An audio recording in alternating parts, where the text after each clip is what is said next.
Palestine Mediation Circle, where they're not recorded and they don't go onto YouTube. But I was explaining that that is also important. The private ones are also important because new people came in, like Frederick came in because she was listening to it, and I sent her the Zoom link. So that's how the circle grows. So before we go any further, thank you very much for coming in without any post or any message being sent or any email being sent. So, and I've been saying this, that please don't make me do all that post thing. Yesterday, that Greece mediation circle thing, I finished at 1:30 a.m. So please go to the website whenever whenever you feel you want to attend events, just go there. There is a whole section on the We had the reminder because the stories of last year, what happened last year, was a reminder that last year we were celebrating, and it was Ken also okay, so this in is the where you see, party. yeah, he came in also, yep. And so this is where that section is. Please have a look here. So, and I don't think I'll be doing, it just gets delayed, these posts, and it's very last minute it happens. So you'll know in advance what has been happening. So January, I don't know if you people have watched any of the videos. So Talking Books and Ecuador Mediation Circle, Ghana, Talking Books for this Israel-Palestine, this anniversary celebration. And they had this in the morning. So Ramsey, you can just go here and click this, and you can, or any of all of you, whoever's part of that circle or is interested. And then tomorrow is the launch of the Greece Mediation Circle, and Mandy has been coordinating that. So that's really nice, Mandy. And tomorrow we have this book. Day after, Talking Books, this lessons from Lonzo and transmediation. So that's coming up. But can you do me one favor, each of you? Can you just tell us about the World Mediation Circle? Who's going to start? Tina's going to start. Tina, what is this World Mediation Everybody's Circle? volunteering people. It's evolving. And what I love about the mediation circle is the inclusiveness, its opportunity, and you're bringing mediators from all over the world together. And this has come in provided education. We have experts from all over the world. It's a resource center. People need, they have opportunity if they're King Cloak fans. There's a ton of video. Matter of fact, I still have the website up. I had it up yesterday. It's extremely well done, Vikram. That's a lot of love and work going into this site. Lots of it. It is a lot of sleepless. You Yes. shouldn't be getting much sleep. I was like, whoa. But it's just excellent resource center for people to, if you're interested in trying to resolve conflicts, or you want to find out more information about who is in the field. I mean, there's everything there. You go through. I'm still going through it, by the way. It's going to take some time, but it's just well organized. So mediation circle to me is an opportunity be to share space with so many talented people I can't even count, and it's entertaining. You're learning while being entertained, which is It's not the norm. edutainment. It's edutainment. It's entertainment. It's education. Edutainment. Yeah. I mean, it's a brilliant concept because sometimes, I mean, I'm a very serious person. And so I get to learn and have fun and share space with brilliant people. So I can't, I mean, I I try not to miss these opportunities. And okay, But and it's this is important, Tina, that on Ken's books, you click here. There's that the publisher's website. You get 25% discount also. That's been nice of them to arrange that. yes, Yeah. it's it's an opportunity to learn. I mean, we're going to be having more material added, resource material, and I hope this circle continues to grow. Um, and people continue to keep being a part of it, because it's really important right now, considering how much conflict is in the world. If you want to try to do something, this is the resource. You can spend like thousands of dollars attending a bunch of sessions, but you can also come here and from your living room or wherever you have a desk, you can literally learn a lot with these very engaging conversations. But I don't want to forget this I'm one. always happy to be here. This first symposium, I don't want to forget, because that was like 97 speakers, 45 countries. Important thing is this, it was called the Woodstock of mediation.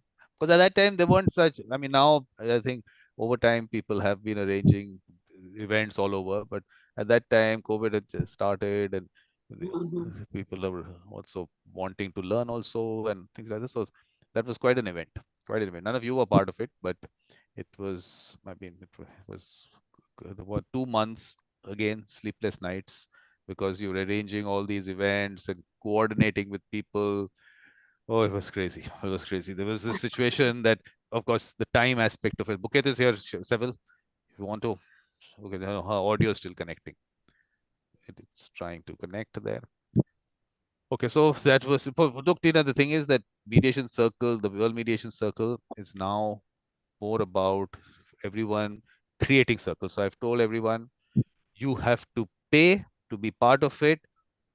If you create a circle, you don't have to pay anything. So please, so that's very clear. So please create a circle. Tina, we're going to do the US mediation do the circle US. launch. We're going to launch that, and then you have to do it in whatever. Look, I'm okay with a school, a college, a community, an organization, okay, any of them. No, not a problem. Any of them. Let's just put it out. We launch it. Let's get people in. So that's your responsibility, each of you. So Seville has already taken the lead for the Turkey one. Mandy has taken the lead on the Greece one. Ramsey is contemplating which one he's going to do. Is it going to Lebanon, or is it going to be Belgium, or is it going to be what else? Which one are you going to create, Ramsey? So I mentioned before Palestine, specifically, rather than Israel-Palestine, but within Palestine itself. And I have already been in contact with people practicing mediators, who are already a member of this session. They're not with us today. So I kind of gave them an encouraging poke. Yes, it's saying, hey guys, you were there previously. We had a great session today. It would be enriching for you to continue to take part. But also, I think, if you don't mind me being in direct contact with you, Vikram, from time to time, there are some key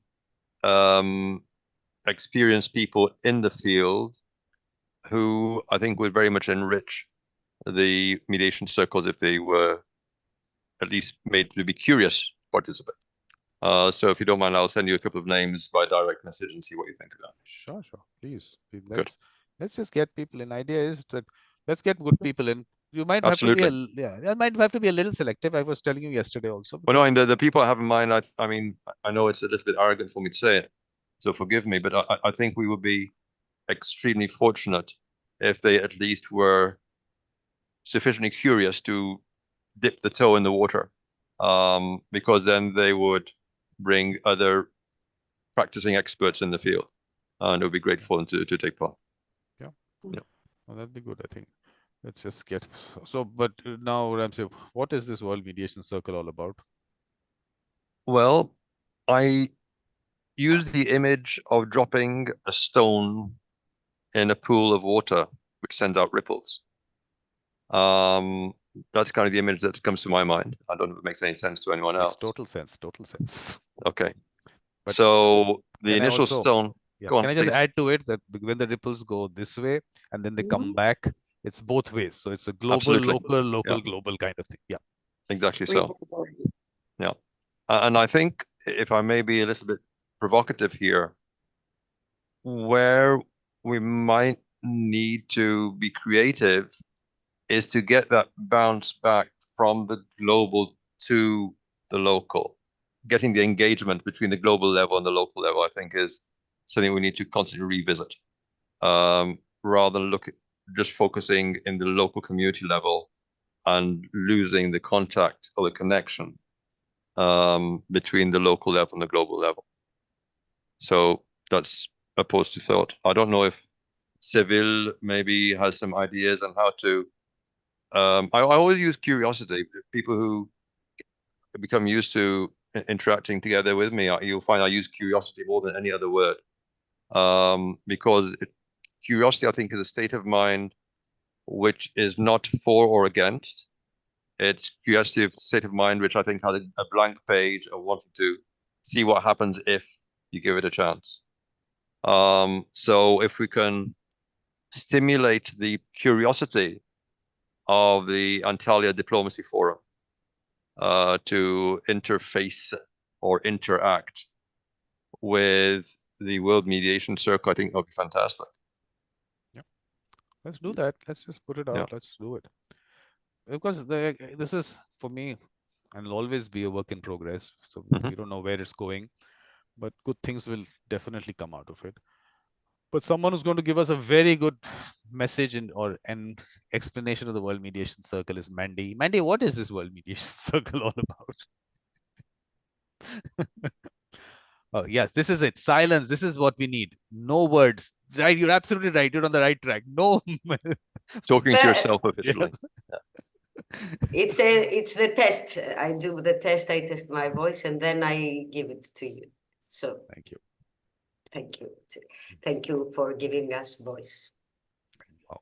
You give us the time and the space. That's what it is to me, at least. It is a very free time space for things that we hope and have a very deep belief that can happen, or they are about to happen, or in another dimension. We feel like we're testing our hope and something which will come, which is ahead and will come. This is a dimension which is now, but we hopefully work and hope that will become a reality for everybody, because if it comes from the heart and the mind, it is already a reality. And this is a ground, a space where we can share this thing and we can test our hopes and we can encourage each other and express on this thing and empower this hope, which is, as they say, scientists say that hope is something completely without logic. And if it had logic, they say it wouldn't be hope, it would be strategy or method. That's the wonderful thing with the World Mediation Circle, which is that it is much easier in the international and global space to imagine and hope and work to create something in a smaller space, which is our countries or our local places. So that's what it is to me. It is a wonderful time, space, and dimension, which is making that hope of peace to be a possibility. The thing is that, look, I don't like to interrupt such nice things that you're saying, but Jasmine is here. We have to say hi to her. And Mandy Hi. can't see. I mean, Mandy just can't Hi. see. She's so. Yeah, wait. Yes, you wear I'm your sorry. glasses. Yes. I was just analyzing a little before that. The age gives you this privilege not to see everything, to do mistakes and be forgiven. So look, now Jasmine, okay, let me add to what that day I was talking to Jasmine, and then she was saying that now she's going to be paying some organization so that she can be part of networking. I said, you're going to pay someone else. What have you given me? Send me a gift. I don't know whether she sent it or not. That's a different thing. But Jasmine, what has happened today is, and now the whole concept is, you don't have to pay anything if you start a circle. Okay, you create a circle. We launch that circle. Could be in Jasmine comes from a place called Sangrur in Punjab in India. So I've been telling her create a circle in Sangrur, but she's been talking to people, but I don't think she got the response the way, I mean, of course, it's all litigation. So definitely, it was difficult. She herself was being pushed into litigation because she's a lawyer. She's just finished a law. She was being pushed into litigation, but luckily, she has managed to get into mediation, and she's doing good work. And you can tell us about it, Jasmine. Tell everyone about it. But when a young person comes out and is able to get into that field, please tell us about yourself, what you're doing, please. So my name is Jasmine. I graduated from my law college in 2022. So I've been working as a mediator or with some mediation service provider since March 2023. So before March 2023, I was trying to make a circle in my city, Sangrur. And I visited various villages and towns near Sangrur, and people all over there, all the advocates that I was in touch with, they were like, why are you trying mediation? Try litigation. It has more money, it pays well, it is more scope. Mediation is not meant for cities like here. And I did not choose litigation. I was inclined towards it. There came a point when I was kind of staggering between two options, where what to choose, what to not choose. But ultimately, I found a place to start from, and I'm doing meditations, a lot of them every day. So I'm very happy about it. But that's And I something wish to that do more. that's the message we have to send out to everyone, because the young people do get demotivated. Like, you were almost there, you were almost demotivated, you were almost out of it. So we have to send that message out that there is I had scope. to, Vikram sir really helped me with that when I was demotivated. I had a session with him and he was like, okay, no, try it. And I kept trying. That's what we have to do. And now you have to take it further. In your college, Yes. you have to create a mediation circle, so that at least let's start from there, because you've just come out and you'll still be connected to some people from the college. So Yes. just reach out to them. I told you, you read about that Jamia Hamdard. There's a university in Delhi, Jamia Hamdard. They've created a mediation circle. So Yes. their experiences, you can talk to them, and that's how it'll grow. So each of you will take it further up. So Jasmine, you don't have to pay anything. Just create the circle in your college. Village we'll go to later. Right now, Okay. let's just do the college. So great. Okay. I will And do that. now the other question that's been asked, but Seville is going to answer that first. Seville, what is this World Mediation Circle? So I want to explain it with a dream I had years ago. I cannot forget that dream. The world was very dangerous. It was dry, and I was in my garden. But outside, I was seeing that there was no garden, and it was really, really dangerous and something evil. I could feel it.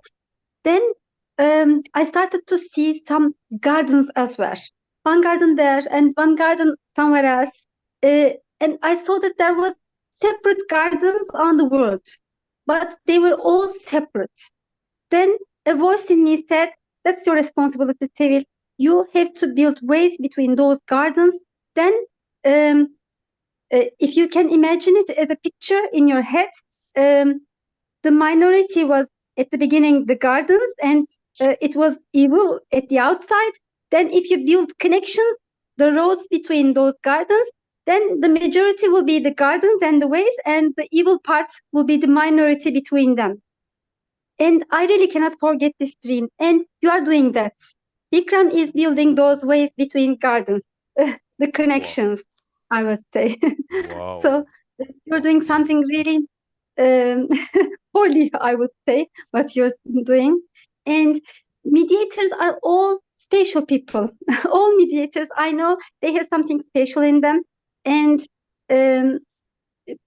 from very different countries, we are meeting people. This is really a privileged thing you're doing. And they say you're the average of people we know. They say you're the average of 7 people, they say. Of course, 7 is just a number. And you're getting that average much, much higher than it would otherwise be, I would say. So we are meeting very distinguished people. And one of them is, of course, yourself. And also Ken Clark, Michael Lang. We all could reach those people and hear their voice, and be made our voice also heard by these people and by you.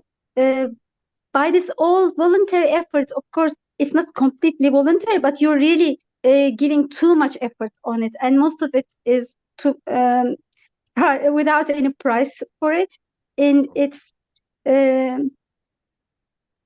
right You're now, really, right now, uh, almost all I of it. really appreciate what you're doing. Thank you. No, but like, it's been nice. Actually, Seville wanted to send me a gift. He actually sent a gift, but for some reason in that bank thing, something went And wrong. And imagine she lost money because the money got back yeah, to all her. the banks could earn it, but you couldn't get it. Everyone else is earning money because of me, except Turkish banks, Indian banks got most of it, but in the end, most of, and some of it was returned back. can you imagine?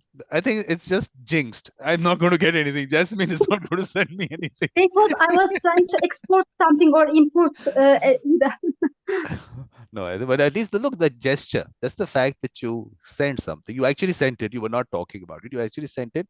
Whatever happened at the bank level, it's okay. That's not an issue. But Ramsey wants to come in. Ramsey, but Seville, what you just said, that's such a nice thing. And what Ramsey also said, I think we should take out these clips and put them out. It's so nice. The ripples, the garden. Wow. I mean, just sounds so nice. Yes, Ramsey, please. Well, that is a hard record to follow, but that will not prevent me from trying. So first of all, in terms of gifts, Vikram, you're ignoring a very big gift already. Shame on you, my friend. The big gift I think that we are all giving each other is being here and making this work and giving momentum. More, I think, than any amount of money. Absolutely. Why? Because of the fact that we don't know what consequence this will have.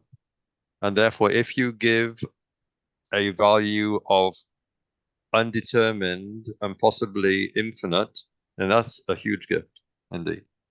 The second thing I want to mention is in relation to joining gardens.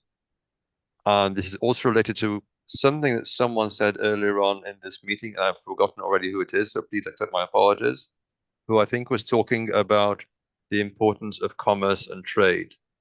At least I felt someone say that. Maybe I was imagining it. I think someone said something like that. Yes, indeed. I said it. It was you, Seville. I thought it was. And this, along with the idea of joining gardens, reminds me of what I personally see as a potential value promise of the Belt and Road Initiative. And that is indeed one more reason why I was particularly attracted to focusing on the role of Turkey, because whichever way you draw that Belt and Road Initiative, it has to go through Turkey. And that is indeed a mega project of joining gardens, actually building gardens and joining gardens throughout a very large belt and road or region connecting east to west and everything in between. And that is based on really bringing stability and peace through the joint commercial interests of large number of neighboring countries, a bit like a ripple, being much more than anything that could be gained from the language of threat or war or fear or coercion. I think it's a phenomenal, the energy behind the Belt and Road, if you stop and look at it for a moment, is really quite amazing. And Turkey is right in the middle of that. So that's one more reason. I'll end there. Thank you for that time.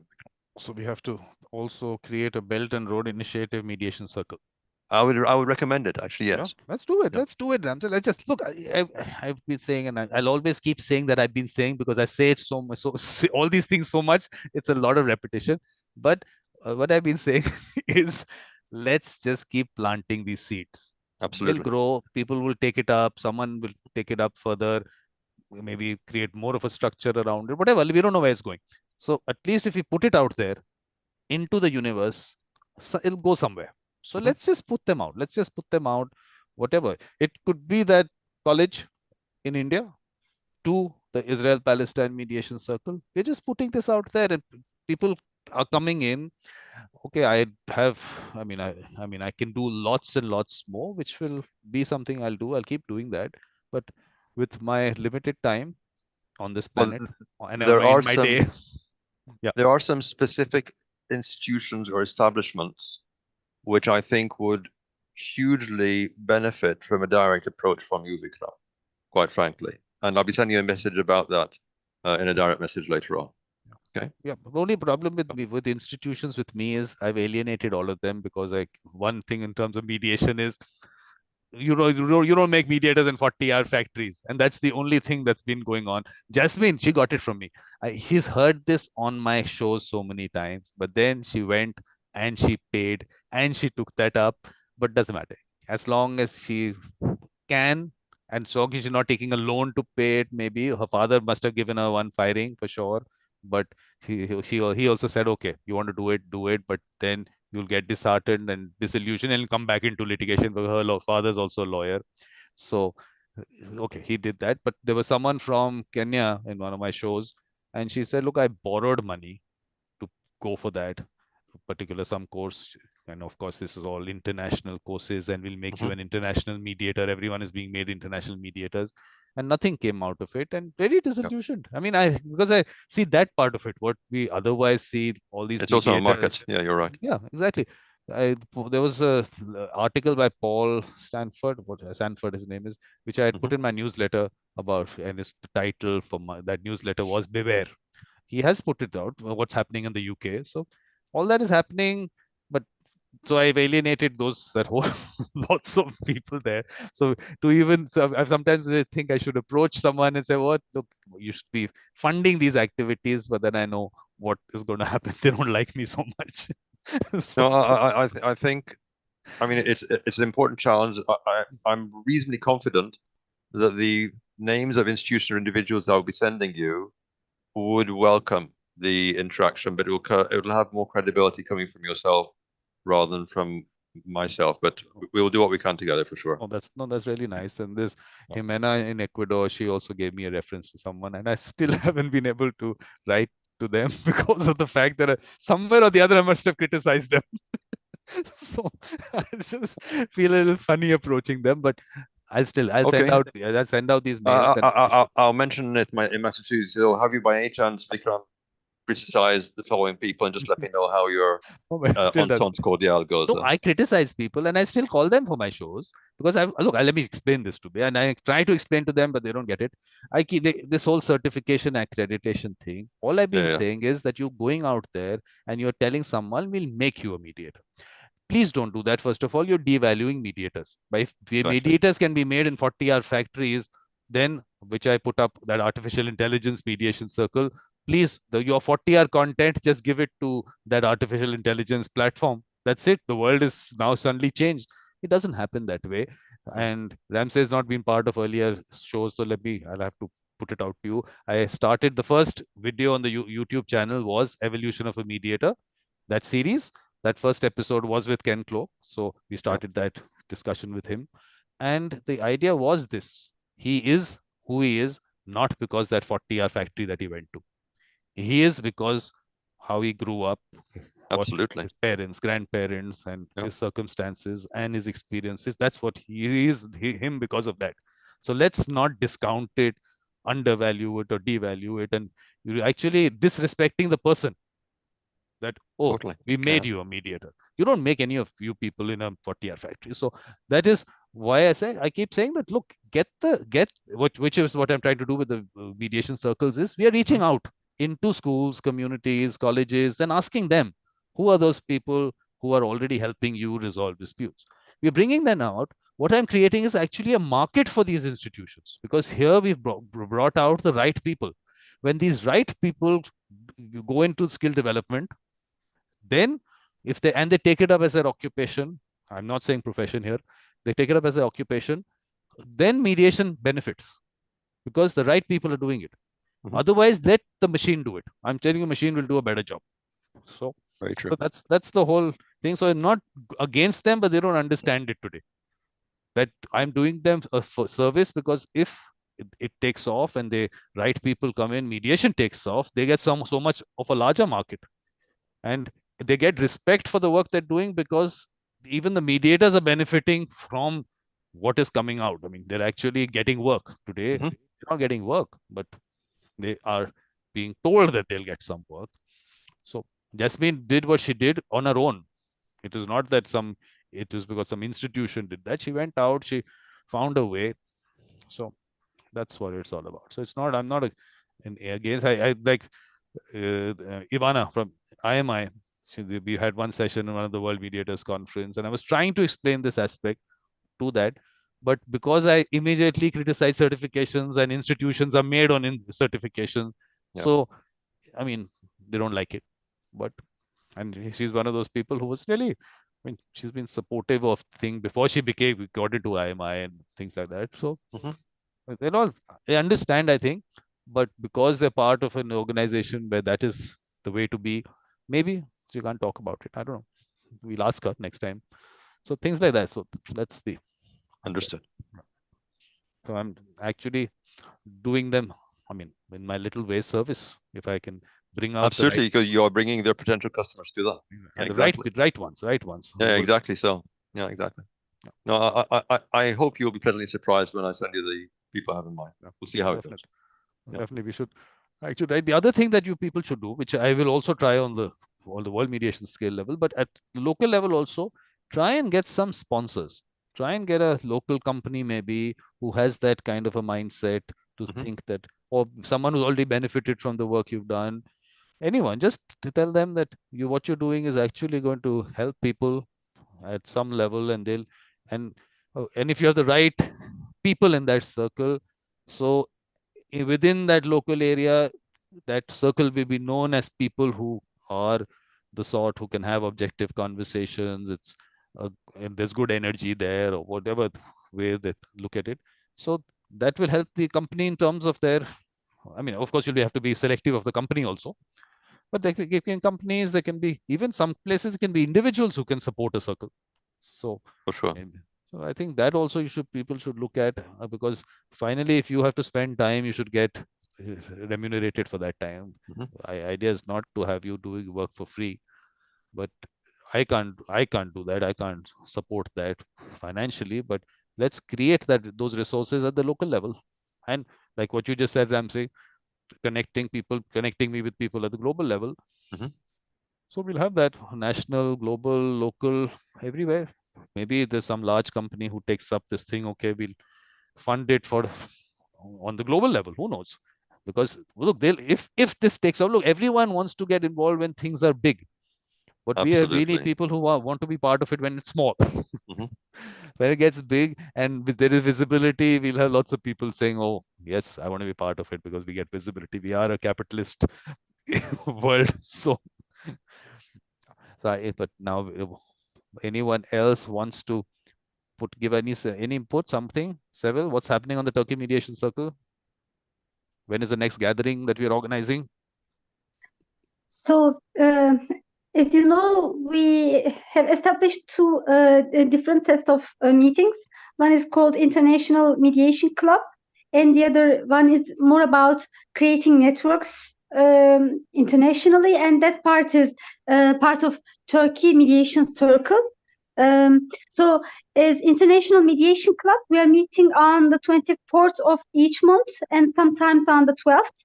And some of these meetings are, instead of International Mediation Club, some of these can be also Turkey Mediation Circle, and it will be counted as under the club activity as well. And this will be lasting for a whole year. And I select a topic for each month, and we discuss on that topic. I create some content on each topic, and at least I talk myself. And I send some contents to all the participants, and they can also, whenever they want, they can also add content, and they can present anything they want. But even if they don't, I lead it in some way, I would say. And most of the time, I also try to get some guest speakers, and you were one of them. And so the next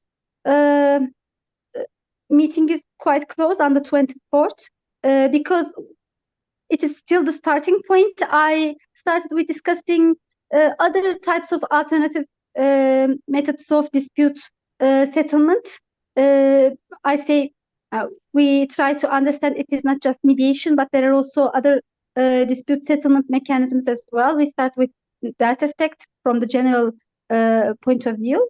And the types of mediation as well. We cover them, but we don't take it something like a lesson. They always teach the same topics, the types of mediation and the types of arbitration, just the headings. It's not like that. We are trying to learn more interesting examples, and sometimes I just send some videos, something funny, and I also try to improve the English skills of our groups because the language is generally the most important barrier in international mediation, and it is also something we are weak at because most of the people who study law, they don't learn languages at school.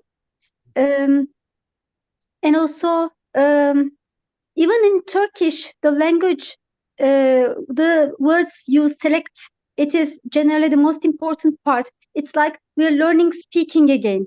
They say that we learned speaking, but no, we're just still learning it, even in our own language. Because when you say it in one way, it creates some other impact on other people and they become offensive. But if you say it in another way, they try to understand and talk, and everything depends on your way of communication. And it's not just the words, of course. So we are also trying to improve our English as well by sometimes with funny videos and things they may seem, which may seem not related to mediation itself. Everything I look at, I started seeing something about mediation because everything is actually about the way we look at life. So it is actually something very broad, the topic, I would say. I just try to put things under a topic and present them in interesting ways to people. So we call it a club because of that, because at a club you also have to have fun. And they also talked about the entertainment part here. The next topic I will be, I was thinking of 2-3 things. I'm not really quite sure which one to move on the next month. When I make it clear, I will be sharing it. Yeah, but look, that's But that we're I making a also talked distinction. about culture to you. No, I will be also thinking about culture for the Turkey mediation circle. No, the The thing is, cultural look, I'll differences. tell you, I want to distinguish between the two because what you're doing in the International Mediations Club is what the activities like I do, events and things like that. So that's, of course, one part. But in the Turkey mediation circle, we should be concentrating on actually having people create circles in their community, schools, colleges. That should be the focus, and talking about what their experience there has been, what because we learn from them. It's a process we're trying to refine. So someone else trying to develop something in a college will learn from someone else who's gone out, how they went about it. So my focus today is that because events wise topics, we can do, I mean, I can do a symposium on culture and mediation. We can always do that, but there, lots of that has already happened. There's so much already the content there. I mean, if people start watching it or for maybe 1 hour a day, it'll take them 2 years to watch all the content. So there's so much of content now with me, but this is the focus. But Seville, mine is here. Mine, Balkan, mine. What is I'm pronouncing it from Mine, Mine? she's Mine. Wait. Mine. You want to She's also ask? from Turkey. Yes. Can you ask? Want to ask because Mine's audio is connected. If she wants to come in, you want to ask her. You can talk to her in Turkish. You can ask her. She's listening to us. Want to say She would understand English. Mine, you want to come in? You want to But maybe say hi she's to just us? connecting with me. Okay. Not an issue, but just, I mean, let her be comfortable enough to come in and tell us about herself. So, but I think Ramsey, you were saying something. You had put If your I hand. may briefly, I didn't want to cut across Mine. So it was very interesting listening to Seville just now, because it reminded me of the direction I went, which is the opposite direction, which makes me realize it's actually a circle and there's no direction to it. So I started from the other end, which is the choice of words as an interpreter. And I realized that the main factor which influences the direction of a discussion or a negotiation is absolutely the choice of words. And I realized that, in fact, my role as an interpreter was not the most important role to make a discussion go in the right way, but really what was needed was negotiation and mediation skill training, and bring that into the overall consideration. I'm really glad, Seville, that you are indeed having this focus on choice of words. Sorry, forgive me, Vikram, for taking a slightly different point of view from what you're saying. I think that this is an area where there is no limit on the amount of awareness raising needed.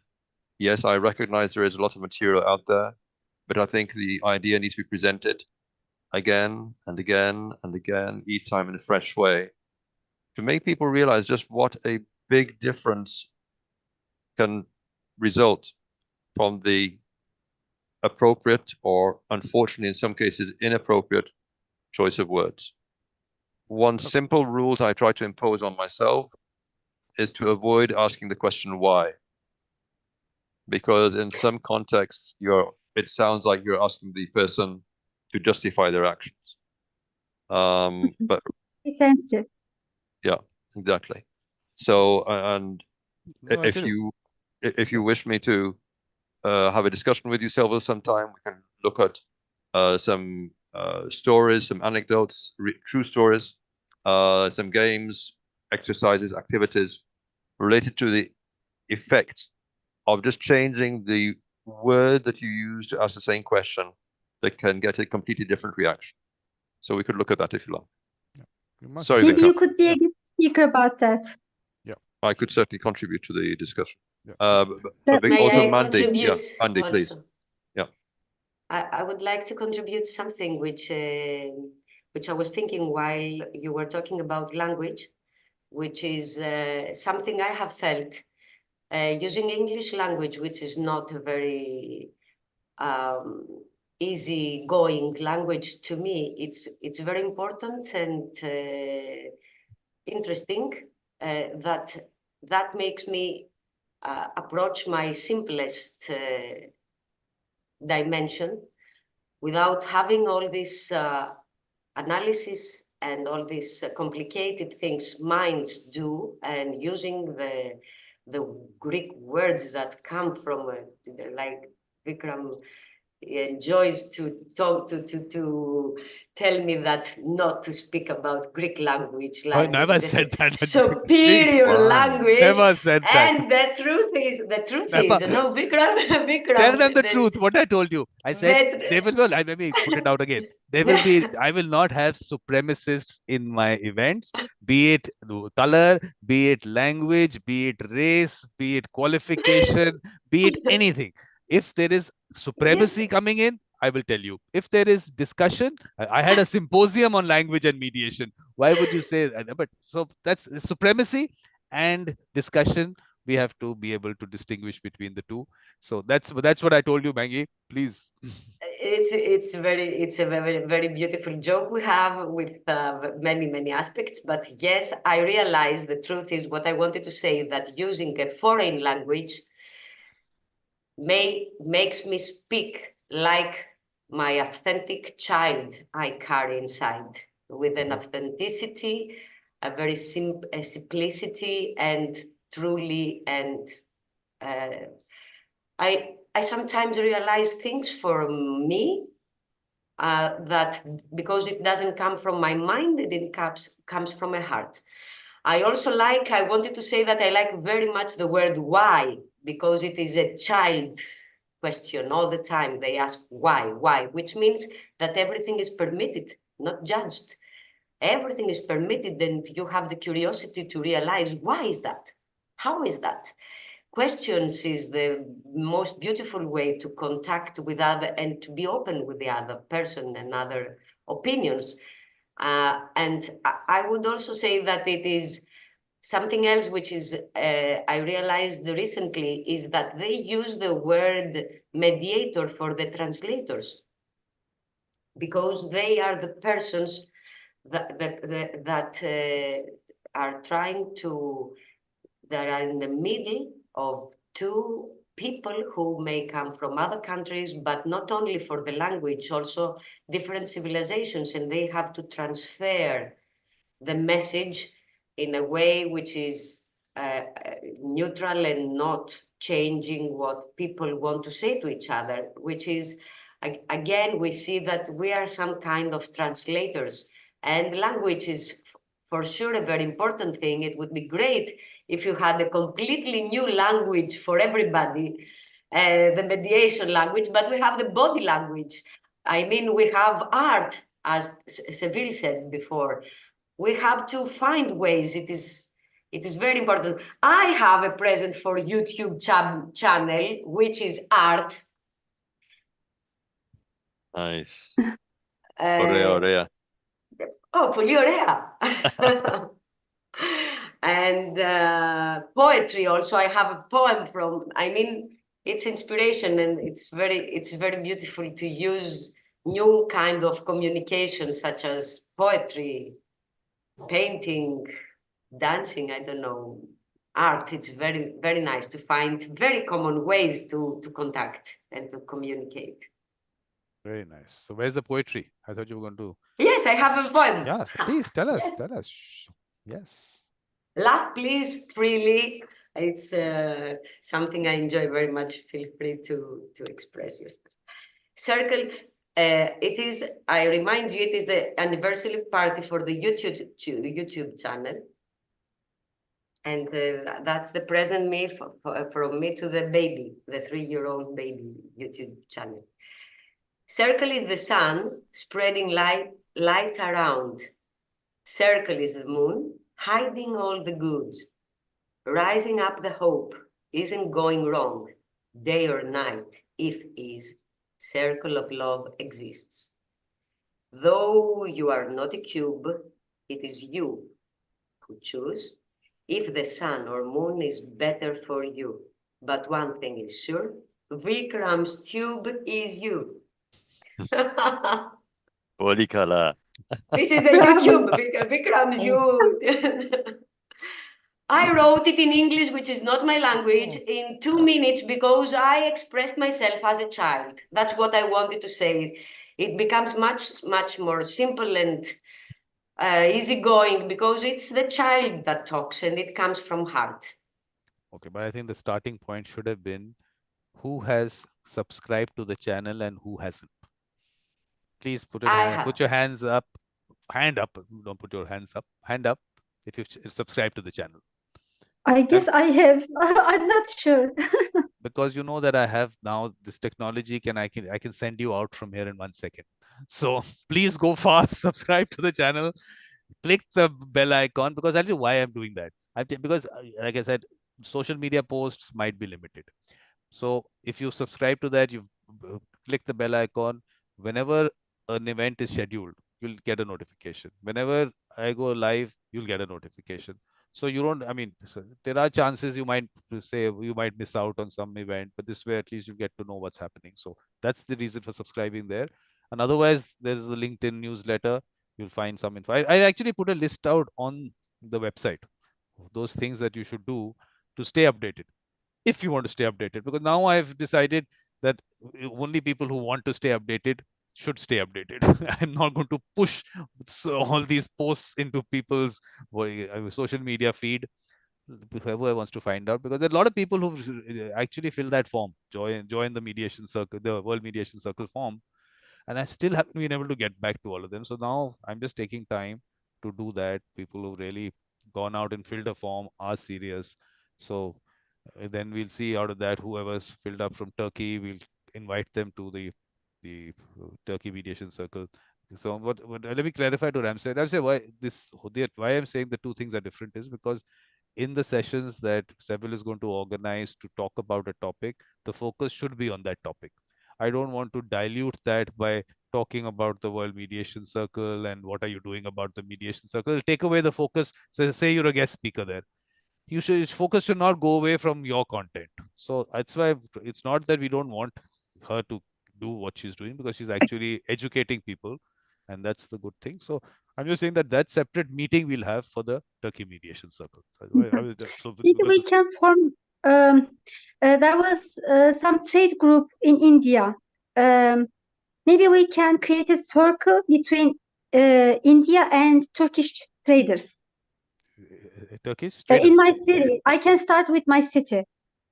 Turkish and Indian traders. I can go to the Chamber of Trade in Aydın. Yeah, actually, this is something we were trying to do with France, France-India mediation circle. Only thing is, Alex was holding up on that, but now she's taken up a job. We're actually launching the France mediation circle on Saturday, but she's not getting so much time. So this is what I also told her: just reach out to businesses who have business in the other country. So it could be through the embassy. You can ask the embassy in that country, which are you can ask the Indian embassy in Ankara, wherever they are, Istanbul, wherever the embassies are. From Aydın. Aydın is just a province, and I can reach the people in Aydın.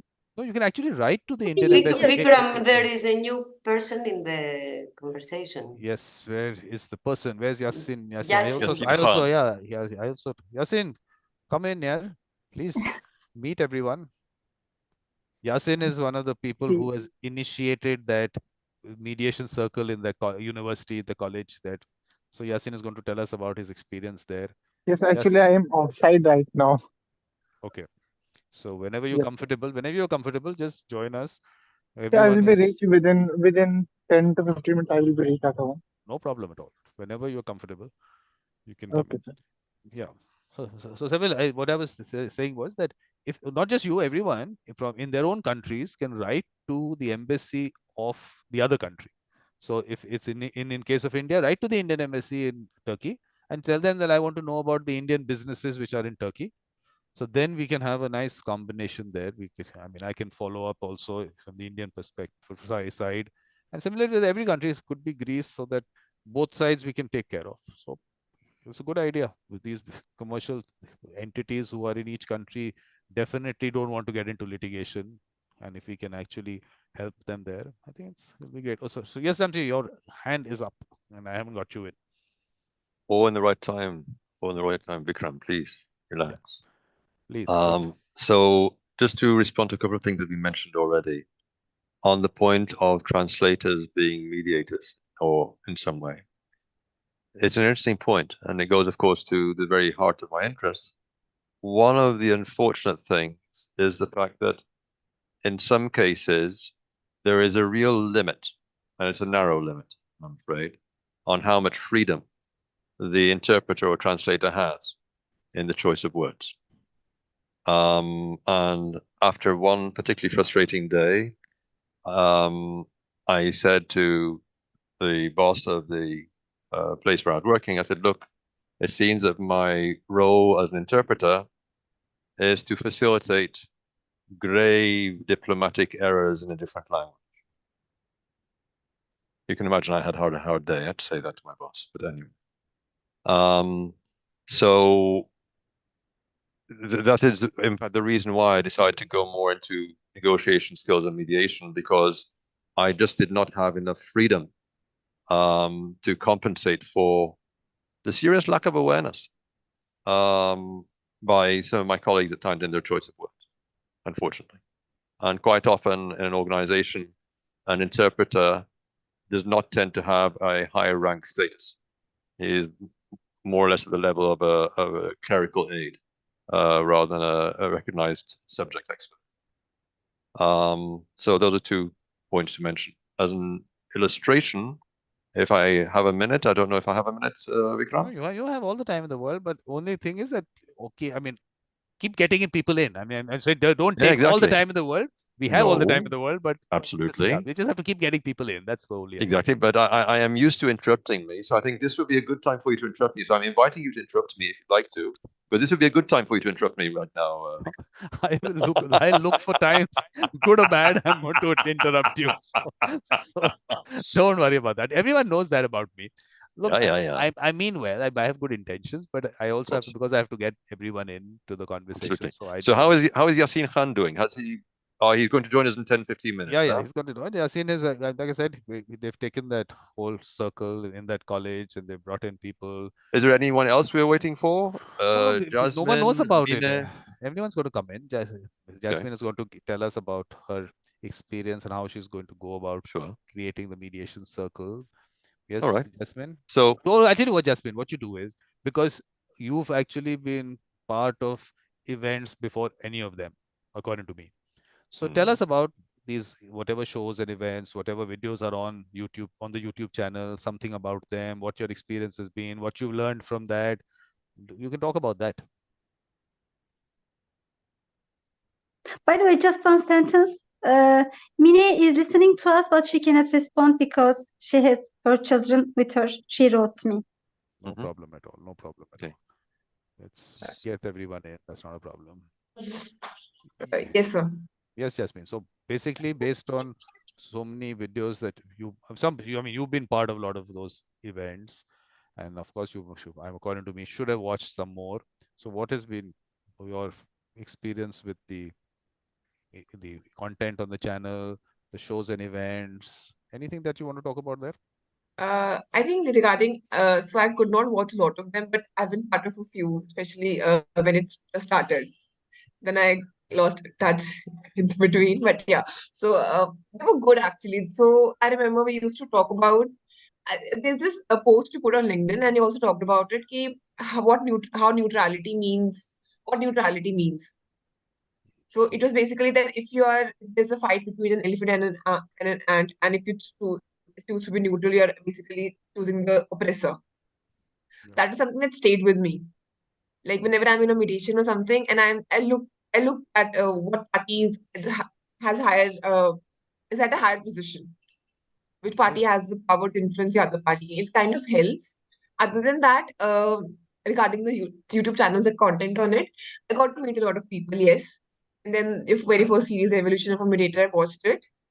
And I remember when I told you about my certification for the very first time, and we had a conversation on how certifications are not necessary.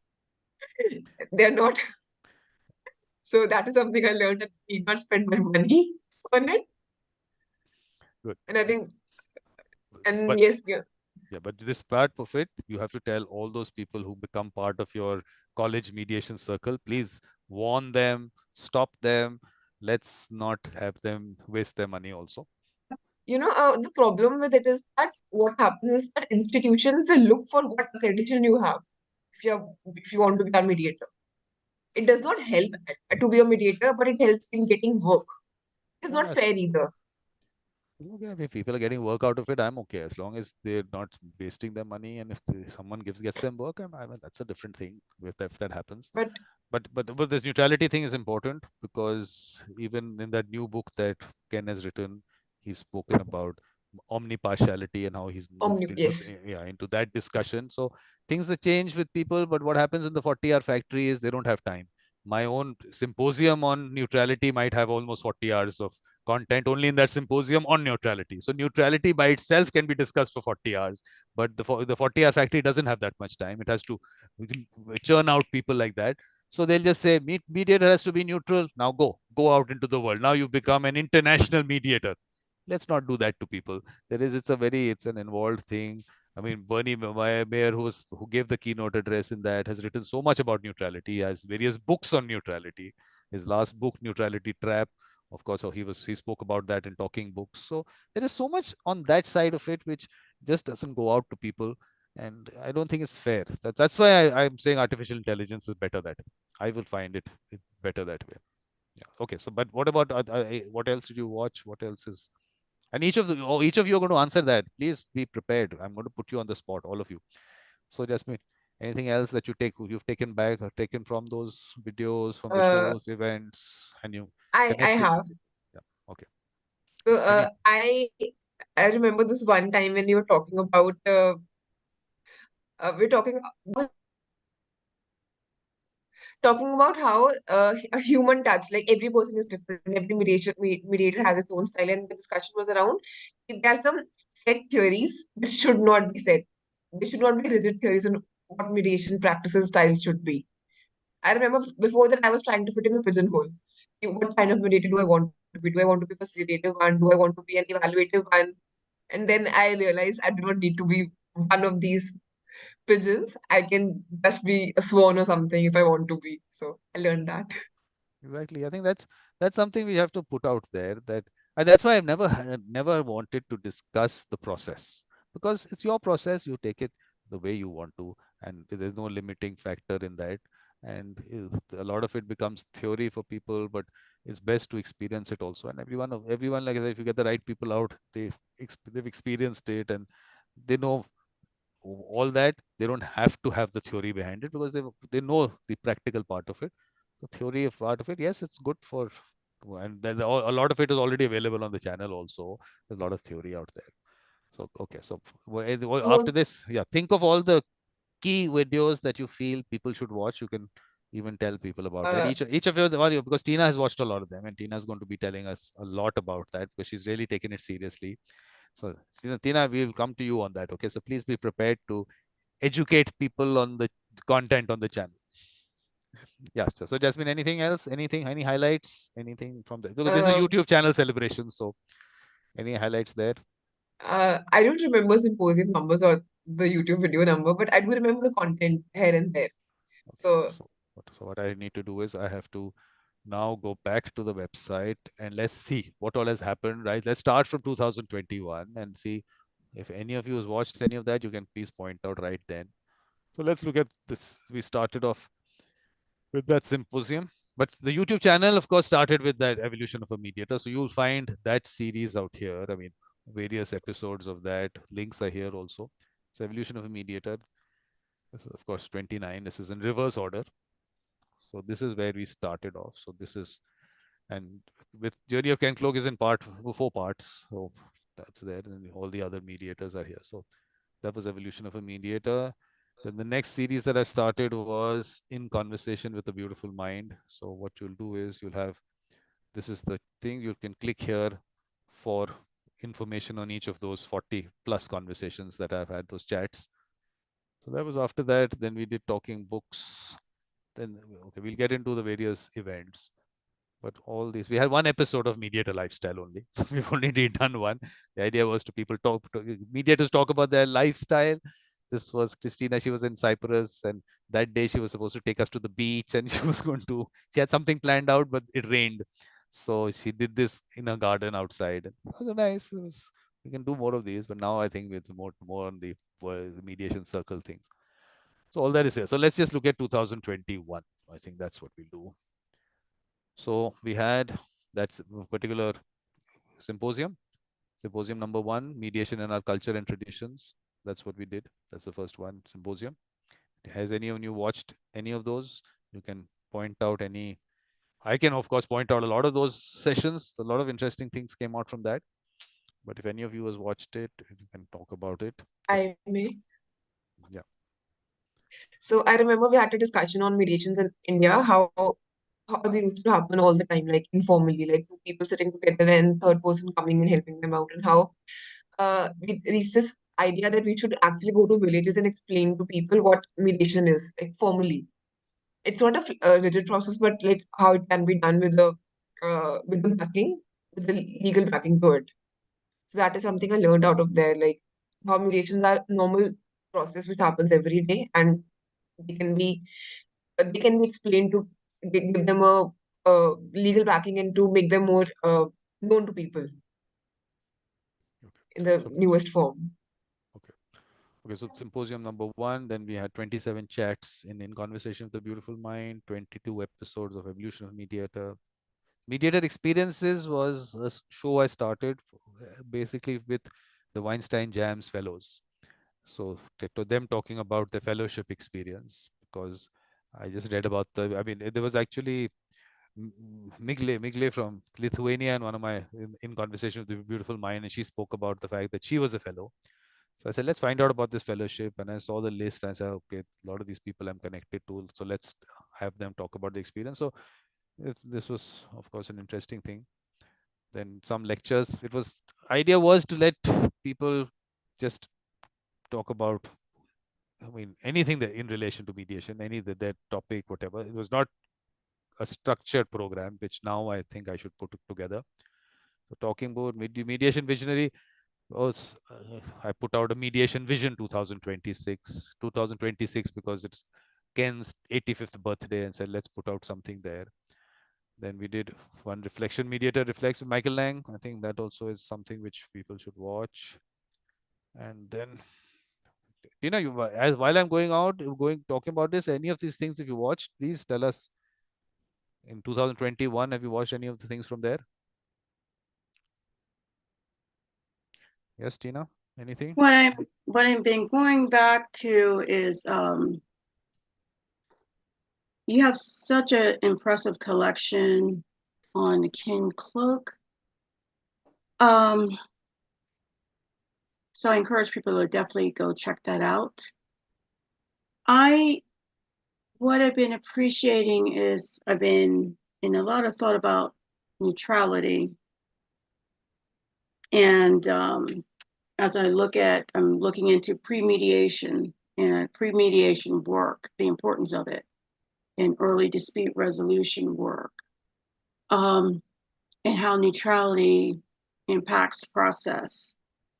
The one thing that's stayed with me with Ken Cloak is how he defined neutrality as a distancing. And I really have given a lot of thought to that. I've been taking I'm going to be taking a training into that helps with empathic listening. But in that distancing, it made me more aware of my place in the process of mediation and how important it is to recognize and just be very mindful. So for me, I think the collection I really encourage people to go to is that extensive collection of Ken Cloak. What we do is to learn. let's just go through that. Let's just go through that. Yeah. So we have evolution of a mediator in 4 parts. Then from mediation in our culture and traditions, from there, mediation vision 2026. That was also that's there. But that's also important. His vision also based on his experience. Now this is his article on role of mediators in social problem solving. He wasn't part of that discussion because that was an article he had written, and I thought that was important. So same thing with global problem solving. Those 2 articles. Then that lectures he'd given 2 of them. Then talking books, these books of his. Then keynote heart soul spirituality and mediation, because all of you have heard me saying that important elements. Then his birthday celebration is also the inaugural address of the World Mediators Conference 2022. Then the inaugural address of the on the Symposium on Indigenous Peoples and Mediation. Then the closing address of the Symposium on Colonization, Decolonization, and Mediation. Interesting part is that these are topics in his book also. Indigenous people is there. This colonization and decolonization is there. Then philosophy and mediation was interesting. That mediators are philosophers in practice and mediation is philosophy in practice. That came out from that was really nice. Yes. Then of course, not only Vikram, it was impressing in that symposium that he knew and was talking about Greek philosophy, and he knew phrases from Aristotle, Platonas, and Homerus.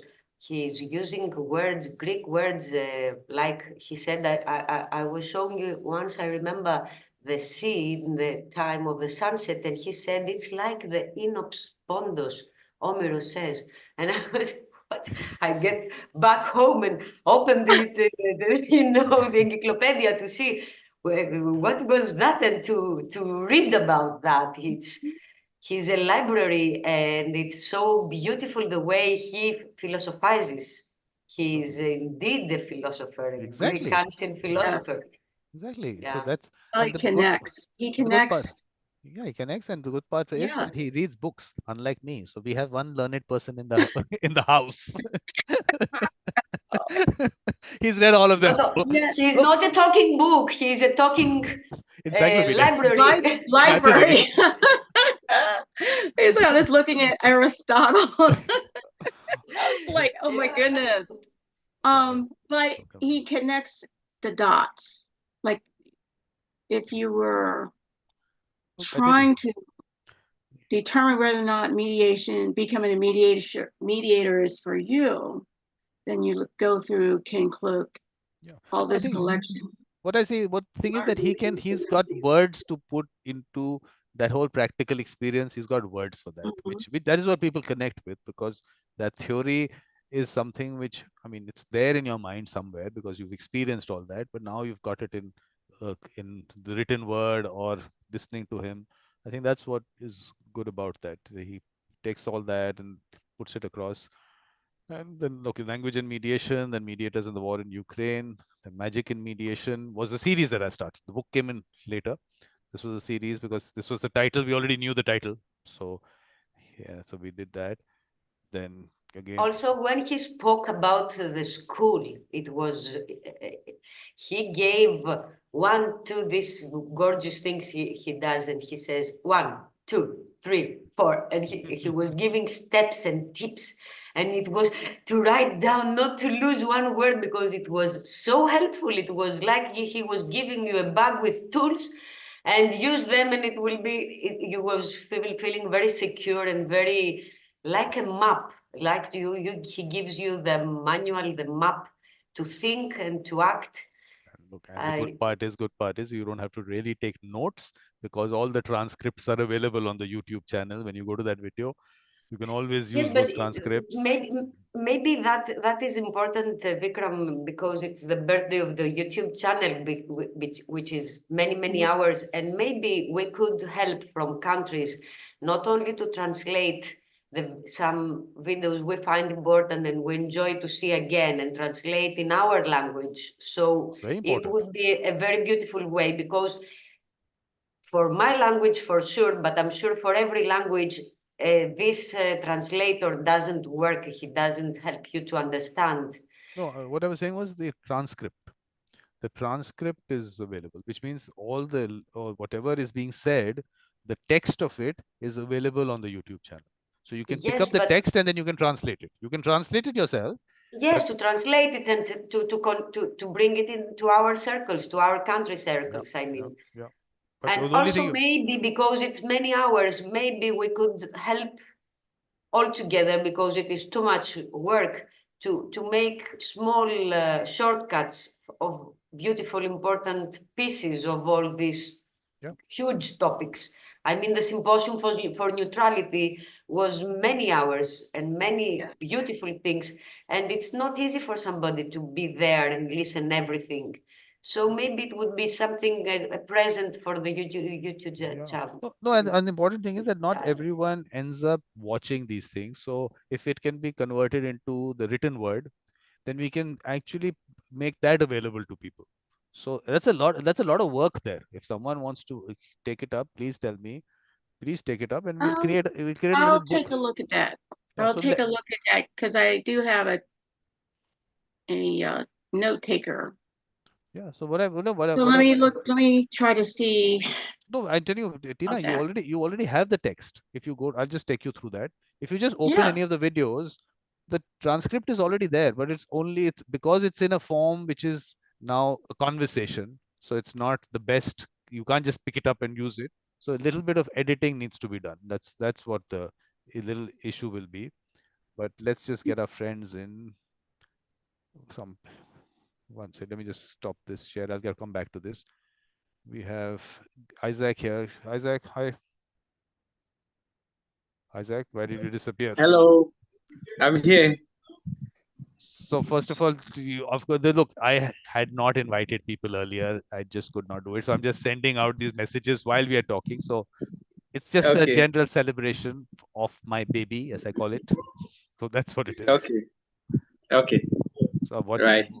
Yeah. So what you have to do is, right now Tina is taking us through this, but you also have to, because you were part of the first symposium.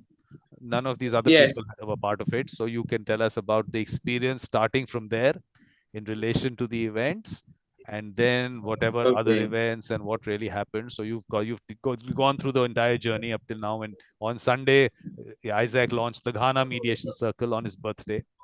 So he's really taken that journey. And Isaac, just when the symposium was announced, he read it somewhere and he said, I want to participate in it. And I said, yes, you must Yes, participate. yes, yes. That's how it happened. So Isaac, all this is what you're going to be telling us after Tina finishes what she was saying. Okay? All right. Thank you. Yes, Tina. So you were saying that transcript. So Well, I feel like yeah, we'll take a look at these, see what needs to be done with them. But I in terms of like students, this is a plethora of knowledge that you could just learn so much. I mean, cost of education is enormous, and it's a lot of debt. And you have opportunity to learn, listen, and get this type of opportunity you're providing is a gift, really. It really is. So I'll take a look at that and see what I can do with it. pick up. What I'm suggesting is just pick up one symposium. If it's neutrality, pick up neutrality, and let's just all these various speakers that have come in. We'll pick up the transcript. I mean, you'll pick up the transcript. Don't let me to do it. Yeah, I'll pick it up. Pick up the transcript and just see. Let's take one. Let's take the keynote address by Bernie Mayer. We'll do slowly. We'll create a document. We'll put it up on my drive. We'll give people the link of that.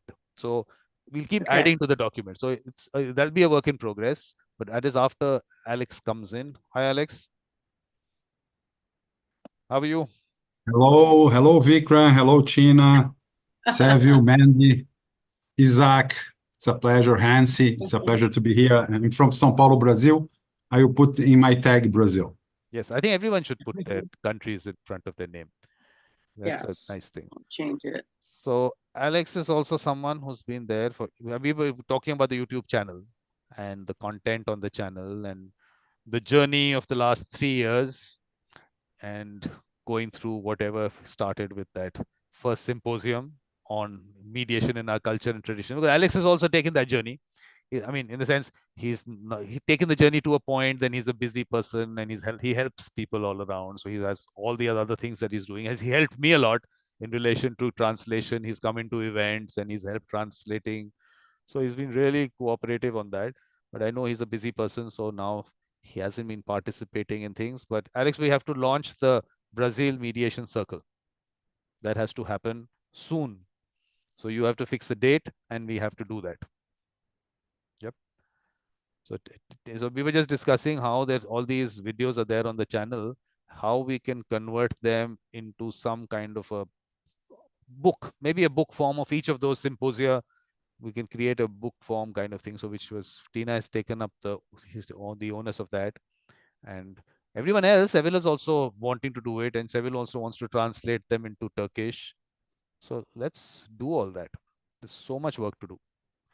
And Alex is going to do it in Portuguese, Greek, Mandy is there. So let's put this into place. Yes, Alex? Any thoughts? Anything? Sorry, Vikram, to put in Portuguese, I think we don't need. So far as I'm seeing, I'm maybe the only guy who speaks Portuguese in the room. So if you can proceed in English, for me, it's totally fine. No, the content on the channel has to be put out in written form. Because look, today, if you go to the YouTube channel, watch a video, you can already get subtitles in any language. So subtitles are already available.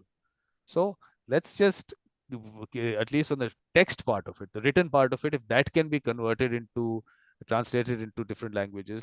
Let's open some video. Let's just open some video and see how difficult it would be. I think that's what we need to do. But maybe I can suggest something that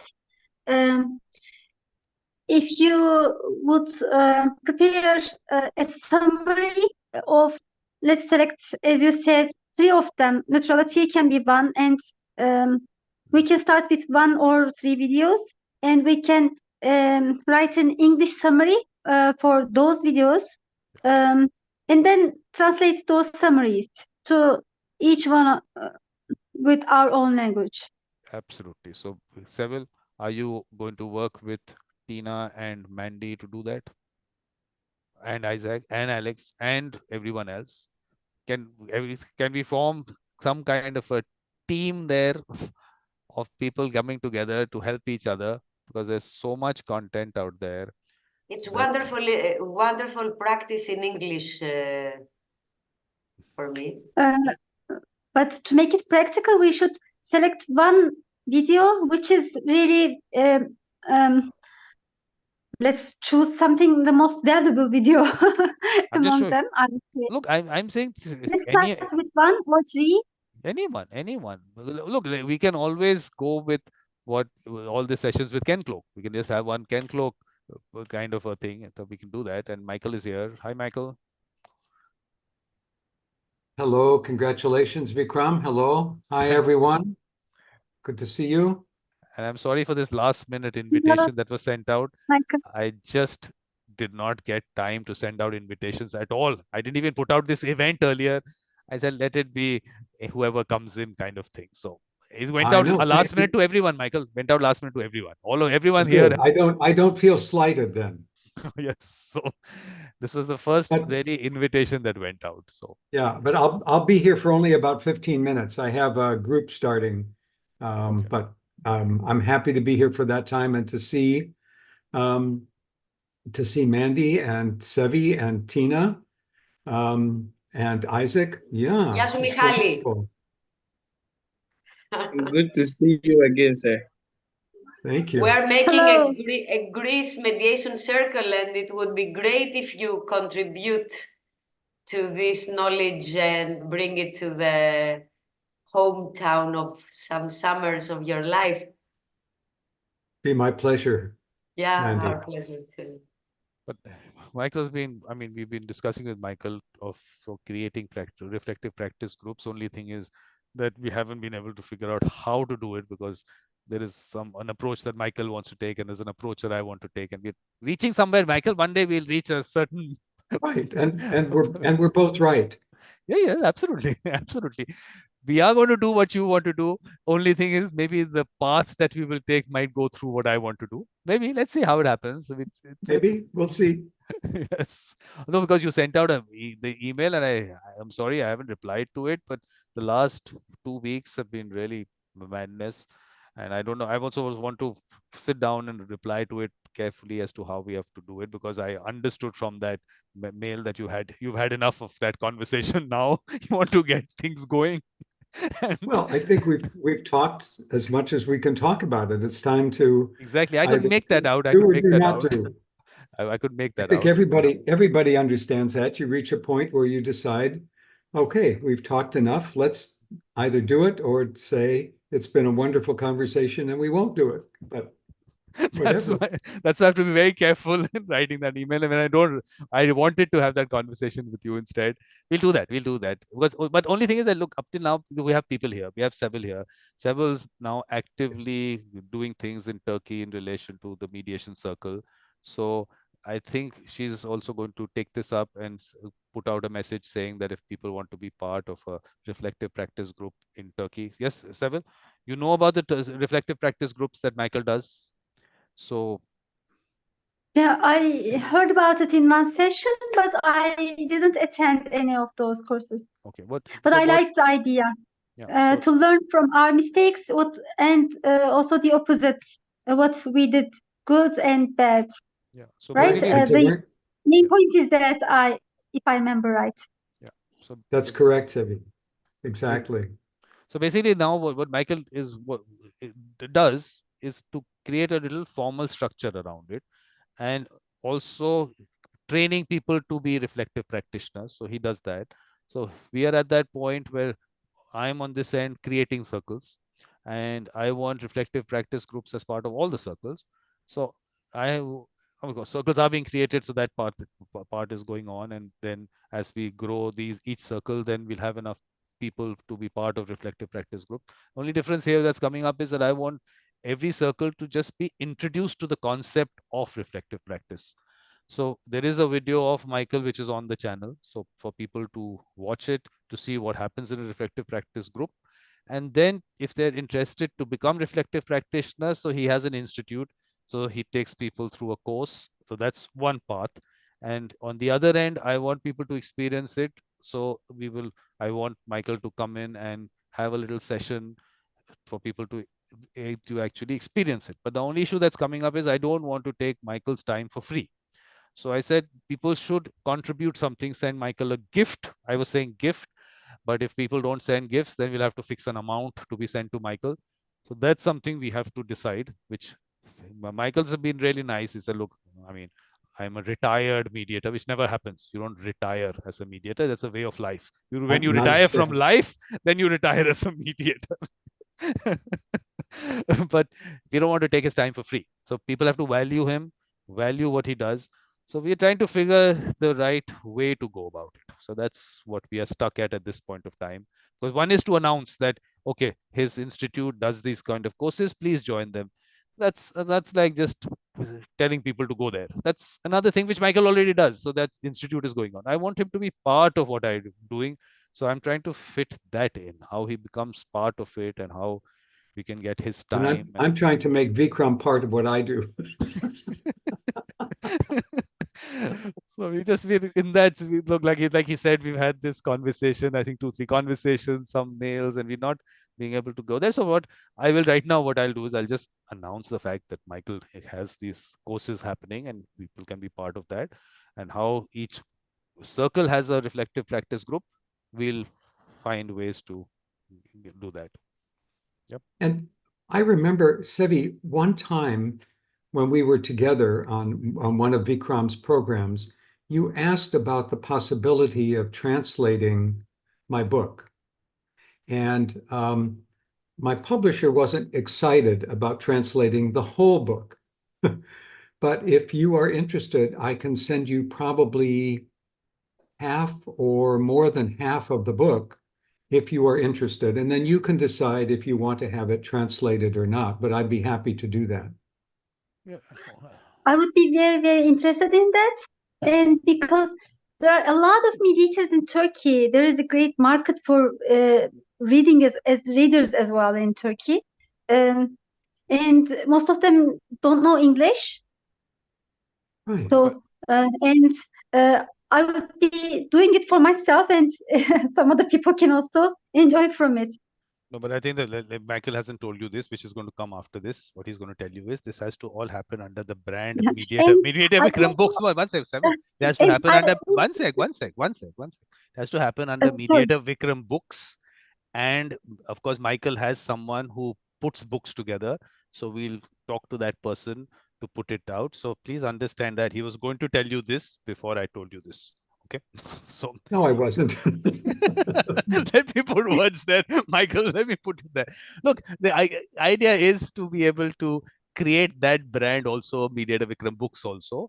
And the translation, Mandy is sitting there. She wants to translate it into Greek. That she wants to do that.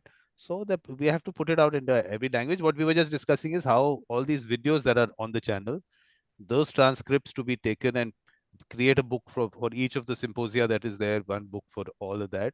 And slowly, like Tina has volunteered to pick up one particular neutrality, maybe she's going to pick that up. One video, she puts it out. I mean, because it's in conversation form, it has to be converted into a book kind of a form. So she takes that, we put out one chapter only. Then it's a link to that PDF. So someone else adds a chapter, we put it there, and the book grows. So that's also something doesn't have to happen in one go. Book keeps growing. Link to the videos there. The text is available, and we have Ramses here. Ramses is fluent in Arabic also, and maybe a lot of other languages. So we've got Arabic, we've got Portuguese, Turkish, Greek. We already have that here. So we have enough people to translate them. Then we have Jasmine is there. She can translate into Hindi and Punjabi also. So we have enough people, a lot of these. So we can create all these books out there. About the videos, translation is not the better. I think summarizing them is the more challenging part, because there are a lot of conversation, but what is the essence in those conversations?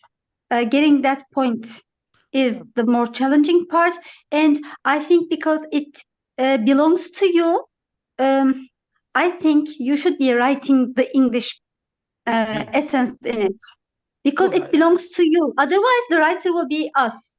if it The belongs, writer should be you, I think. it belongs to all of us. Let's idea is to put it out there. Let's use artificial intelligence. Let's put it out into Google Bard or No, it will ChatGPT. be something stupid that Let's try should it. arise No, from never that, assume, because never assume that. Never assume that. Artificial intelligence is I think intelligent. It's intelligent. Never assume that. It can give you something very nice also. Put it there. Don't, it'll be a block that people have. I'm saying use it as a mediator also. It has intelligence. It has intelligence. Well, what is intelligence? We'll have to discuss that. What is intelligence? Does it have a wrong? artificial intelligence can just get the words and write them down, but instead of that, maybe we can have really neat summaries. Okay, I'll tell you what what we'll do, Seville, is separately one day we'll just go on to Zoom. Both of us will meet, or anyone else who wants to join us. We'll take one of I'll do it. sessions. Yeah. So we'll, three of us, or anyone else who wants to join, we'll take one of these transcripts from one of these videos. We'll put it into any of these platforms, and let's see what it comes out as a summary. Let's read it. Then we'll Okay, see. let's see what comes. Yeah. So if it makes sense or not, then if it will make sense, which one works better? Does ChatGPT work better? Look, I don't have the paid version. If someone, we'll call someone who has a paid version, and we can try the paid version also. We'll try the free one. We'll try Google Bard. We'll see if there's any other platform we can put it into. So let's use it. If we have that technology available to us, let's use it. The beginning text is very important. We will be translating something, but if what is translated in the beginning is not really good, then the translated text will be also not reaching its aim. Okay, I think what we should also use. You're exactly right, Sevi. What we should also use is we should use young people like Jasmine, other students. Yasin is here. Let's ask these students also to help us. We may get it wrong. Even me and somebody else. I think it really should belong to you. The beginning part, what is in English, it doesn't have to be something long, but the summary, at least even 10 sentences, 5 sentences, it should be your sentences, I think. Look, for me, like when we started off this, I asked each of you, what does the World Mediation Circle mean to you? Similarly, for all these things, whatever it means to you, whatever you pick up from it, please put it out. Each one will you maybe look at it separately. We can put lots of, we put it in different, I mean, have different summaries by different people. But it's not one thing. I mean, I don't want it to be, okay, Vikram is saying this, or Vikram feels this is what it puts out. That's why I never even talk about all these videos. I want people to watch them. I don't even take out clips from it actually, because the essence is not just a clip. Essence is to watch the entire 1.5, 2 hours. So I don't want to take, because it's discounting someone's thought process. I don't want to do that also. So summaries, I might have a little bit of an issue with, but if the entire transcript can be picked up and put it into a format which is readable, and then translate that into different languages, I think it might be nice. While I'm talking to you, I'm also copying the transcript of one video, and I'll put it into ChatGPT, and let's see what it gives. Well, it's too long. ChatGPT might not accept such a long text, so I'll break it up, and breaking up will not give the summary. But Ramses has this, yeah. Can we, since Ramsey has done, he's an expert interpreter. I'm curious what his thoughts are in terms of what I'm hearing is we need to be able to synthesize the essence of what's being said and translate it into all in different languages, but it still needs to have the core meaning. So it'll be interesting to see what that would look like. So I think that's the challenge. Vikram, everyone, Mandy, Tina, Sevi, everyone. I'm sorry, I have a reflective practice group to run. So I apologize for being here for such a short time. It was marvelous to be here and Congratulations, Vikram. Thank you. Please, thank you for See you all joining us. soon, I and hope. See you soon. Thank you, Addio, Michael. Michali. Bye. Addio. You can write to me from LinkedIn if you Barakallah. want, Mr. Lang, and I would be happy to help. Marvelous. Thank you. I will be in contact with you. Okay. Thanks. Okay. Now, okay, so it only accepts a very limited portion. But let's see. I'm going to ask it to summarize this. Yeah, but Ramsey was saying something. We were asking Ramsey something. Yeah, just to illustrate the point, which I think we are already in agreement on, that certainly it is a good way to save some time by first of all putting it through some kind of machine translation with the ChatGPT or Trados or Google Translate or DeepL or whatever you want to use. But then after that, you're going to have a very careful word by word proofread to correct mistakes. So I'll give you one example to illustrate the point. COP27, the environment conference, was yesterday translated for me as 27 Colombian pesos because the machine didn't realize what COP was. So indeed, you do need to have a careful proofread. The other thing that is required, from what I am understanding from the conversation, is you're starting with a situation of a dialogue, basically a verbal exchange. And you want to, as I understand, convert that into what is more of a reference written work, first of all. So you're going from an ordinary conversational style, verbal, with ums and ahs and well, let me think about that, and the general kind of stuff that we throw into our conversation which has no meaning. And you want to change that into more of a textbook almost. Absolutely. And then convert that into the different languages. Right. So you have two conversion processes. And from your nodding and body language, I guess that I'm more or less on the right track there, Vikram. Absolutely. And so that first conversion from the ums and ahs, well, let me think about that kind of stuff, to the reference written work in English, that probably needs to be done by yourself or whoever was mainly involved in that dialogue, to make sure the written English language reference work captures the essence that is required accurately. And then you have something fairly robust and reliable to then go from there into the other languages. Yeah. So that's what we did. Look, there's one particular video that four videos. We are converting that into a book format. It does take time. It takes time. And I mean, you can use certain things like those Grammarly kind of things. Someone has tried to use that also. So there are ways to do it. It takes time, so it's not going to happen in a short time. It's going to be a little bit of an effort. But I think if we start the process one step at a time, something will come out of it, because it's not something which is so difficult also, but it's a little time consuming. So Tina's going to start the process. She's been very nice to volunteer. I don't know whether this volunteering has been forced on her or not. I don't know about that, but but she'll take that. But okay, but that's later. First, we have to talk to Alex. I haven't seen him for a long time. So Alex, how are things? How are things in Brazil with you? Well, I'm here only to listen to, because I'm not sure what you want, but for me, when I need a translation service, I hire a translator. If you're expecting that I could be a volunteer to do so, I think we don't have the time this year to do this kind of thing. No, we don't want you to do that. We don't want you to do that at all. We're trying to use technology for that as much as we can. But finally, what's the technology, the output that the technology gives has to be maybe read by someone who's also familiar with mediation. That will also help. And then put it into a format that people can read. So maybe we'll ask you to read that, but we'll try not to put things onto you. We won't force you to volunteer.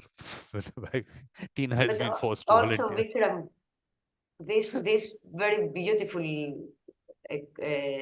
idea of talking books But is something by itself. Monday boy, just one thing. Let's just say bye to Seville. She wants to leave. Bye, Seville. Yeah. Yeah, I have to go now. It was very nice seeing all of you, and again, happy birthday to your YouTube channel. Thank you very much, and thank you for contributing to it. See you Sevi, again. görüşürüz. Görüşürüz. Bill, can you send a link to the book to your club, International Mediation Club? So I sent Zoom links. If you send your email addresses or phone numbers to Vikram, I can get it. Okay, your phone All right, numbers sounds can work. good. Thank you. Okay, see you soon. But, Bye bye. please connect with each other on LinkedIn also, or Facebook or whatever. Yes, we are. Thank Yes, you. yeah. So please. Yes, on Facebook also we can send it. Okay. Okay, thank you. Bye, Seville. See you. Bye. Bye bye. Nice. Bye bye. Yes, Mandy, please. What were you saying? I was saying that not only presentation of books could be the talking books, which is very nice because it is something that there are people that don't like reading, don't like sitting in a point, and they want to walk, they want to do other things and listen to a book. That's so beautiful idea, but it could also be a kind of editing books for mediation. Talking books in the YouTube channel. I mean, to have this. I mean, one is this this service what we for one mediators to write, to not to write, to speak books. Okay, so basically one thing is that my talking books was people, the authors come in and talk about their book. What you are saying is people can talk about a book that they have read. We can do that. That's not a problem. I mean, that's Or not write, just to talk talk a about book. it. Yeah. So Not it's not already talk about it. Talk the book. Oh, okay. That's that we have technology for. We have technology for that. You can ask the machine to read out the book for you. There's no problem there. So that's available. I mean, let's use technology where it works well. And now they have voices which are not doesn't sound like. Instead of writing a book. No, what I'm saying is that today, if you pick up text and ask certain, I mean, there are certain artificial intelligence, or is it really artificial intelligence? Actually, it's just various platforms. You can put in the text, and now it reads out as if a human is reading to it. Earlier, you could Yes, I hear know, it as but a. I know, but it's very different how you it can be your write, voice. how you speak for writing, and how you speak for people to listen. Okay. Talking books is very, very beautiful, and So it you are can going to happen. start with talking books. We pick up a book and Yes. start talking about it. When do you want to do that? We'll record it. We'll see how it comes out. Okay. But you don't read, Mandy. You also don't read. How are we going to I read. That's not true. I read, but I don't read it in the very normal way people read. I read it I do geometry in reading. I choose words, paragraphs, go up, down, think, stop, from one corner to the other corner. Don't scare people, okay? Of the page. The only thing is Yasin has put a message in the chat because he's saying he's stuck in traffic. Yasin, we can wait for you. There's no problem. I think we can do a little bit, but I think he wants me to read out what he's typed out there in terms of his experience. So he says, greetings everyone. Myself, Yasin Khan, a law student from Jamia Hamdard, New Delhi, India. I met him, which means me, in the online meeting a few months ago, and we launched the Jamia Hamdard Suleh Circle. Suleh is the word that they connect with. So as you don't have to use the word mediation, you can use the word that people connect with. I shared my little experiences in some previous meeting. I did mediation in an informal manner. Until now, I saved 2 marriage relationships and 1 property dispute and 2 money disputes. Imagine he's a student in college. He's done all that. And you want to make mediators in 40-hour factories. Look at this. One money dispute is pending from almost 2 years. So totally approximately 5 cases are resolved till now. And also I work as a mentor in my hometown for motivating and encouraging people towards education. Such great work. Great work, Yasin. These are very little things. I'm here to learn many things from your experiences. You all are very great people, and I'm glad that I'm the part of this session. Thank you, everyone, and Vikram, sir. Vikram is okay to invite me to be part of this YouTube baby anniversary session. So thank you, Yasin. Thank you for the lovely message and a lot of involvement. And you have so much to teach people. So everyone's going to learn from everyone. So thank you very much. So, so at this point of time, what have we come out with in relation to the YouTube channel? One, we want to convert videos into a written format, as many as we can, and we do that slowly.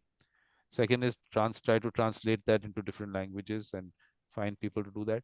The only thing is, like Alex said, look, he uses a professional translator. I mean, that's the way it should be. So what we can try and work out is a way that the translator can be remunerated. So it can be, if the book gets sold, if you can create books to be sold, then a certain royalty can be given to the person who translates also. And something should go to the person who contributed to that video, and some should go to me for creating that. So I think we can do some kind of a royalty sharing kind of thing, but we don't know how many of these books sell, what really happens, but that can be one arrangement. So everyone has an interest. Yes, Ramsey. An efficient way, perhaps, to use time and money is to use a machine first for the initial translation, and then use a professional linguist for the proofreading. And that will cost you a lot less. And you get the best of both worlds at the end of the day. Yeah, but I think the first challenge is to even get it into English, to get Exactly. it into Yeah. readable English format. Let's do Absolutely. that. And Alex's granddaughter has arrived, and he has to be with her, obviously. So thank you, Alex, for coming in, and we'll see you later. So yeah. No, I think that's what I'm trying to say, is that instead of fixing up something to be paid to anyone, there can be some kind of a royalty arrangement, so that the translator also, everyone who's involved gets something. So the person who creates it into a certain English form, the English one into a format that's readable, that's one person.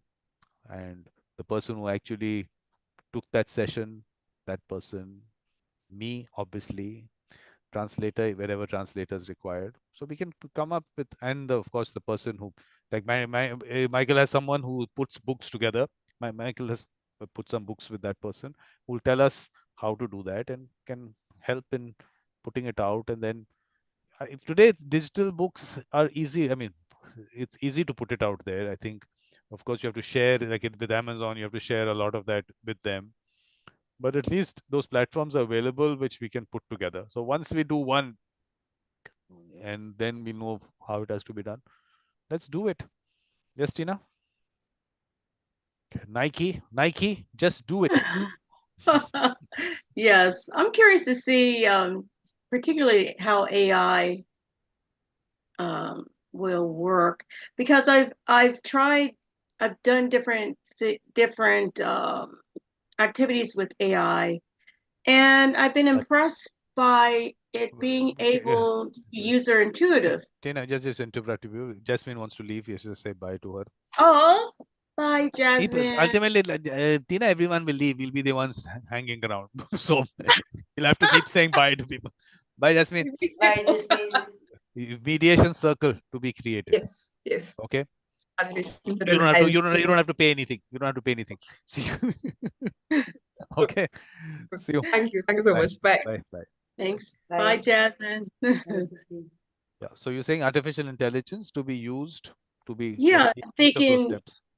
yeah, because I also have been practicing using this translating software, because I want to be present in all of the circles whenever I can.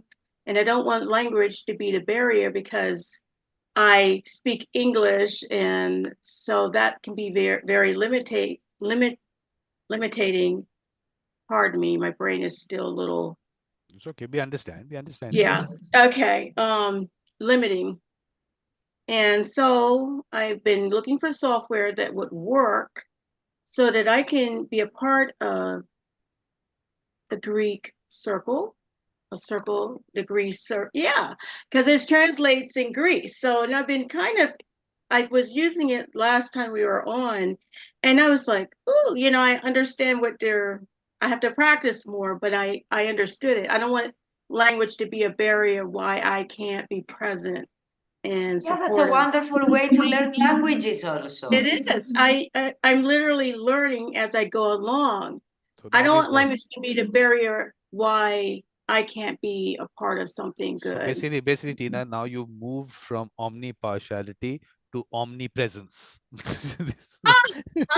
Yes, exactly. Yes, yes, yes, yes. And I think Okay, no, that's they should be great. part of all of that.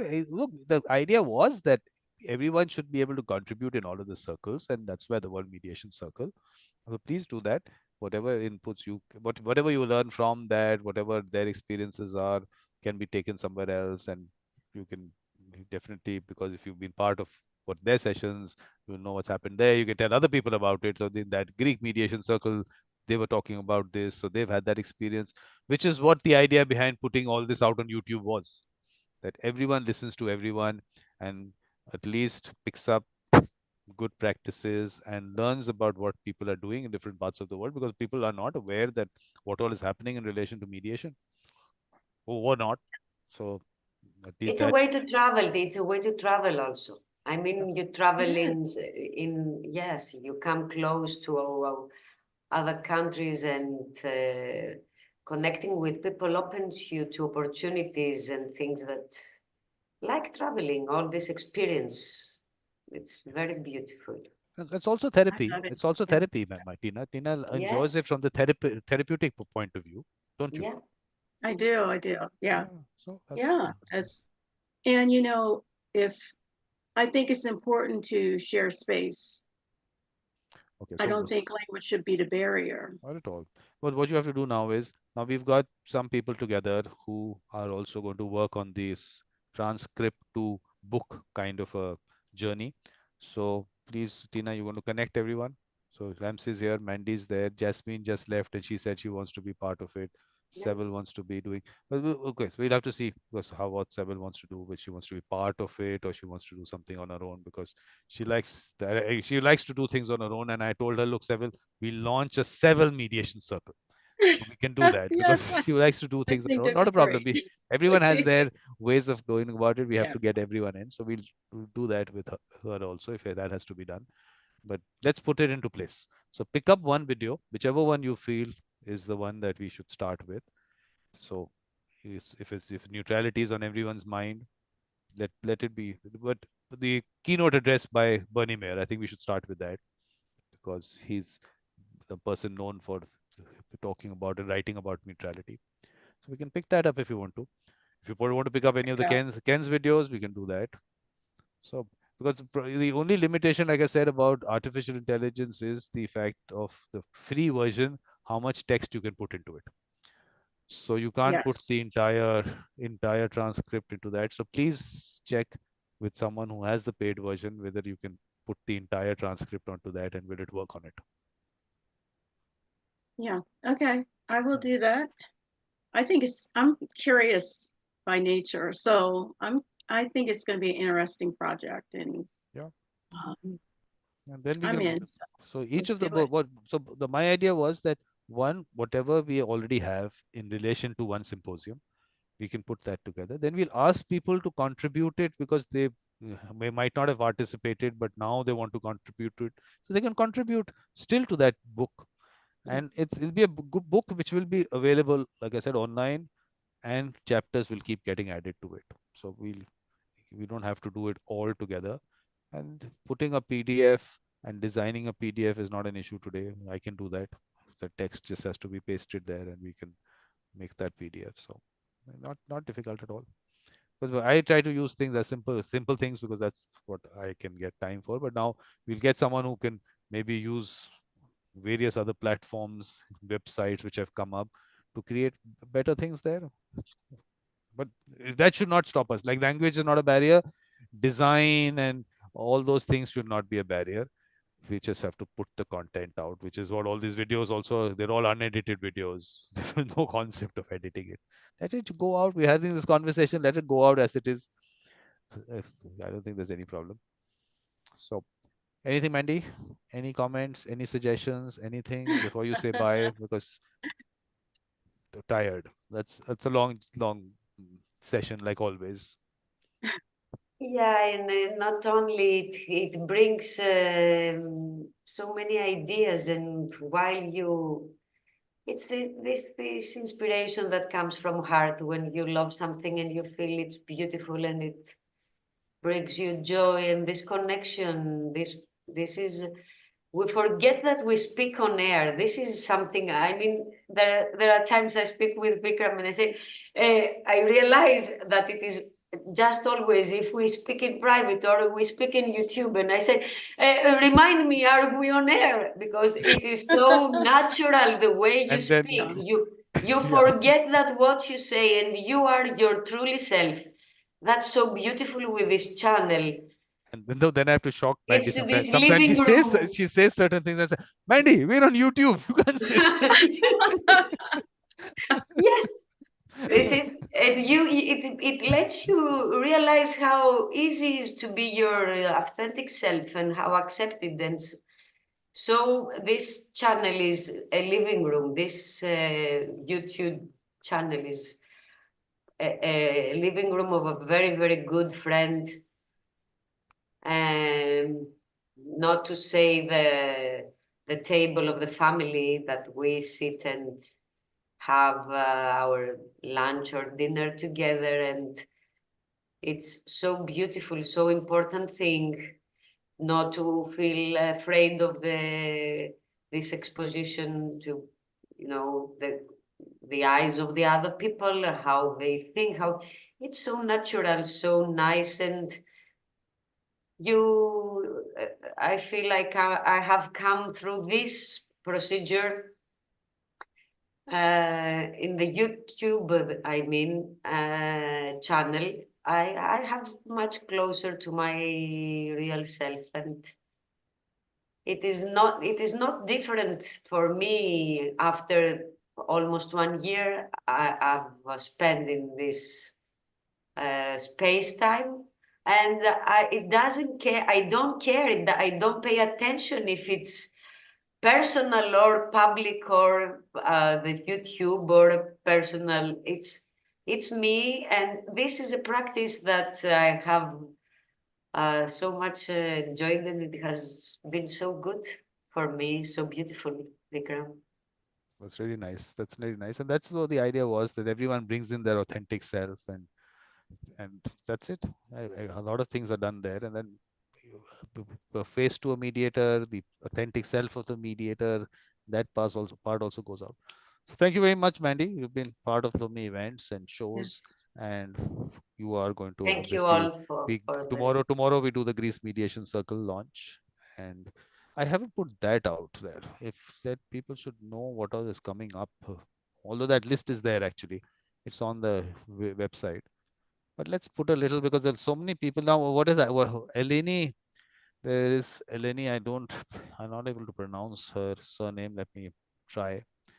Her pictures also go up there. She's been part of my shows. She was on that Mediator Experiences.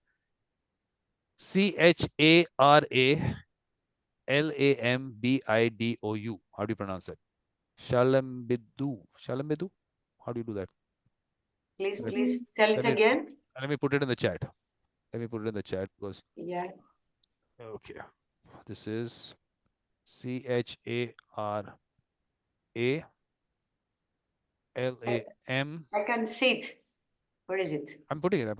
Let me type it out. It's a long surname. Yeah. Haralambidu. Kara? Haralambidu. Karalambidu. Karalambidu. Okay. So Eleni Karambidu, she'll try and join, but even if she can't, I mean, this CH could have been H only, but this is the way it is Ha. Okay. Hara, Hara. this small first part, Hara, is the joy in Greek. Hara, the joy. And Lambo is to shine. So this is very beautiful name. It has all this, the shining This of is the now joy. Nancy, you can see what I have to go through. You say anything to her, she'll now she'll get into an explanation of the Even, word, but the Greek origin of the word. what can I do? Even the names have meanings. Very nice. We Absolutely. like that. We like Yes, that. We like that. Yes, I love the words. Yeah. So now I But can't they even hide inside. I can't even mention someone's name without getting an education. No, especially for Greek, because most Greek names are meaningful words. Same as in Arabic, the same thing. Exactly. So that's Yeah. important. I get a little lesson in the Greek language also. So that's very nice. So definitely it's a good thing to learn. So this her Eleni was also going to be put up onto that picture. So who all are there now? I also written to a few more people and asked them to be part of it. We've got a lot of people there, a lot of interest. Actually, Mandy has been out there coordinating this, and which is what I wanted. Someone to take up on each mediation circle and take it further. So this is hopefully we'll be able to now reach the grassroots level. Now we've got the mediators together. We have to get to the people now, right? On the question of getting to the people, I would like to ask a small favor of you, Vikram, please.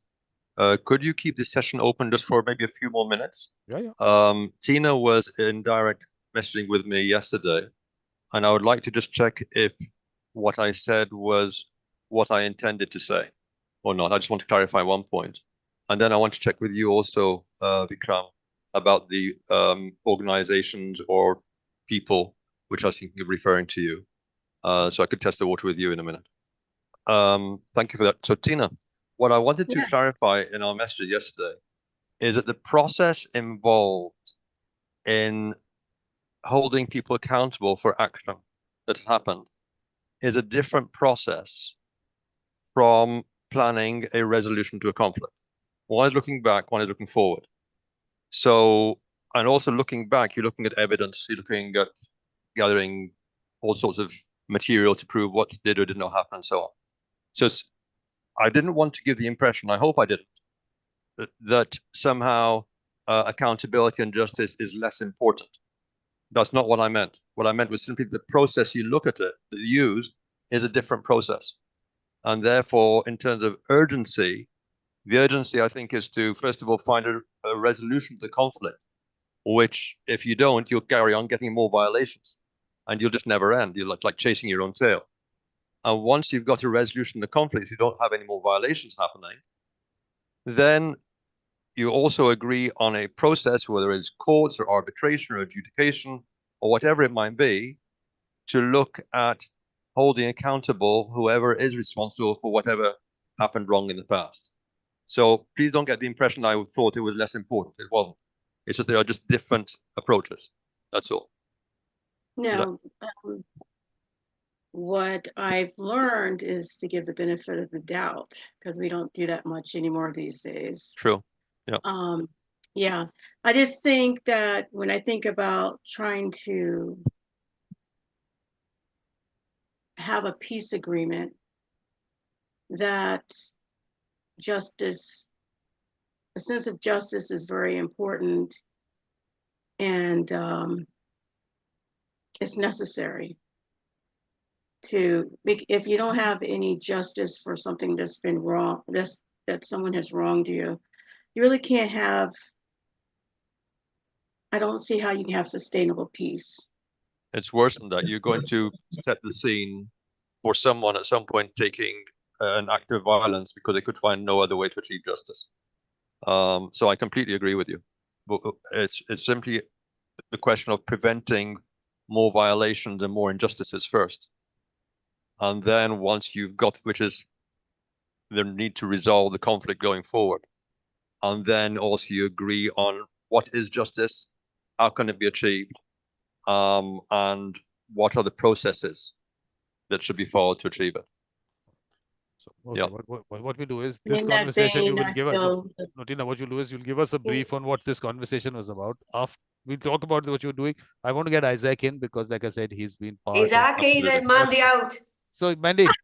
Okay, Mandy. Hiya. Bye, Mandy. Bye. Hi, Isaac. Mandy. Hi, Isaac. It's a relay kind of race. So one comes. Vikram's tube is you. That's the phrase of the day. Vikram's tube is you.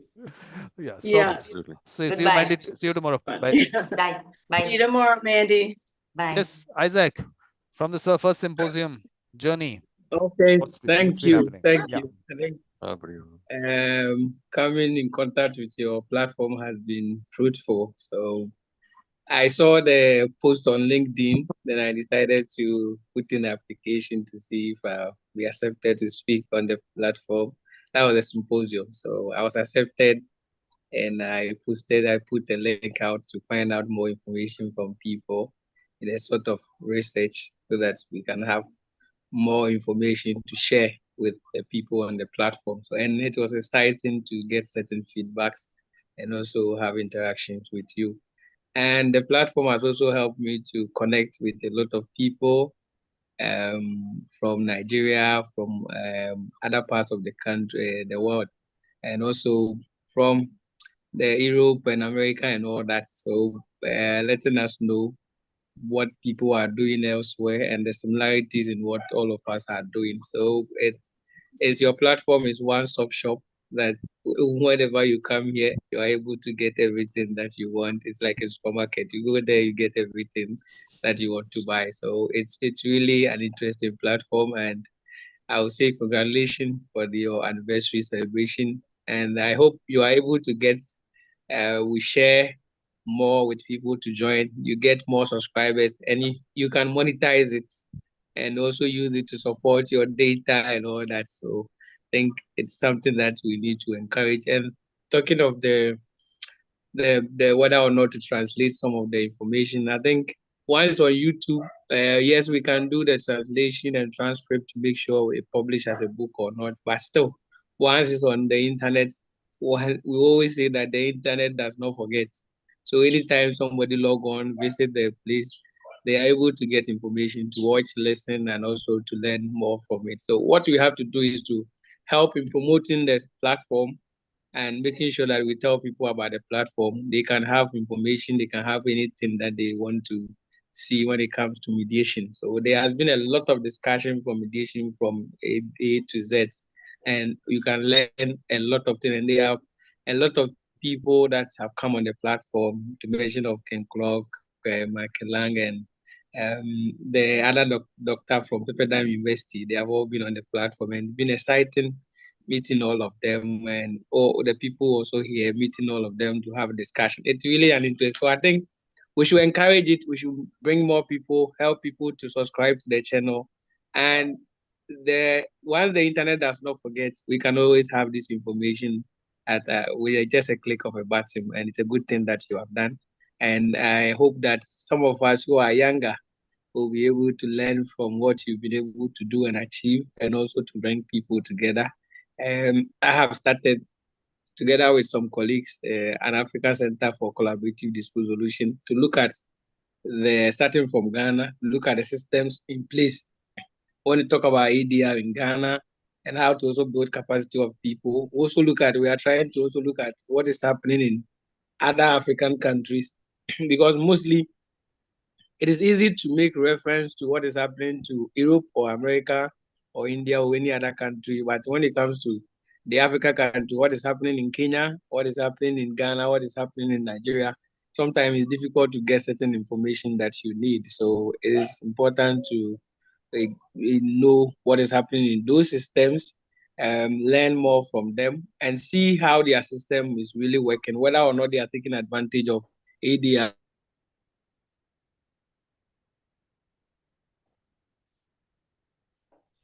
Wait, just put Isaac's video. Yeah. What I'm doing, Isaac, I'm just shutting your video. I'm just shutting your video. Maybe that is creating that issue with the voice. But one important thing Isaac has just said, people should subscribe, tell other people to subscribe. Monetizing, so it's way off. Be monetizing, so we can forget about people. You need hundreds of thousands of views here. That doesn't happen. But tell people, let's spread the word. At least people can benefit from all this. And yes, sure. I think my somebody called in. I was using my phone. Sorry about that. No problem. I shut the video only because I thought the signal was an issue. You can okay. Put on your video again. So, Isaac, what you just said is spreading the word, people to subscribe, and getting notifications. I've spoken about that. That is one way of staying updated. So some event is scheduled, you'll get a notification, this event is scheduled for so and so time, and you can then come and you look. Right now, Zoom link remains the same. So if you want to just come into an event, you have that option. But watch it, you can do that. But also, what I haven't done is I haven't told people that you can actually, you should also like the videos. If you like something, put a like there, because the algorithm of YouTube then will show it to more people. If more people like it, will show it to more people. And that's how the whole message spreads. And I mean, it's such good people have given their time. So let's put it out, let it reach more people. But that's one part of it, Isaac. The other part of it is the Ghana Mediation Circle. We, in terms of the YouTube channel, we, like I told you, we have to ask people for their experiences with mediation in the informal setting that they already have. Make those little clips, put it that. For each mediation circle, we'll do that. That asking people who those people are in your community, school, college. Those people are identified. We put out that little video out there, those little clips. So those also should be available for people to see. And the other thing is we have to expand the whole thing. We have to bring in mediation circles from other countries and then do the larger Africa mediation circle. So in each of those countries that you are interacting with people, if you feel there is someone that we can involve in creating a circle there, just let me know. Let's launch that. So we can talk to Nachan, Baba, and those people. We can see to work something out. Yeah, we have to do the Nigeria one. So we'll do a Nigeria one and then the larger one. Yeah. So in relation to any of the, I mean, the transcript and translation part of it, if you any at all want to work on that, please tell Tina. So she's coordinating that. But Tina, please connect to. I don't know, look, Isaac doesn't have so much time. He's busy creating his Africa Center and promoting it. That's what he does. So, but because I tell you, the first symposium, he participated in that. He was so nice at that time. He was one of those very enthusiastic people at that time. And he created this. Why not this time? Why not this time? Let me tell them about it. Let me tell them about it. So he created this very nice form. He put this form out there asking people about what is happening in there. I mean, in relation to mediation, if they know someone, something like that. I don't remember exactly what the questions were. But he actually, to find out about mediation in the culture and traditions of Ghana, he actually put this, it's like a survey, let's call it a survey, but he put it into a form format and he sent it out. I was so happy. I said, no, we're getting somewhere. And that was it. After that, he just became so busy doing so many other things and he never took that forward. So Isaac, if you're listening to me, well, it seems he's not. So that's a problem that has happened with Isaac. His enthusiasm up till that stage of the survey happened, and after that, nothing happened beyond that. Why, Vikram? I should have by now had so many people with that mediator mindset been identified. Your village itself, we should have already had a mediation circle. All that doesn't matter. It's never too late. It's never too late. We are starting now. Yeah, it's never too late. Something will happen. Don't worry. Look, I'll tell you what happens as I see it. Isaac thinks, why do I have to do this with Vikram? I can do this on my own. Please do it on your own. I'm okay with that. There's only one person up till now. I'll tell you, there's only one person. There's one person from India who was one of the events, and I was saying, look, all this matchmaking is what I do, and I mean, people definitely don't take it forward the way I want to. And she said, look, we need you. She's the only one who said we need you to connect people. So if I add any value, please involve me. If I don't add any value, I'm not saying I'm not forcing you to put me in, but I just feel that, I mean, I think Vikram, I have a topic for you next week to teach my students. Teach? We don't teach. We just talk to them. We just have conversations. We don't teach. When I talk about teaching, you said you don't teach. We just have conversations. So whenever you want to have that, let's have that conversation with your students or whatever. Okay. So Tina, if you feel, if Isaac has time, you can always involve him. But have you connected with Jasmine? Yes. Have you got her connection on LinkedIn? And Tina? So yes. I'll do that today, get that done and connect with Jasmine. Jasmine also. I just wanted to say thank you, Ramsey, for providing that framework, because it's very helpful as I try to. You have to give us a background to it, Tina. What is that discussion about? Again? the background to the Ramsey and Tina interaction. Give us a background, so we'll also might get. Well, I found yesterday was so insightful. It was just really, it is always like that, but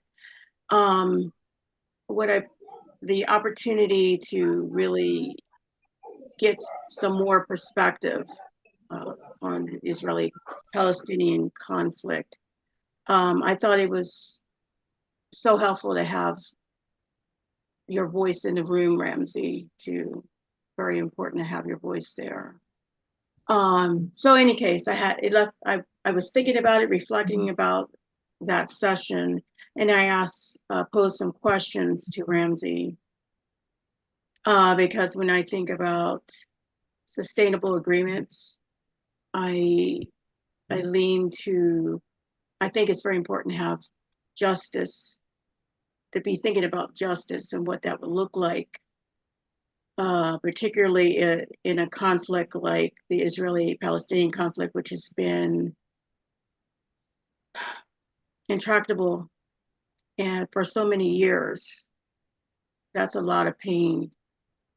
So something my mom said to me about in terms of forgiveness.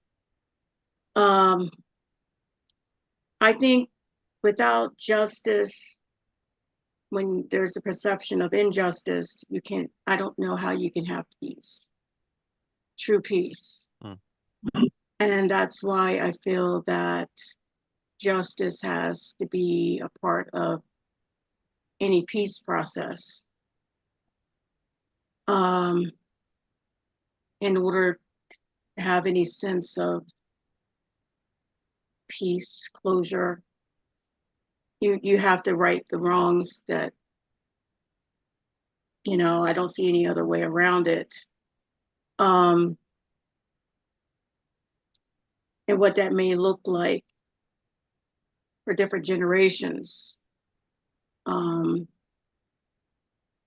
a path forward to peace. I'm thinking, what do you want it to look like for the youth to grow up a better life, have a better life? This is, look, Tina, this is part of the Israel-Palestine Mediation Circle gathering. Right now, Erin is coming in to celebrate the YouTube channel. Right now, it's YouTube. Look, we have to have separate parts to everything. We can't merge them.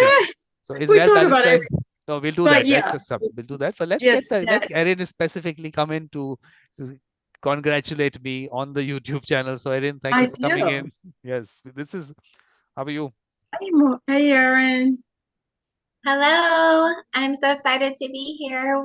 Congratulations on 3 years. That's amazing. Thank you very much, and thank you for contributing to that. Your contribution is part of those 675 plus videos. So yes. Wow. Thank you. It's been my pleasure. But Erin, it's not as simple as you coming in and saying congratulations. You have to tell us some things about what you have picked up from the channel, any specific aspects that you want to talk about, anything more that should be there, if I have to take it into some other direction, all that. Erin, it's not so simple. Well, I just loved the discussion we had with Ken Cloak about his new book. That was amazing. And it's those kinds of discussions that really resonate within me as a mediator and help me to build on the skills that I already have. I had the pleasure of taking his course in college, and anytime I have the ability to learn more from him or more from people like him, I love that you have created this opportunity for all of us to learn from one another. Anything specific, other things, say the World Mediators Conference you're part of, any session, anything that you want to highlight? The session that we did on trauma and mediation was amazing. I've gotten a lot of really positive feedback from that. The session that we did on AI and mediation was really interesting, and ChatGPT and the way that that's headed in our future. I really like having those discussions. I love meeting new people. Tina, I met you before. That's amazing. It's really nice to meet you, Ramsey, and Isaac, if you are there. Meeting and networking has been amazing. It has been beautiful for our companies as a whole. I have met people through your circles that will be lifelong friends and partners. And for that, I'm ever grateful. And the fact that I can call them up or say, hey, I'm stuck and I don't know what to do, or this was so hard and I need somebody who understands what I'm going through to talk to about this. And you have created this mediation circle that allows us the space to do that, to learn from one another, to speak openly and honestly about problems in the world that we're facing and our future and the way that we're headed in mediation. And it's just been amazing. So thank you. Thank you. That lovely words. I think, like I keep saying, these clips should be taken out, and these clips should be put out there on the channel. All those nice things that people have experienced. No, I think that's really important. But yes, Erin, all the matchmaking has happened. Now work on the ground. You have to create a mediation circle. I can't even say you don't have to pay anything, but Erin has been so nice to be a patron, so I can't say that. But I've been generally telling people you don't have to pay, but you have to create a circle. If you don't create circles, you have to pay. So Erin, you pay, but you You've still have to created create this circles. opportunity for us, and we have the ability as mediators to contribute to that. And I think that if we're going to use and utilize your service, we need to contribute to it as well. So you can keep it going. Good. I always felt there will be more people like you, but sorry, Erin, there aren't so many people like you. but what are we creating? I mean, look, US mediation circle is going to be launched, so then definitely we'll fix a date for that. I'm trying to find out who will be the face for that, because look, I need someone 70 plus. That's the best if that can happen. If we can't find someone 70 plus, then we'll see. Or we'll just put everyone. I think forget the 70 plus thing. Let's put all of you there. Because I was just showing you the Greece mediation circle. We put out a lot of people in that. Normally, it hasn't happened on other circles, but here we put a lot. So let's put everyone. Let's fix a date and let's just do this, because that circle it's been pending and that has to be launched. Earlier, like I said, it was about the face, but now I I'm think thinking everyone about is Valentine's Day. What do you think? perfect. Perfect. That's okay. And what if you had a diverse faces picture? Like you had all of us in a picture. Look, I'll show you. I'll show you the Greece mediation circle. This is what is happening tomorrow. So something like this. Nice. We'll put Yeah, all there. I like it. I like it. I like it. Yeah, so It we'll do looks that. good. Because earlier, like I said, it was going to be a face. Now I think everyone is a face to it. So let's do that. So 14th. Yeah, perfect. 14th. Good. Oh, it's done. 14th. Because it shows your diversity too. It shows that we're able to talk as humans, as different people, and still come to some nice conclusions. Perfect. Perfect. So that sounds good. So let's do 14th. 14th February. Is that what the plan is? Sounds good. Done. Please note it down, Erin. US Mediation Circle is being launched on 14th February. And I'll put it out. I'll get as many faces as the whole picture, that whole flyer allows. All I'll keep reducing the size of the pictures. But I'll get as many. Look, there have been so many people from the US who've participated. So let's bring all of them in. So that sounds good. So what at the same time? 8:30 India time. Erin, what is the time? What is the time for you right now? It's 9:43 right now. 9:43. So I can totally make 8:30 work, but any earlier than that, and it gets into my kiddos' drop-off times. 8:30. My India time is 7. Will be 7 o'clock your morning. Okay. That'd be too early, is it? Might be too early. So what is a good time? If we can make it 8:30 my time. That'll be 10 o'clock my time. Would that be too late for you? No, let's do it. Not a problem. Look, I do it for Ken also. Yes, that book of his whatever was on 10:30. Of course, I prefer it to be earlier, but it's okay. Sorry, I can make it work early if we get up early in the morning and go before school. It's just that drop off time. What time is the drop off time? Drop off time, we leave at 7:30 and then I get to my office by 8:15. So let's keep it at 8:30 is 10 o'clock. If it's 8 o'clock, you can make it by 8. Yeah, 8 o'clock. Let's do 8. that. Let's do 8. You can come a few minutes later. Doesn't matter. Perfect. Because that's 9:30 sounds better than 10. No, but really Oh. does. but Erin, this is only because you're into Pacific time. But when you move into Pacific Daylight Time, then it's not so bad. Then it's only Yeah. a half an hour extra. So your 8 in the morning will be 8:30 my time. So that's a lot easier. But right now we'll work with this. So perfect. All noted down. Thank you. 8 o'clock Pacific time on 14th of February. We're launching that circle. Got it in my calendar. Good. One good thing done. And beyond that, Erin, anything else that you want to highlight, please? Okay, let me tell you what else we discussed. What we discussed was that there are so many videos out there which definitely can benefit people, but not so many people end up watching these long videos because they are long. Right. So what is being planned is, and Tina is taking the lead on this, is to take the transcript, convert it into a chapter. So we have say every symposium will have a book. So it'll be neutrality and mediation, there'll be a book. So we'll pick up each of those videos, convert the transcript into a readable format. And once we've done that, then we'll work with people to translate that into different languages. So, so that can reach out to more people. Yeah. So there's a lot of work there, a lot of work to happen. So now the thing was, how do people get remunerated? Because Alex was there from Brazil and he said, look, professional translator kind of thing.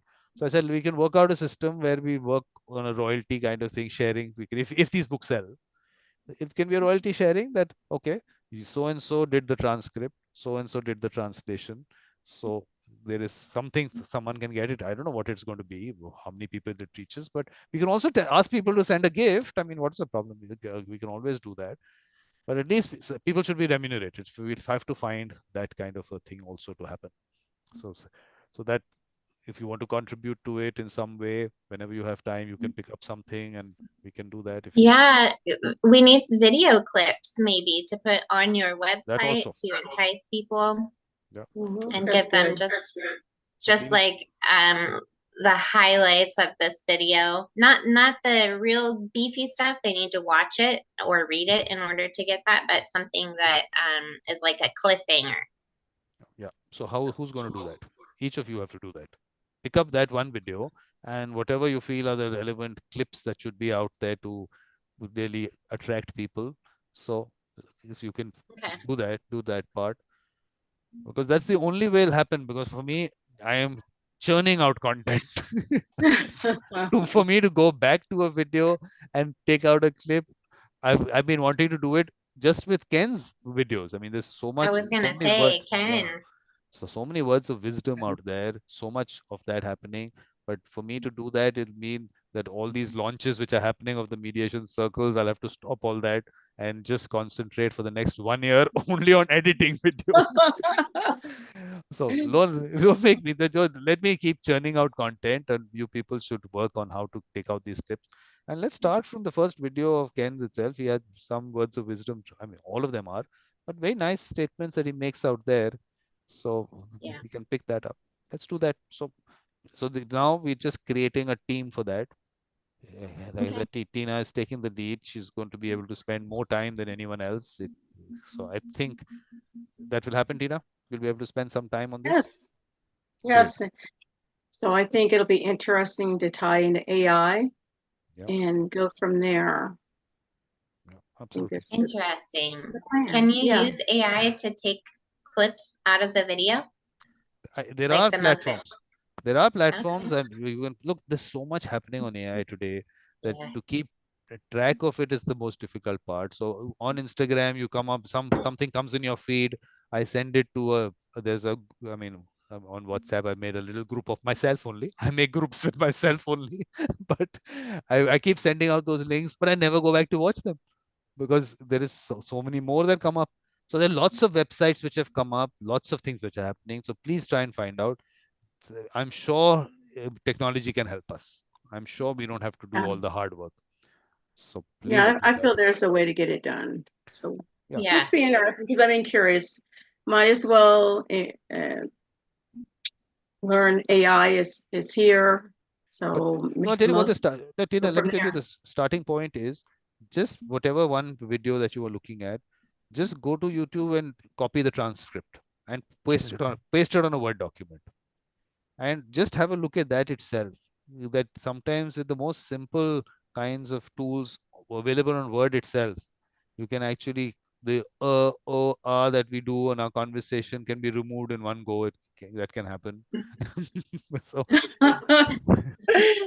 so some, Oh so, my. but we can also feed it into some platform, and maybe it'll be able to convert it, because Andrea and I have been working on a book, part of what one of the with some videos of Ken which we were looking at. It takes time. It takes time. She took time to put them together. Then Ken read that, and then he finalized it. We haven't taken it forward there in terms of putting it as a book right now, but as content, it took some time. So and for her to find time to do it, so it was all voluntary. But now I'm saying, let's not make it voluntary. Let's let people share in the, if there's any revenue that comes out, people who are involved in it, let them share revenue on it. So everyone's gets remunerated. So let's do that. Sounds like a I like plan. it. Yeah. Yeah. Yeah. So Tina's going to do that. She's going to coordinate that. But first, I think the first step is let's just pick up one video and let's just go through the process, and let's see how difficult it is and where we need help.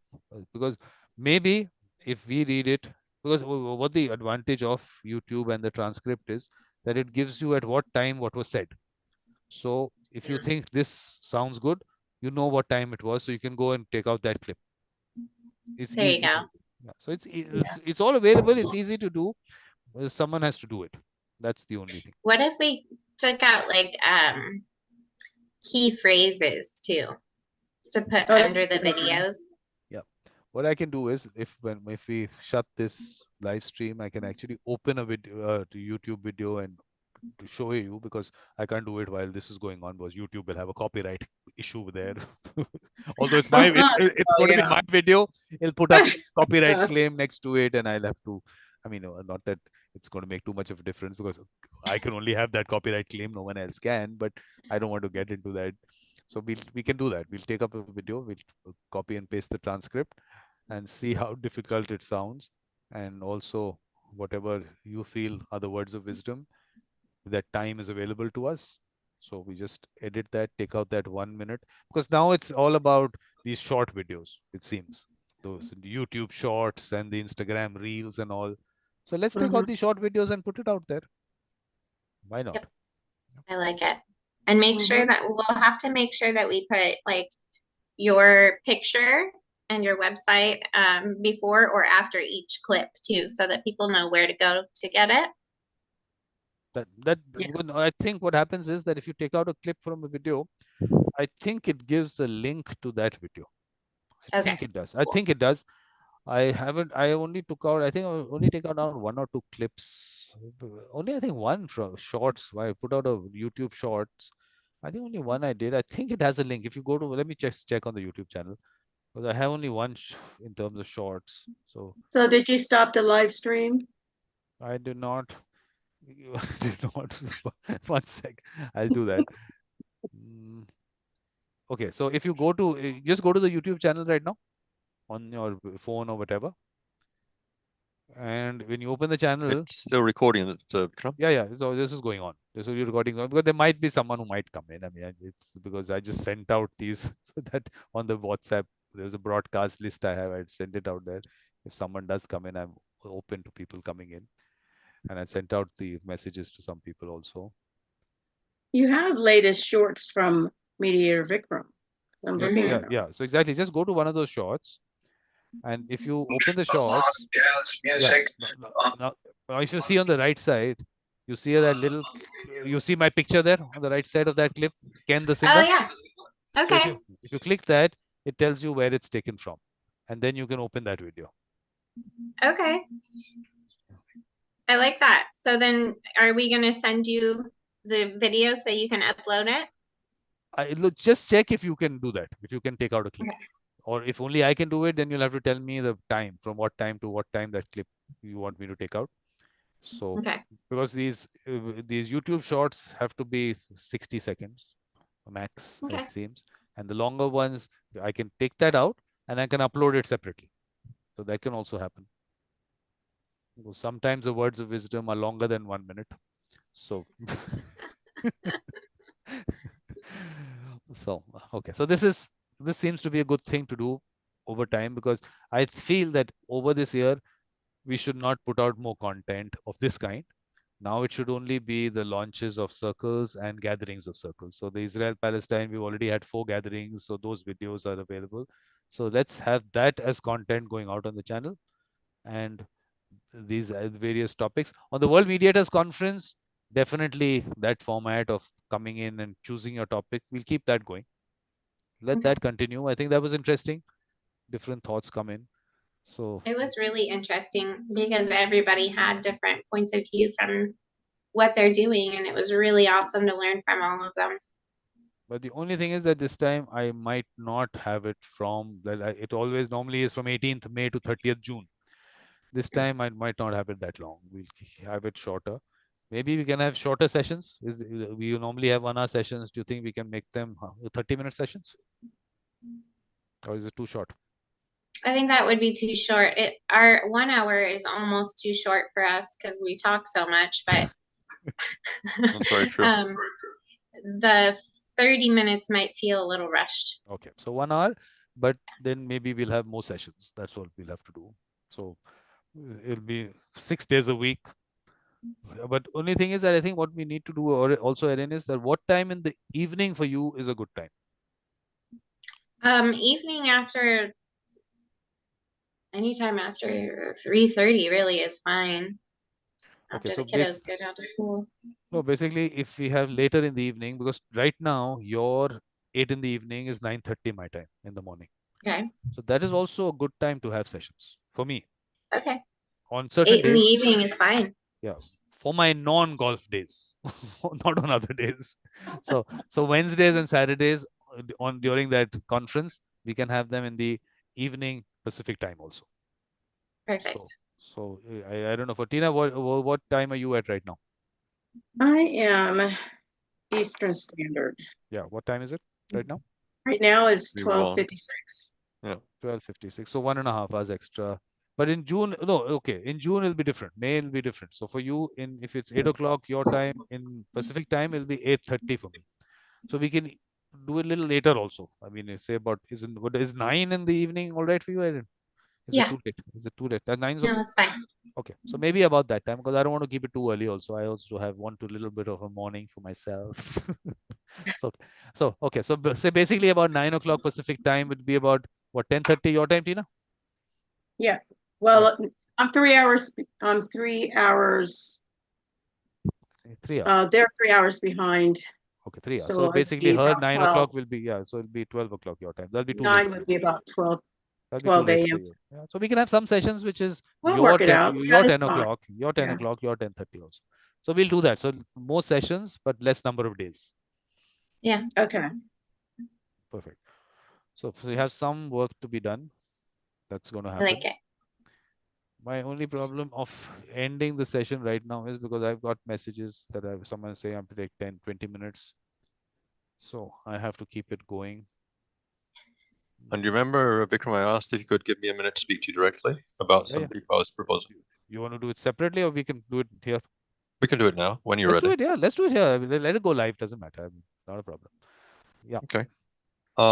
So first of all, I'm sorry to say that one of the people I'm going to recommend is no longer alive, sadly, and he was really a big authority, a very experienced person, not a theoretician, but he really was involved with the Carter Center in negotiating and mediating key disputes around the world. Sadly, he's no longer alive, Dr. Ben Hoffman. So let's make best use of the opportunity we have with the people who are still alive. I would recommend Laurie Nathan. He's in the Kroc Institute of International Peace Studies, the University of Notre Dame in Indianapolis. Have you had good or bad words with him at all, Laurie Nathan? No, I haven't had bad words with anyone. I'm just generally saying what people's impression of what I do is. Yeah, for I sure. just like, let me give a background to Erin also. But I mean, Ramsey's been so nice. He said, I want to connect with you to people who might want to fund the work that you're doing in some way, or whatever, collaborate or whatever. And I was telling him that I've alienated almost all institutions because of the things that I say about the training part of it and the 40-hour factories. That's most of institutions gone there because all of them are going there. So that's why he's asking me. But there's no bad blood with anyone. With anyone, everyone is. So hopefully you've not alienated Laurie. I put the link in the chat to you, Vikram. Yeah. So you have that just to copy paste. The next one I would recommend would be Jonathan Granoff. He heads up the Global Security Institute in California. Phenomenal experience. He's not by any means a theoretician. He has really cut his teeth the hard way.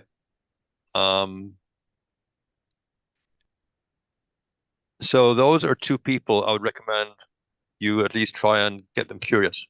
Sure. Because if they do get curious, then they'll probably, with momentum, other people will follow in their wake. And there'll be people who are worthwhile to have. These are not people who spend time writing books and giving lectures. All they do a bit of that is really being involved in the sharp end. The one institute, and this shows why this institute would be different if I just say one institute, would be Klingendal. Are you familiar with Klingendal at all? Mm-hmm. Yep. Okay, they're the ones who, they started off life initially as being the body responsible for training the Dutch diplomatic corps. And then they branched out as commercial or capitalist necessity dictates to doing all sorts of courses in negotiation, mediation, conflict resolution. And it was through them, and courses I did with them in the past in negotiation, that I became aware of something that is relatively new in the field, which is called insider mediator as a form of negotiation, where basically in a negotiation situation, one particular party would see who within their team really understands the other party almost as well as the other party understands themselves. And then they would turn to that person to really be acting effectively as a mediator. So it sounds like a conflict of interest, but it works very well between themselves and the other party. And that's what's now referred to in the field as insider mediator. And there's some information on that on the UN websites as well. So Klingendal, I would highly recommend. Perfect. Okay. But also suggestions on how we can, get them involved. One is that's easy. No, that's easy. If you reach out to Laurie and Jonathan in Croc and GSI respectively, they are very humble people, and I am absolutely sure they will respond to you. Okay. So I would go on. What I'll be telling them is that, look, I'm creating these mediation circles and mediation circles in schools, colleges. The idea is in every part of the world, in every corner. So one is that there is funding required to reach people and get them involved, and maybe that part of it is one. Beyond funding, what else do you think they can? No, where these people's value lies. So I wouldn't suggest that you let the tone of your approach sound like you're trying to get them to sponsor. I wouldn't recommend that at all. If they are enthused by it, I think they'll be offering more money than you could ask for. Okay. Yeah. So I would suggest you go reverse psychology completely, and make them aware of it. Avoid sounding like you're just looking at community-based mediation, but it's the whole ripple idea of going up and down. Yep. That will excite them. If you say, just schools and colleges and local societies and whatever, they might not engage. But if they see the bigger picture, yeah, they'll get excited. Yeah, so I basically have to create that bigger picture, which I normally is out there in conversation form, which just has to be converted into text. So maybe this conversation has come at the right time to challenge you to now bring in the bigger picture as part of the vision. Yeah, because the bigger picture. Yeah. And the other thing that would also get them involved, potentially, And I know this may or may not be in harmony with the way you see things going, but they would be very valuable, I think, to give a short presentation on their particular angle, their particular approach to mediation/negotiation. If they see a crossover between the two disciplines, I'm sure you get an interesting answer to that. But Ramsey, should we just say hi to Paula? Absolutely. Hi, Paula. This is the anniversary celebration of my YouTube channel. That's what's going on, right? This is not the Israel-Palestine mediation circle gathering, because a lot of confusion will happen there. People will not know what is going on here. Yes, Paula. So we will get your microphone, Paula. Yes. Microphone. You're on mute. There you go. I did intentionally. Hi, I'm running a little late, guys. I'm sorry. We had a power outage, so I'm recovering from all of that. You can see I've got a lot of layers of clothes on because it's minus 10 centigrade here right now. Oh my goodness. But where are you? Yeah. But it's warming up. I'm in Lexington, Kentucky. So, you know, where they raise all the racehorses. That's where I live. So we will get you in 2 minutes to tell us what you, in terms of the YouTube channel, what you watched, what the highlights are, what anything on the content and everything. Just 2 minutes. Ramsey is giving me some very important advice. And to I would never presume to give you advice, but just give you what this information I have that might be useful. Okay, I call it advice. It is advice for me. So important. It's not meant that way. Please don't take it that way. Yeah. No, it's not meant that way at all. No, I need this. Look, this is what people should be doing. Sure. They should be telling me, connect with so and so. It'll be good for the circles. It'll be good to reach out to people. So yeah. So you were saying that get them in. They'll talk about a little presentation about the work they're doing and their approach to mediation and negotiation and how they see the overlap between the two disciplines. I think you will get some very valuable, interesting, and enriching input as a result. These are people who really are career mediators, not theoreticians, but really working at the sharp end. Because what I also wanted to do, and I'd actually put this out on my website also, that I wanted people to come and tell me that, okay, there is this project that I want to do in relation to mediation, and I'm looking for funding. And I find people who can directly fund them. So well, you see, the thing is, if you look at the institutes that are behind these guys, and you create a forum where they will be listening along with everyone else to people who are talking about projects they want funding, you're going to be meetings, bringing supply and demand together in the same room. That was actually the idea, because I saw a lot of people have very good things that they want to do. Could be at the community level. There was someone who wanted to do something with refugees in the refugee camp, and I think he wrote to a lot of people that I want funding, but I don't think that is easy to come by. So if there is, I mean, for me, in a way, trying to get quality in, which I think can help people if they want to really fund something, then okay, some basic filter has been applied somewhere, and this seems to be something genuine which is happening, and the person seems to be someone who can be supported. So I think that little filter will help them also. So that is also something that I would do. And each one of these people has a substantial institute behind them, and therefore they might look at the need that you've just expressed as being something they could put around it a program for their trainees to gain practical experience. Because for someone to become a trainee, they already need to be experienced for them to go to the next level with them. They don't deal with beginners. So there could be a synergy, if you like, a meeting of interests. Because the idea actually, when I was talking about that Weinstein Jams Fellowship, the idea came from there that they pick up maybe 10, 12 people in the whole year. But there's so many more people who definitely require some support. And look, in terms of skill development part, there's so much content out there which is already available. So that part they can pick up. But actual work on the ground, we need lots of people. Well, that's the point. That's what I'm trying to say. And this has been something which I have, in a way, it's a challenge that to ask people to spend time to do something and they're not remunerated for it is also not the best thing to do. Well, it's not ethical. So that's why I felt that if someone can actually support, which is what I was talking about, the sponsorship part of it, that if people can pick up local sponsorship and then we try and get a global sponsor in, which could be an institute, could be a company, anyone, if we can get someone interested there. But for that, let's put this into place. Let's put these circles into place. Let's see activity happening in each Get the of them. conversations happening and then see what comes out of the conversations. Yeah. I often say in mediation that it's sometimes useful to look at value rather than just price, as it were. What is valuable to one party might not necessarily be particularly costly to the other party. And that's sometimes a creative way to look at things. But Paula, please note down in your calendar, we're launching the US Mediation Circle on 14th of February.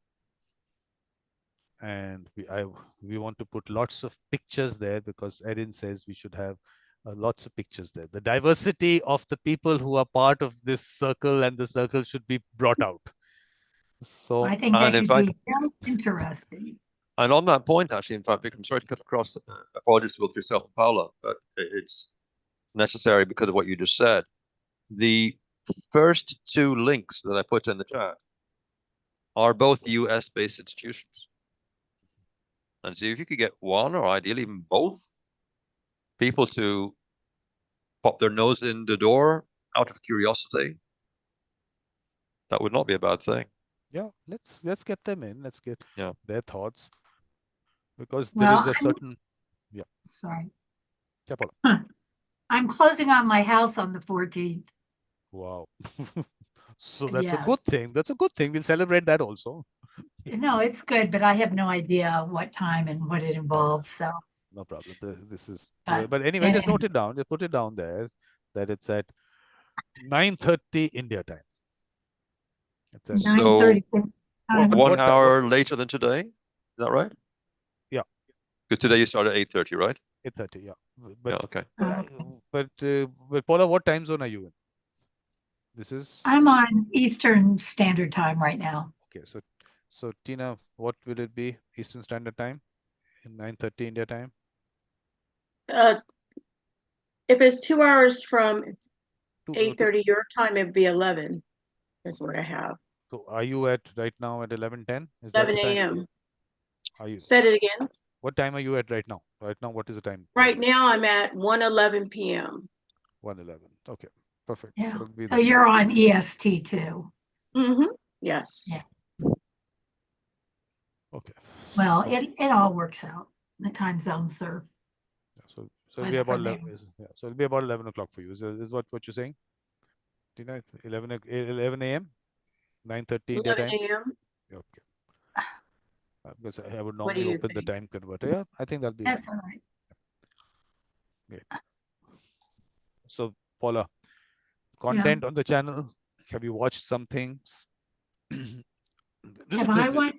Yeah, Well, I have watched. Yes, and I have watched. I've watched several things. I watched the part 2 of this series that I missed, and I watched the impartiality event. I don't know that you were involved in that though. Those were probably the 2 that I've watched so far. Yeah, I think those are the 2 that I've watched. Okay, so how do And you then find? I rewatched the first one in this series so that I could create a transcript of Ken Cloak's comments. Do you remember that? Yeah. So you are going to put that up, which is what we were talking about before you came in. It's about using the transcript already, which is there on the YouTube channel, or creating something, and then putting it into language which is readable rather than the conversation format that is available, and then let it be put out to people to benefit from. So if there's something there you can want to work on, which you said on the Israel-Palestine you'll do. So if there's something on relation to the other content on the channel also you want to do, we are trying to put a team together for that also. In the general one, Israel-Palestine, obviously that is also happening separately. Yes. Yeah, I'm not gonna volunteer for that right now. Okay. I don't mind doing some keynote speaker comment summaries. because I think that those set the tone and tend to help people focus, I guess. But how do you find information about the content on the channel? How do you look for it? Is there some, have you I gone? guess on your LinkedIn postings. No, what you have to do is you have to go to mediatorvikram.com and you'll find the links to all the events that have happened. You'll find the YouTube links to that. This is, of course, I mean, here what you'll find is what is coming up for this year. So all the circles that have been launched, all the links will be here for your launches and the gatherings. And then for each year, you'll find the section. So you'll find the links to each of those sessions there. For some events, there'll be a link to a schedule. So you'll click the schedule and it'll open up into a spreadsheet with the names of the speakers, the sessions which took place, and the YouTube links. I'll open one of them and I'll show that to you. And then we have one section totally with Ken Cloak. So obviously, words of wisdom to be put out to people in whatever format. So we were just discussing how clips can be taken out. There can be clips which can be taken out and people get interested to watch it so that it reaches more people. So those are the kinds of things which we are going to do. So let me open up one of the, say, the World Mediators Conference that happened, I think last year. This was last year's one I'm opening out. Yeah, this was 2022. So that link you have. So it'll open into something like this. Not something like this. This is what will open up.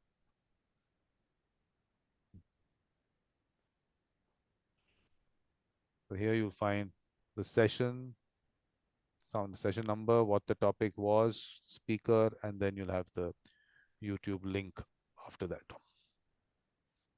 So, I mean, there are 93 sessions in that, so the list is all out here. So I'm sorry, Vikram, when is the US one? Is it 9:30 a.m. Indian time? No, 9:30 p.m. India time.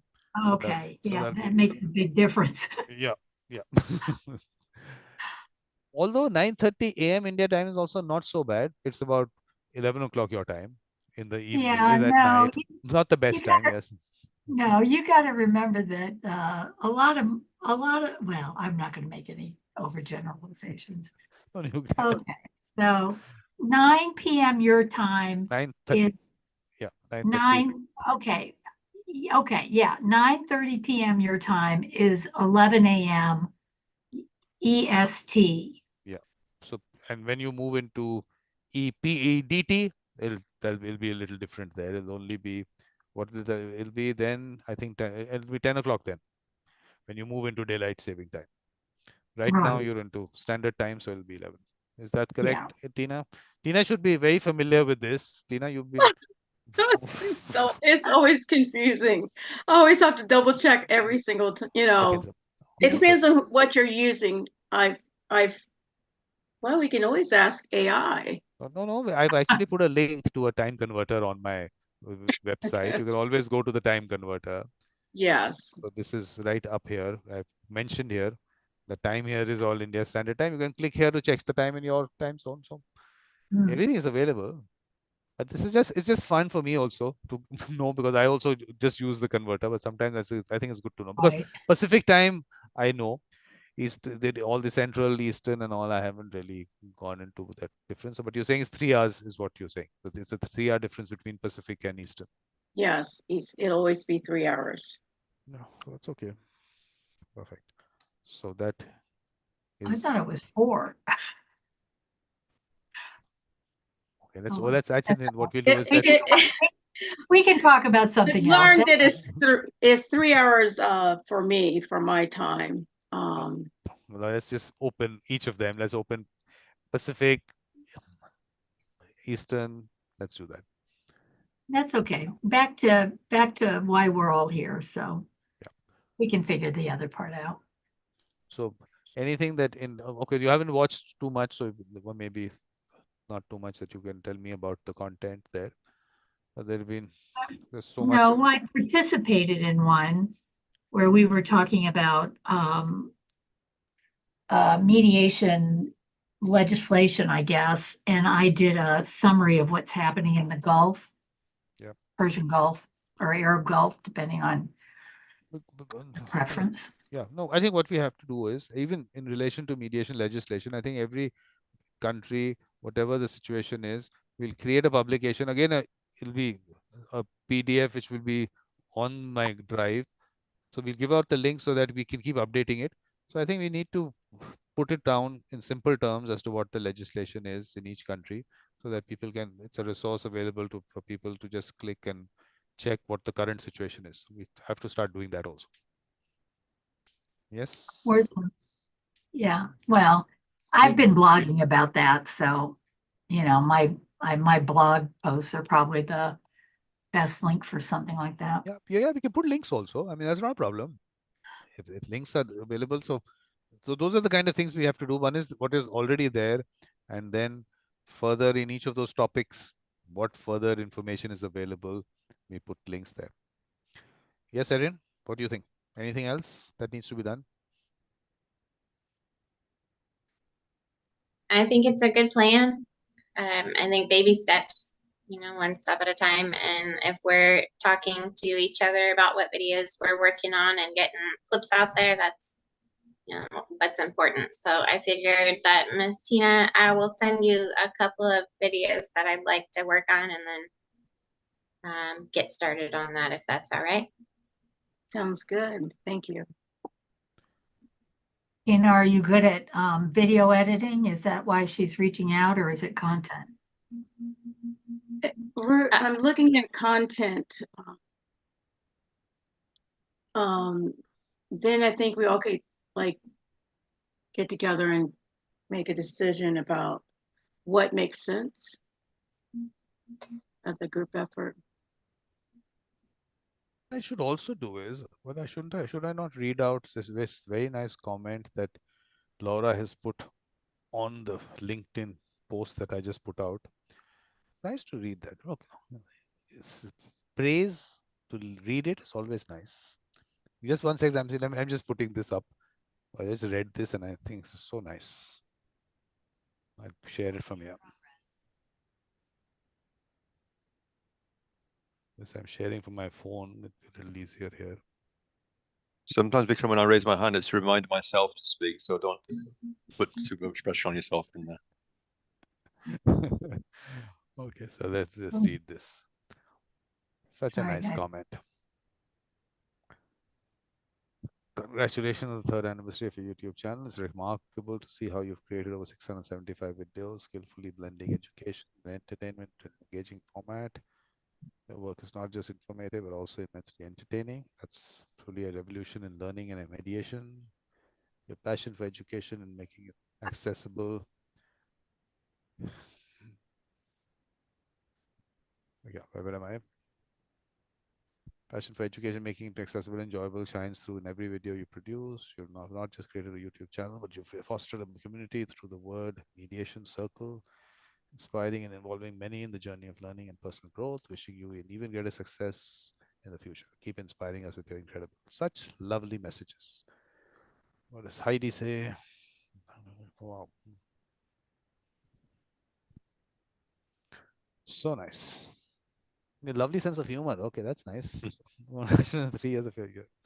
But Heidi, Laura, I've sent you the Zoom link. Please join us if you can. Yes, and Malgorzata had joined us. Where is she? Yes, I'm here. Good evening. First of all, can I express my best wishes to you, Vikram, and thank you very much for all you are doing.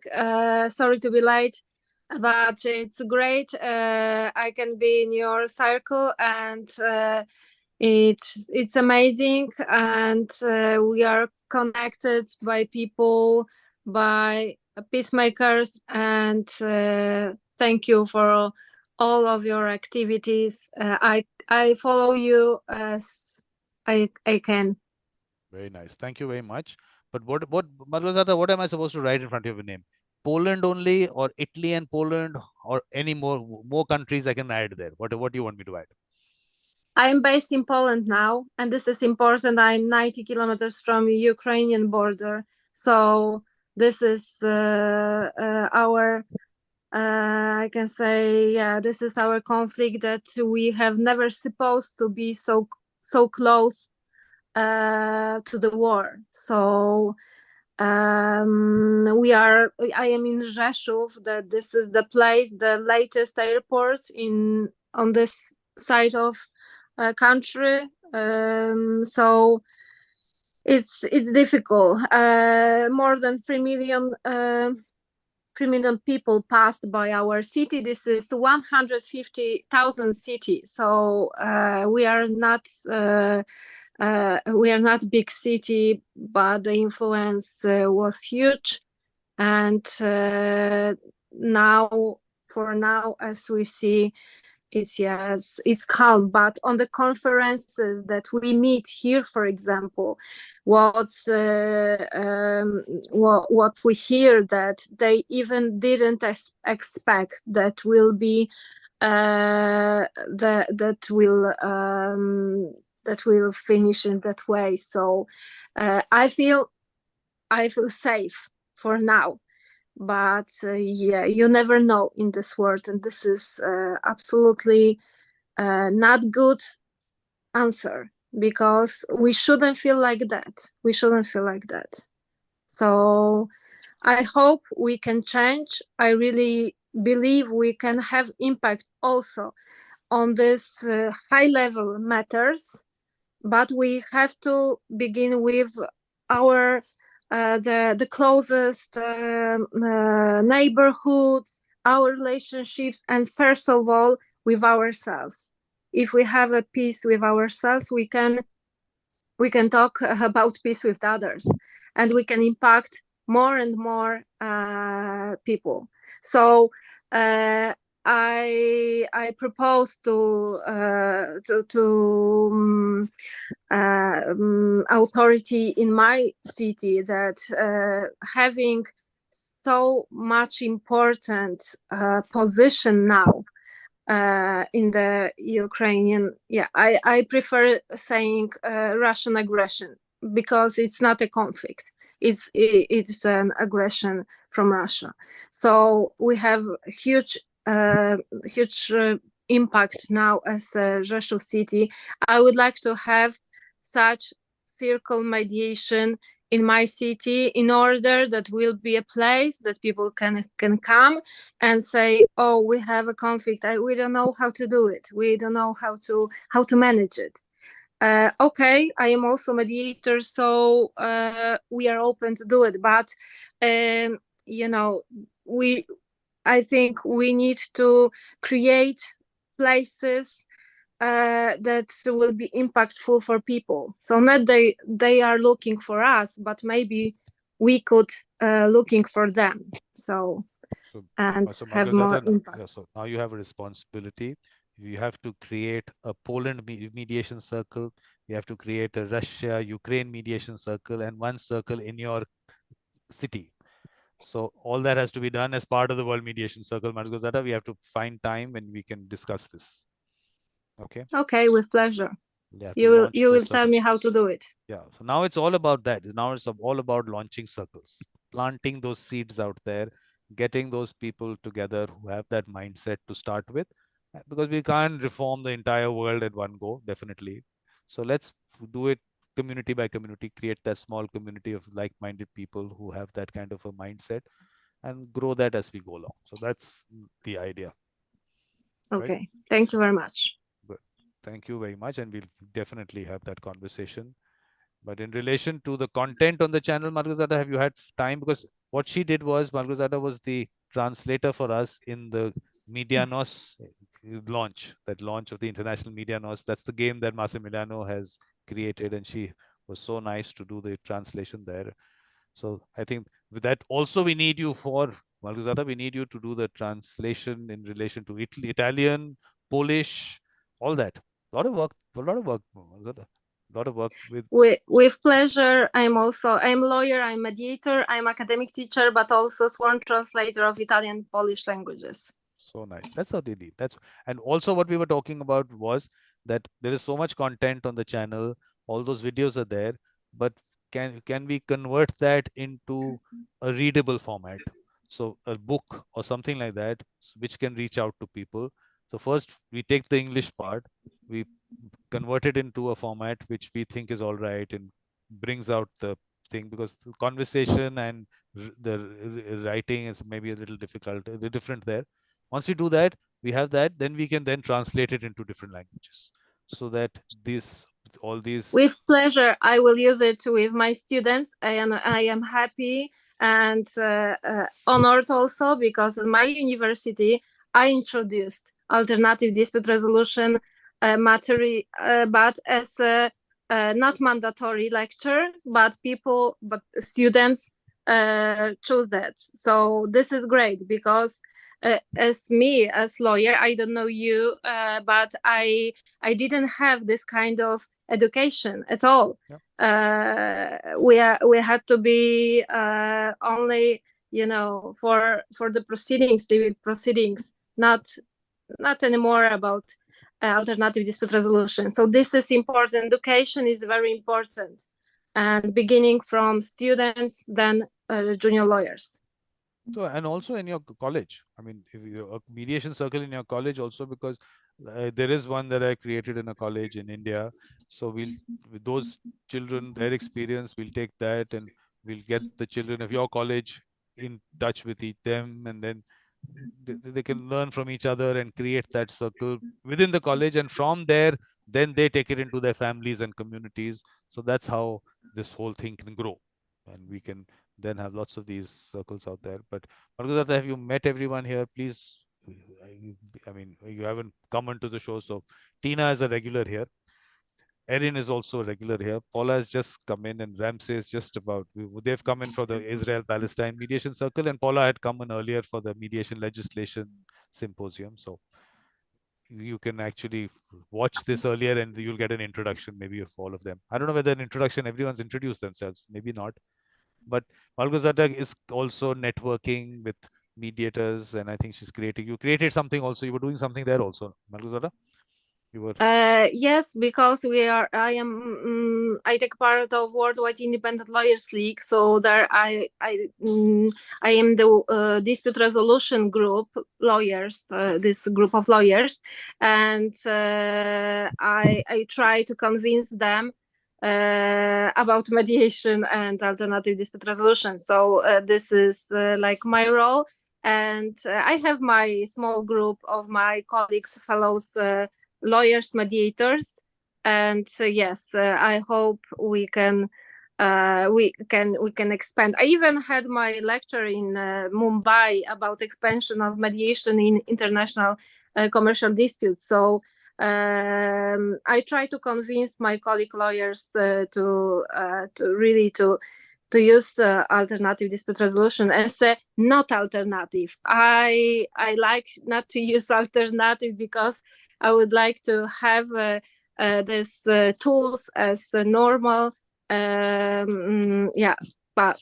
of dispute resolution. Yes, absolutely. Alternative to what? Alternative to spending 20 years in litigation? Is it really? Yeah, that's what it meant. Yeah. Is it really an alternative, or is it the appropriate? Okay, so that's wordplay, but we have to get that message out. But we have to start at the grassroots level. So creating that culture for people to actually first, that is where Medianos came in, which is what I was telling Massimiliano, that it's a good thing that he's done, that people can experience it rather than going out and teaching people. So it's a game. I don't know if all of you are familiar with it. Tina is. Erin, Medianos, that game that we did, that launch, did you watch any of that? Okay, so there's a game that Massimiliano, he's in Italy, has created. He's put it into card format. So he's got this steps kind of thing. But I felt that because we have to reach larger number of people, we just create a PDF and we'll send it out. So basic steps as to how you have to go about it. So based on game theory and conflict resolution, all that put together to something there. So that's an interesting thing that he's done. So yes. So Ramsey, what you were saying, something you had your. Yeah, three very brief things.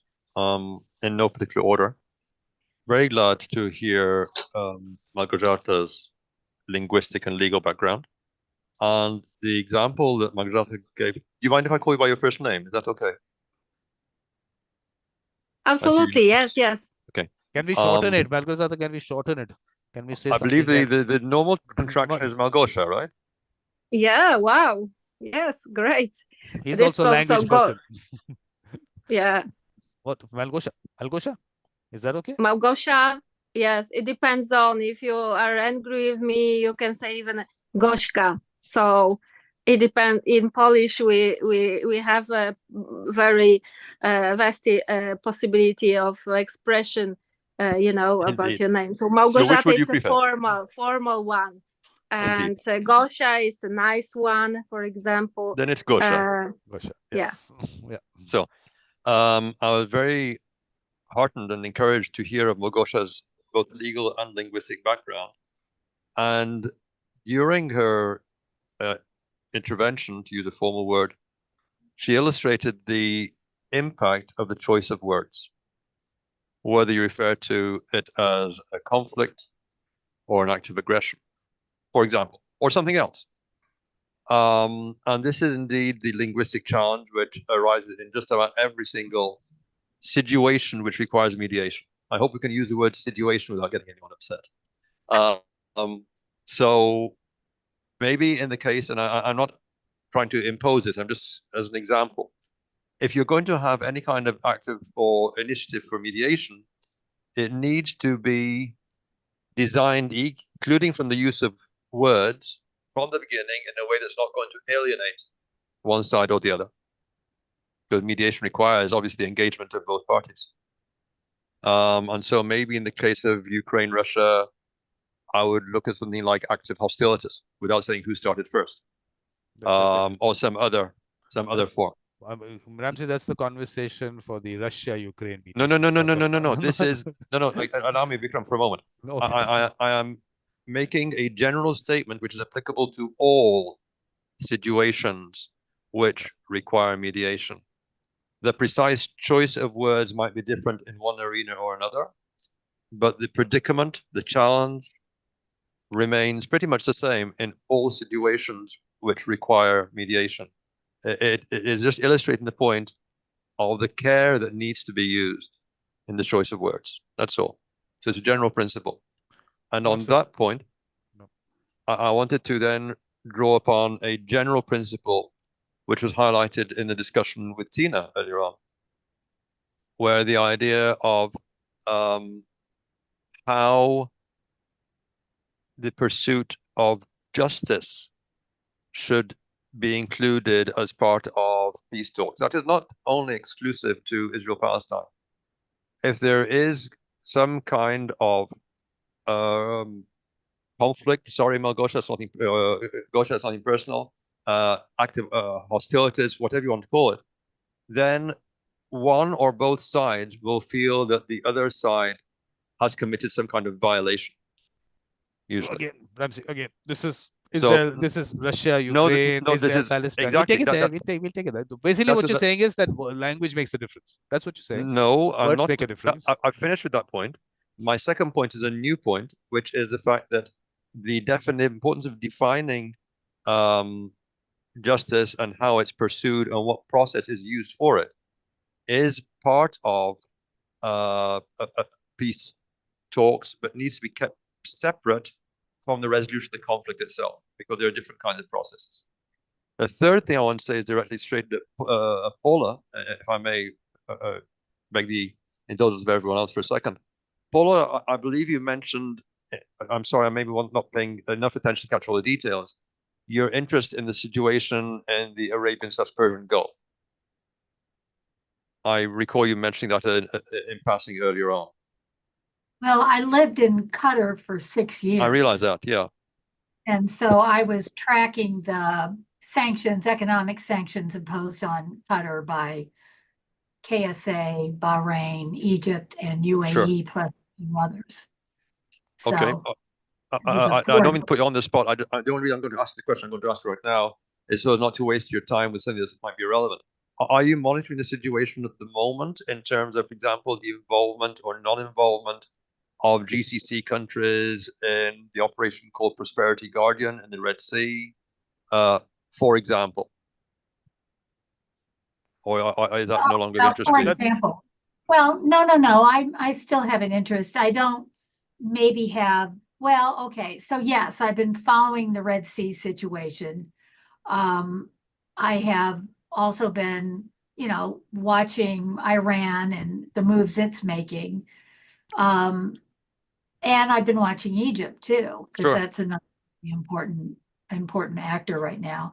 But I think my focus still continues to be on Qatar's role as a mediator, because they positioned themselves as a regional mediator, and they did a great job with the sanction period, in my opinion.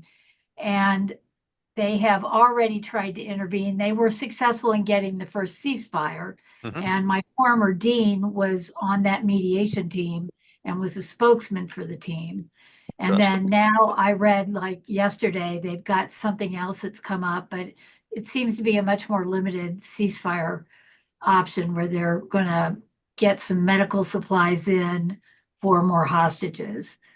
But anyway, so I think my focus has mostly been on that and the Red Sea situation, because that has so much impact, for one thing, on natural gas transport to European countries who are trying not to use Russian natural gas. And obviously supply chain issues, and how that affects Biden's reelection, for instance, how this whole situation affects Biden's reelection. So, yeah, I guess that's how I've been tracking it. So what we do is, Ramsey, we'll keep this conversation to the YouTube channel right now. Celebration of the YouTube channel. This one will have a little stage, because the idea of those circles was that one particular interests that you might have, we'll have those discussions there. So we're on the YouTube channel right now, and suggestions on any other events or anything, Tina, any other events, any topics that need to be covered because the symposia have really not happened for some time. Is there anything specific that you think needs to be covered, what we haven't covered up till now?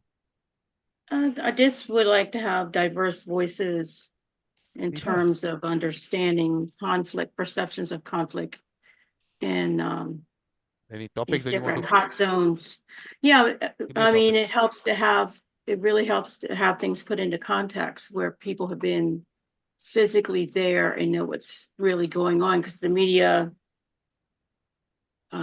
well, I think we need to have more real context, so that misinformation, if it's out there, but any topic, the topic that we need to discuss. I mean, do we need to have another symposium on any topic? Is there anything, Erin? Anything that we need to have a symposium on, any topic that we feel has not been discussed? I feel like we should definitely do, how do I put this? The changes in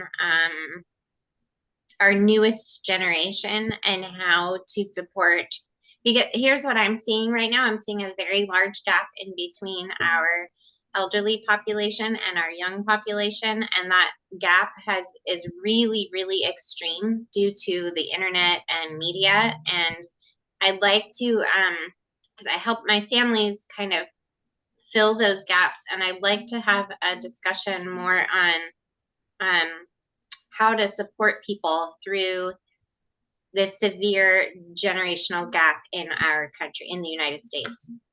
But where do we fit in mediation or the mediation circle? We are very focused. You know that we are very focused. So, one of the ideas behind the mediation circles was that to be able to create a community, and younger, older, everyone part of it. So circles, of course, should do that, and in some way to fill that gap. But is there a topic that you want to pick up to address this? Is there anything that you specifically want to discuss? Well, we really do need more guidance and structure in terms of how to gain access to universities, schools. What's the best approach to doing that? And to build a community circles. I think the what we best approach, best practices, I'm thinking. I know what Erin was saying. What we can do is the generation gap and the role of mediators. The role of mediators, and That's what there's something I'm, I have. Yeah. that's the topic I'm thinking about, is like Look, you have to how to, every topic of mine, somewhere mediators or mediation has to fit in. So, yeah, and that's my idea behind it, is how to help people in their conflict come to resolution and understanding when there is this huge gap of generation. It's very difficult for the older generation to understand the younger generation and vice versa. And I feel like that gap is the biggest it's been in a long time. now what I do is that sheet that I prepare for the World Yeah. Mediators Conference, let me prepare it right now, and let's take this topic up in that. Yeah. I attended a Will Work for Food session, and they had a wonderful guest speaker who actually was talking about the generation itself, and that communicating with another generation, there's how that conflict arises. It just, maybe I could try to reach out and see if I can, I'll try to get some material or something and see if that makes some sense if I share that with you. But I agree, because I was already having a, not a conflict, but some type of disagreement with my mom. And I ironically ended up taking or attending this event with Will Work for Food. And that was the topic. And it really helped a lot. So if you want, Erin, I could send that link so you could check it out. That'd be great, because I'm seeing it in the familial side of things and also in the workforce, and the generational gap in the workforce and the lack of understanding between the generations of how to work and what the expectations of work are, and those kinds of things are causing so many workplace conflicts right now. Yeah. Yeah, communication gap. It was so helpful. I think you'll really appreciate it. I'll get a hold of that for you. Thank you. You're welcome. Good. Then now we'll get time to prepare for each of those sessions. Normally that World Mediators Conference, we pick up the topics right then, and the session happens next week. So now we can do it in advance. So let's start creating that schedule from now itself. Now that I understand the question more clearly, Vikram, my apologies for saying something you might have thought was irrelevant. Allow me suggesting that might be of interest, although challenging to put together, which is mediation in a multi-conflict conflict. Meaning what? So the media, by definition, I would suggest, finds it much more convenient to present an issue as a conflict between two parties. It's just neat. It fits into a 5-minute soundbite. But if you, for example, have a bigger picture, which just does not fit neatly into a 5-minute soundbite, like the interplay, for example, between Yemen, Saudi Arabia, Iran, Russia, Ukraine, Gaza, Syria, Lebanon, please. And then, but if you see that there is an interplay, a kind of a ripple effect, but a very horrible ripple effect in this situation, where would the practice of mediation suggest you try to focus your mediation? So a kind of a mediation in a multi-conflict sea of conflicts could, I think, be an interesting, challenging topic to explore, which would also then get past this soundbite, very artificially narrowed coverage in the media of different conflicts as if they are separate, where in fact they have a domino effect on each other. So each of the different conflicts, when we are creating those circles, then in that sense, whatever is discussed there anyway is available as material for people to access, which I told you what we discussed today with Peter in relation to that Paula, but we had a gathering number 4, which was only Peter and me, and he said, why Israel Palestine? Why did you pick that up? I was explaining to him that it's not about just picking that up. We have to create circles for each of the conflicts which are happening. This is something which we have so much material hitting us all the time. So we have different points of view right there, because he was saying he just got to know about the partition of India and Pakistan. He just got to know about that. So people really don't know about, okay, it's not in the media as such right now because they pick this up. But these are such conflicts happening. What's happening in Yemen? What's happening in various parts. So we'll create those circles, each of those, and whatever comes out of it will be things which, of course, the media will have one part of it. Here we'll have a more objective discussion, and that'll be available for people to access if they feel that's something that helps them.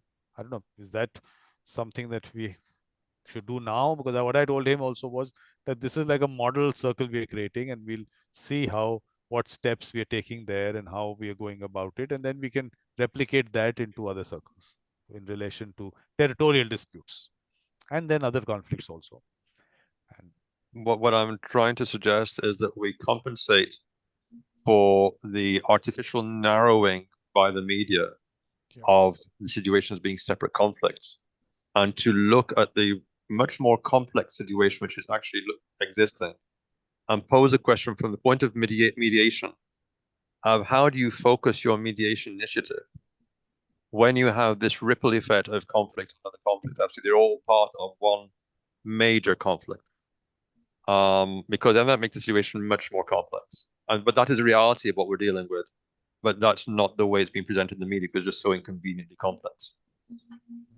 So it's how to focus and how you would get people to address that point. If you have like 5 or 6 areas, what we call theaters of conflict, actually having a ripple on each other and being interrelated with each other, how in that situation do you strategically focus your initial mediation initiative? I think that could be an interesting, from perspective of mediation, it could be an interesting question to pose. Yeah. So take this up in the World Mediators Conference, discuss that there, because these topics, each of them should be discussed there. But that's, of course, going to happen, start on 18th of May. So that schedule, that Excel sheet will be created, will be circulated, and you can then tell me that, okay, this slot suits me, and we'll put that topic. So, but the topic will have to be, you'll have to put a short topic, which can just put that there. And then what happens, I'm telling you the way these conferences go on, that sheet will be circulated, and someone wants to participate in that session, they'll put their name there so that we can have different people giving their thoughts. So that's the format of the Great conference. idea. Yeah. So I'll start circulating that schedule soon. Soon means I don't know how soon, but soon. It's going to happen. When the time is right. When the time is right. When I have the time. That's what I mean. No, imagine the France Mediation Circle is being launched on Saturday, and I haven't even posted details of that. So, I mean, there is a lot of work which has to be done. But these sessions also have to be done, and these sessions also, all these conversations should go on. So, in terms of work, I've started looking at the pooled resource listing that you put on the shared document. I know that's related to Palestine, Israel. I'm just reassuring you, I've started now trying to bring some order into that long random list. Sure. That's what we need to do. That's really something that's required. And next time, I think we'll start with an Excel sheet and start putting topics right there, and then people can post it right into each of those, because the way I've gone about putting things on that document, I don't think it was the right way to do it. But that's the only way I just... No, I would say it's absolutely the right way to do it, Vikram, because each item you post will suggest a type or category of material. And so initially we look at all the material we got, then we look at each item and say, okay, what is this? Is it a documentary? Is it an expert opinion? Is it a law thing? Whatever. We make for it a title as a category.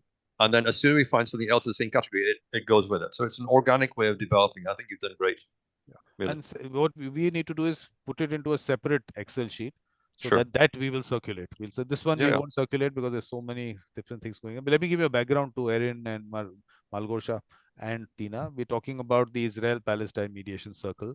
So we've had 4 gatherings of that. And we also, after the second gathering, we decided that there should be a document which should be created to put the various points of view which are there. So I posted links to various social media posts that I was getting, various different thoughts that people have. Let's put everything out there. Let's hear everyone out. No, without any judgment. Everyone should be heard. And also at the same time, if people can bring their own stories, it's not that, okay, I read this, but no, I've experienced this. I'm part of this. And everyone, I mean, and like I said, no judgment, nothing. everyone should be brought in. Let's try and bring whoever we can. So right now what we are doing is whatever, be it through social media post or any other way, if you feel that this voice should be there, or these voices should be there, or this should be discussed, put it out there. So that document will be circulated. If any of you want to be part of the Israel-Palestine Mediation Circle, there is a link to a form you'll find, which I can also put here. I think, Tina, you filled that form.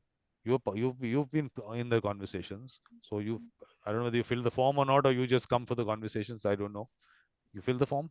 I haven't completed the form, Was the but advantage there? Yeah. I'll do that today. But I appreciate being a part of the conversation because I wanted to hear from people who are experiencing this conflict. Why I'm asking people to fill that form is because I take the email addresses straight from there and I send the email from there. So if the address is not available on that form, then chances are you might miss out on the next gathering. But we know when the next gathering is happening. So now we said on the first Tuesday of the month, starting from March.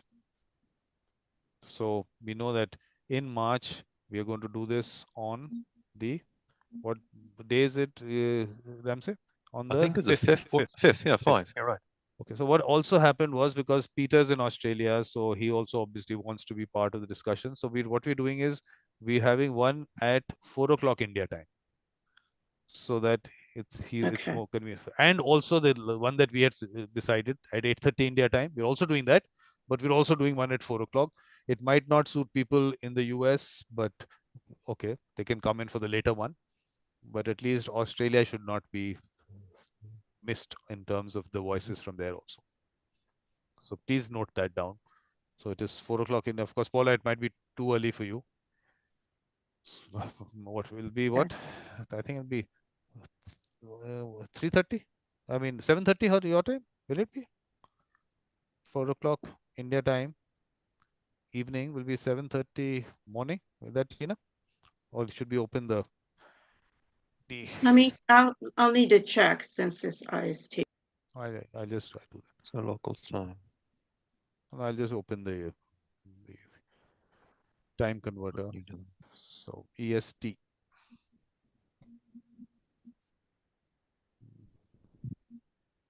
One sec. So that's 4 o'clock.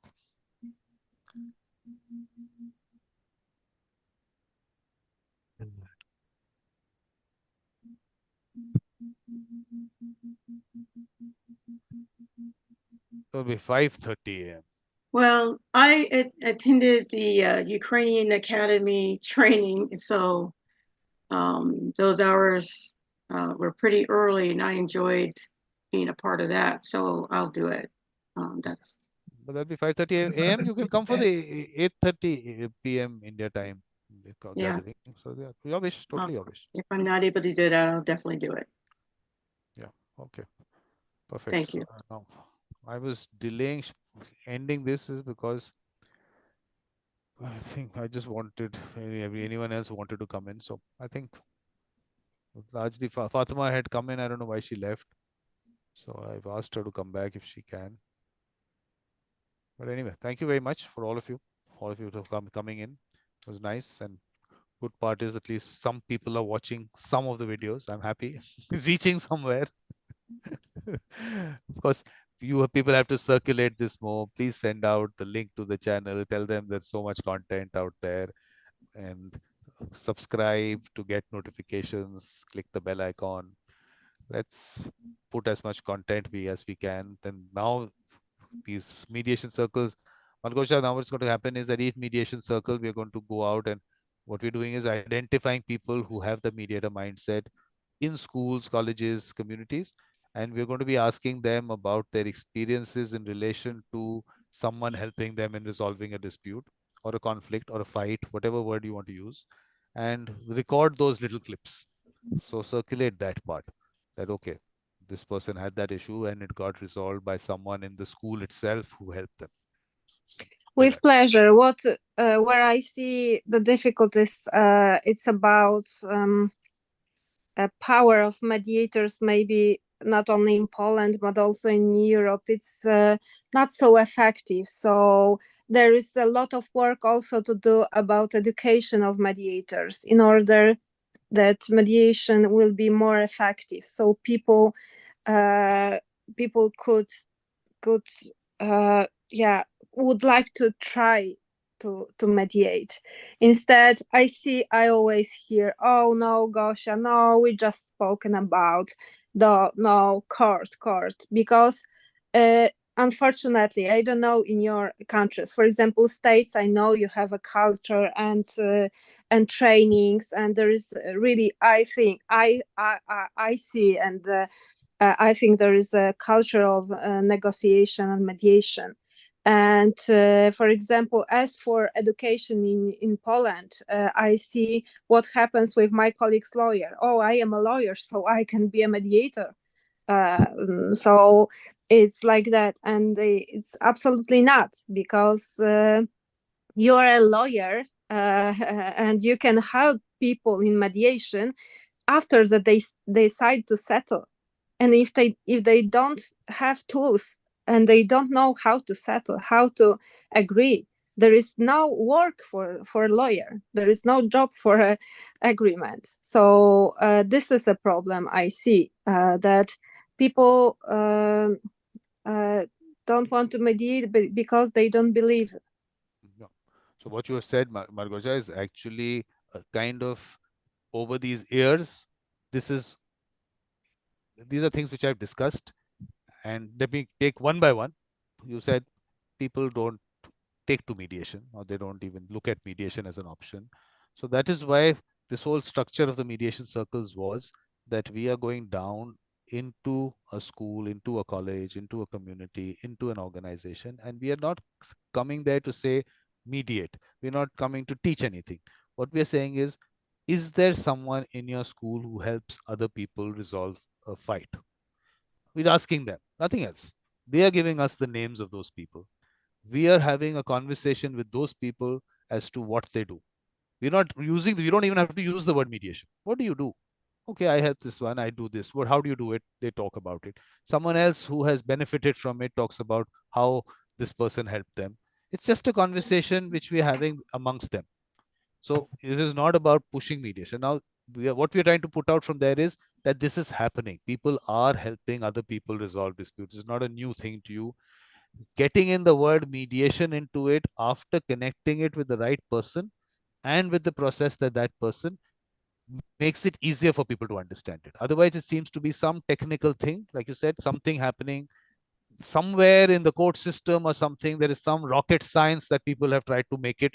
And when you spoke about the US, that by itself needs to be discussed a lot, because you might think that there's a culture. There is no culture there also. It is still, mediation by itself has to be defined. What is mediation? And mediation, I put out a little definition, and the way I'm looking at it, I'm not saying everyone has to look at it. It's the blind man and the elephant situation. Everyone will have their way of looking at it. But the humanistic approach, the heart, soul, spirituality, all those aspects of it is not practiced in the US. It's still a settlement conference. Lawyers have taken up the whole process. They control it. Mediator also doesn't have a real role to play as such. Mediators are also, I mean, it's the way the lawyers want to take it.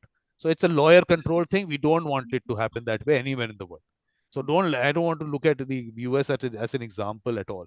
And if you look at it as a culture of mediation happens when the first thing that you have a dispute, you call a mediator. That's when the culture of mediation is spread. So we have to reach to that point, that is the first contact that you have to make. And that is not happening in the US also. So no other, I mean, it's not that it's happening anywhere. So we are creating that culture, and that culture has to be created by people experiencing it. And that is why I was talking about the media nos. There was one way that you go into a school and they play a game, and through the game they've experienced a resolution. Although in that case it is someone who's being totally facilitative, but that's not the way. People can practice it the way they want to. So that's how we develop that culture. And the other world, the lawyer's world, we have to, I've been talking about it, explaining to people that a lawyer comes in as an expert on law. Disputes are not only about the law. they are about a lot of other things. So it could be a construction dispute. A civil engineer might be brought in as an expert. So we have to explain to people what the mediation process is and should be. But the way we look at it, someone else might think that no, it is a lawyer who has to do a mediation, has to be the mediator. Let them. And I mean, we don't have to change everyone. We have to go down to the user. Because what happens is that in the mediation world, all these discussions keep taking place, but we're not concerned with that. How does a user perceive it? So let's talk to the user. And for me, let's not confuse the user also as to throwing in words like evaluative, transformative, facilitative, and all these neutrality and all that. These are words that we discuss. They're not concerned with it. Oh, mediator has to be neutral. We'll take us 40 hours to explain to the person what neutrality is. And then we'll have debates on it. And we'll never be able to come to an agreement on it. So let's not confuse the user by these technical words also. Let's keep it simple. So we're going down, creating these circles in all these places, schools, colleges, and everything, bringing out the right people, and then putting them together. Okay, there is this person right here. So we create that mediation circle and you walk off. Let them do that work on their own. Then come revisit it and ask them what's happening and whatever progress has happened. And they need your support on certain things. You can support them. They'll want to talk about their experiences. They'll talk to you about that. So that's your role comes in. So you're just going out and planting the seeds. That's the way I look at it. I don't know. Does it make sense, Margosha? Anything? Yes, yes. Okay, it's not easy, but what I just, what maybe I was talking about, it's a kind of approach that it's near to me because I'm business mediator more than, for example, family mediator.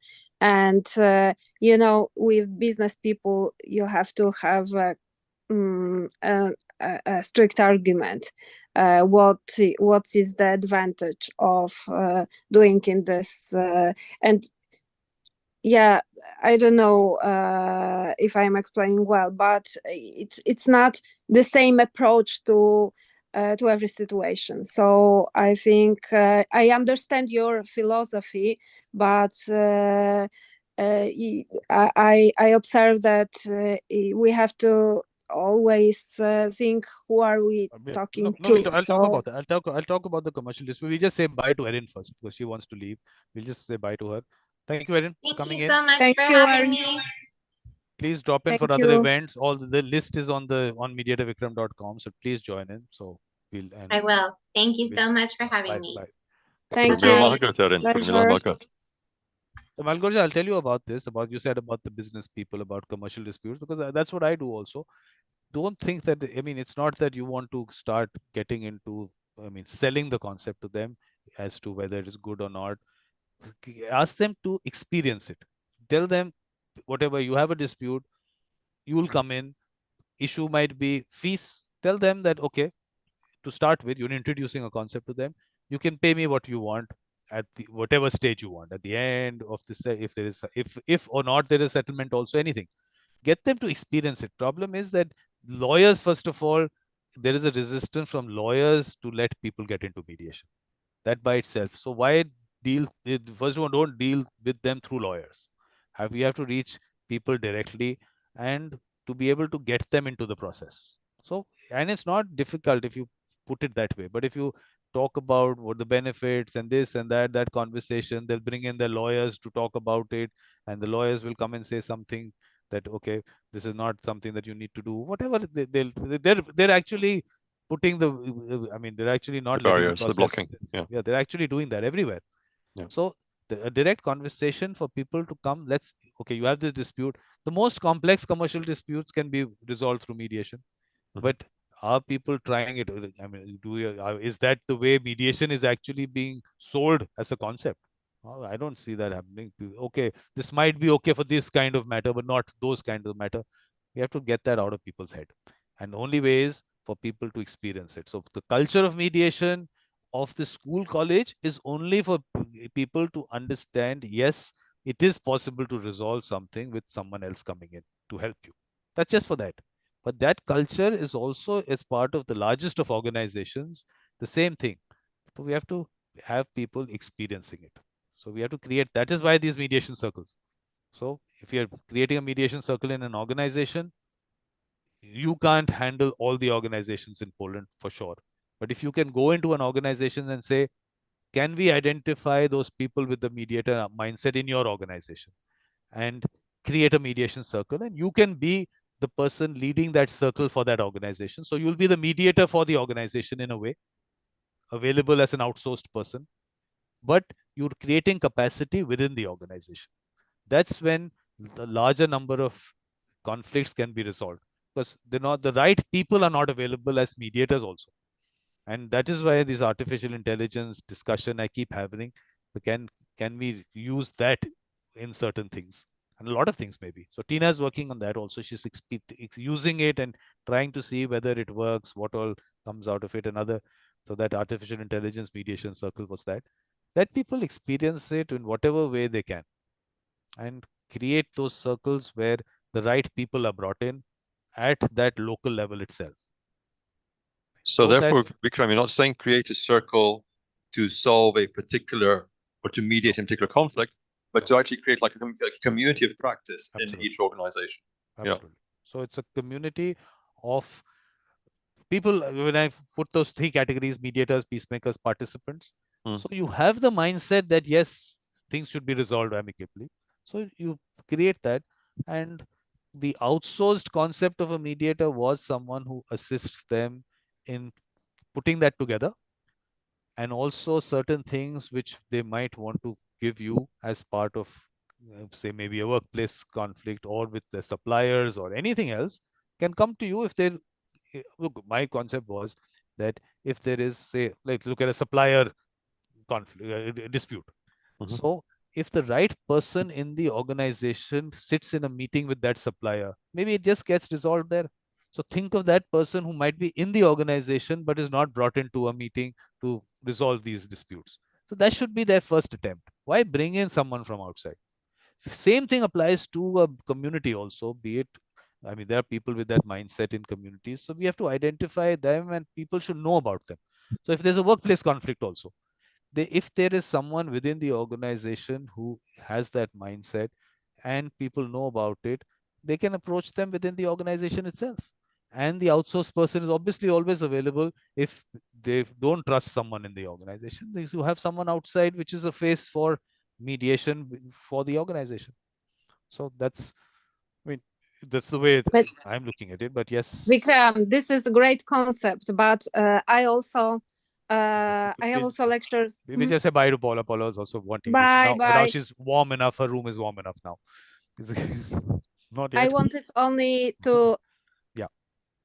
I only wanted to add what you said. This is great concept, but I have also lectures and workshops with managers. So you have to reach out decision makers, because it's a great concept that I would go to the organization and say, hi, I would see who are here, maybe not mediator, but facilitator, and let's create a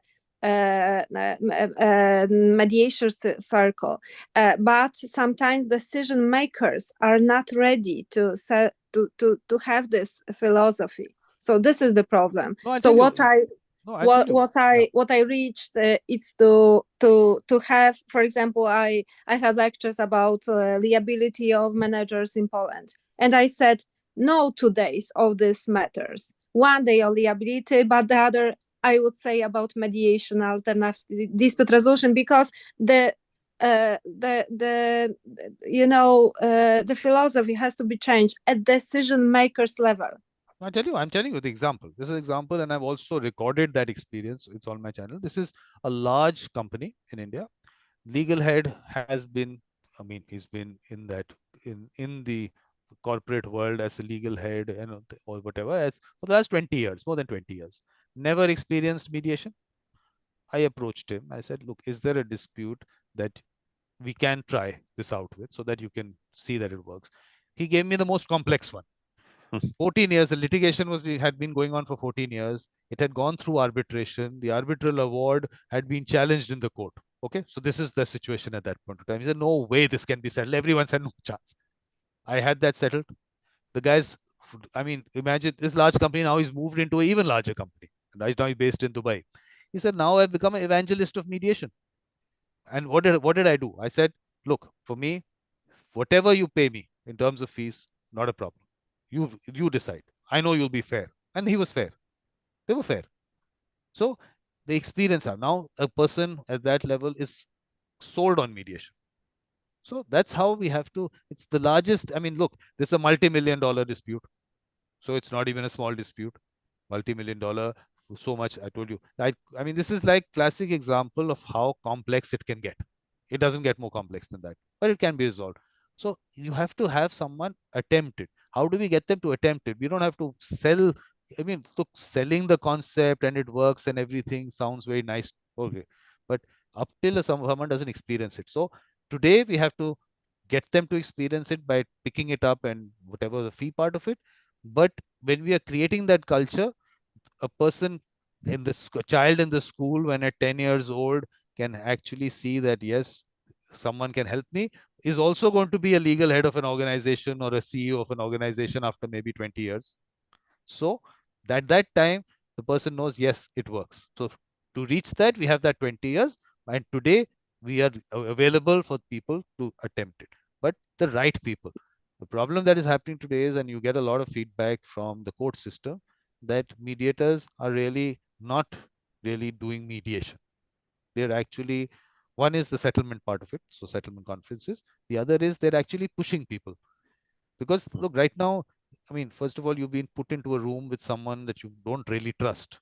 You a process that you don't really trust, and lawyers who don't want you to go through it. So many challenges there, and then it is called mediation, and it gives a bad name to mediation. So we are actually fighting against that also. A bad name is giving to mediation. User is not going out and telling people, oh, mediation is a very good thing. No, it says, I was forced into it. The mediator told me this is the only way you have to do it. Things like that. So there is lots of negative things that are happening, but we are going to be positive and we are going to have the right people out there making people experience mediation. That's our important thing. And that's why we have to identify them in colleges and schools and communities and organizations for that reason. Because up till good experiences are not there, and so many good experiences are not there, it doesn't really take off. It's a work in progress, Malhotra. It's a work in progress. We'll get there, but just stay positive. That's all. Don't get lost in all these people who are going to try and push this, pull us down, pull the process down. No, this is nothing. And these are people who are just, I mean, out there to maybe resolve those simple family matters and all that. They'll try to put that there. Tell them no. It works in all kinds of complex commercial disputes also. But just try it. Yep. So I think at this point of time, I think we can actually end it because Fatima said there's an issue with her connection and she can't because I think she's out of cellular data. So let me just ask her if you have to wait for her. But up till then, anything else, Malgorzha, anything else that you feel that we need to do in relation to the content on the YouTube channel? Any topics that you feel that we should cover?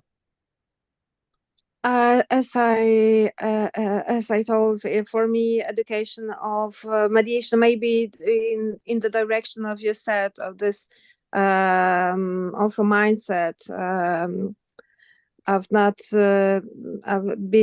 but also being prepared. I don't know if I understand you well, but you are not against the techniques of mediation, yes? To use tools. No, you're not against it.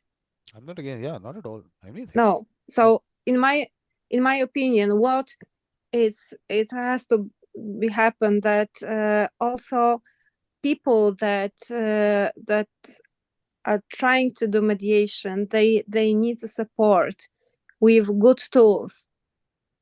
And what I'm trying to do is having participating to webinars about AI possibilities, asking good questions, it's not, as you thought, yeah, it's not about the stages of mediation. It's about good questions. It's what questions we should ask people, because this is that maybe in my first mediation I asked not I asked the wrong question, and people couldn't settle Yeah. because they were.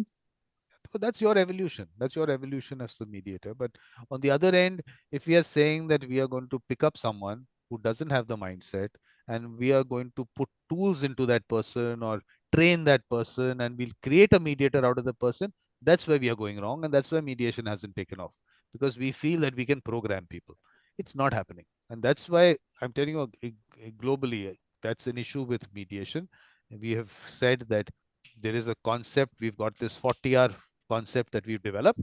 This is like amazing. You come in and now you'll become a mediator, and we fool them also, and we fool the people who are going to now look at that certification and bring this person in, and the person will not be able to, because it's not about programming. And if programming can work, that is where artificial intelligence will come in. We would rather program a machine so that it can be used by millions of people in their house, right there. Today you open your phone and you have an artificial intelligence platform developed for conflict resolution, all these questions to ask and everything. It has all the content in it, and it can take you through the process today without specific programming in relation to conflict resolution. Also, there is a way to do it if you ask the right questions to the artificial intelligence and ask it to be your mediator.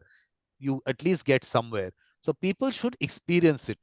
We should not say, oh, this is the human touch. Where is the human touch in a lot of mediators, as they are called? There is not there. They're programmed, they're told, show empathy. What is this show empathy? You have to feel it. You have to feel compassion. So they have been given responses. Okay, this is how you do it. No, it's not about that. The person who has that mindset will create that whole environment around it, will bring in that energy. So the right person doesn't have to be taught these things.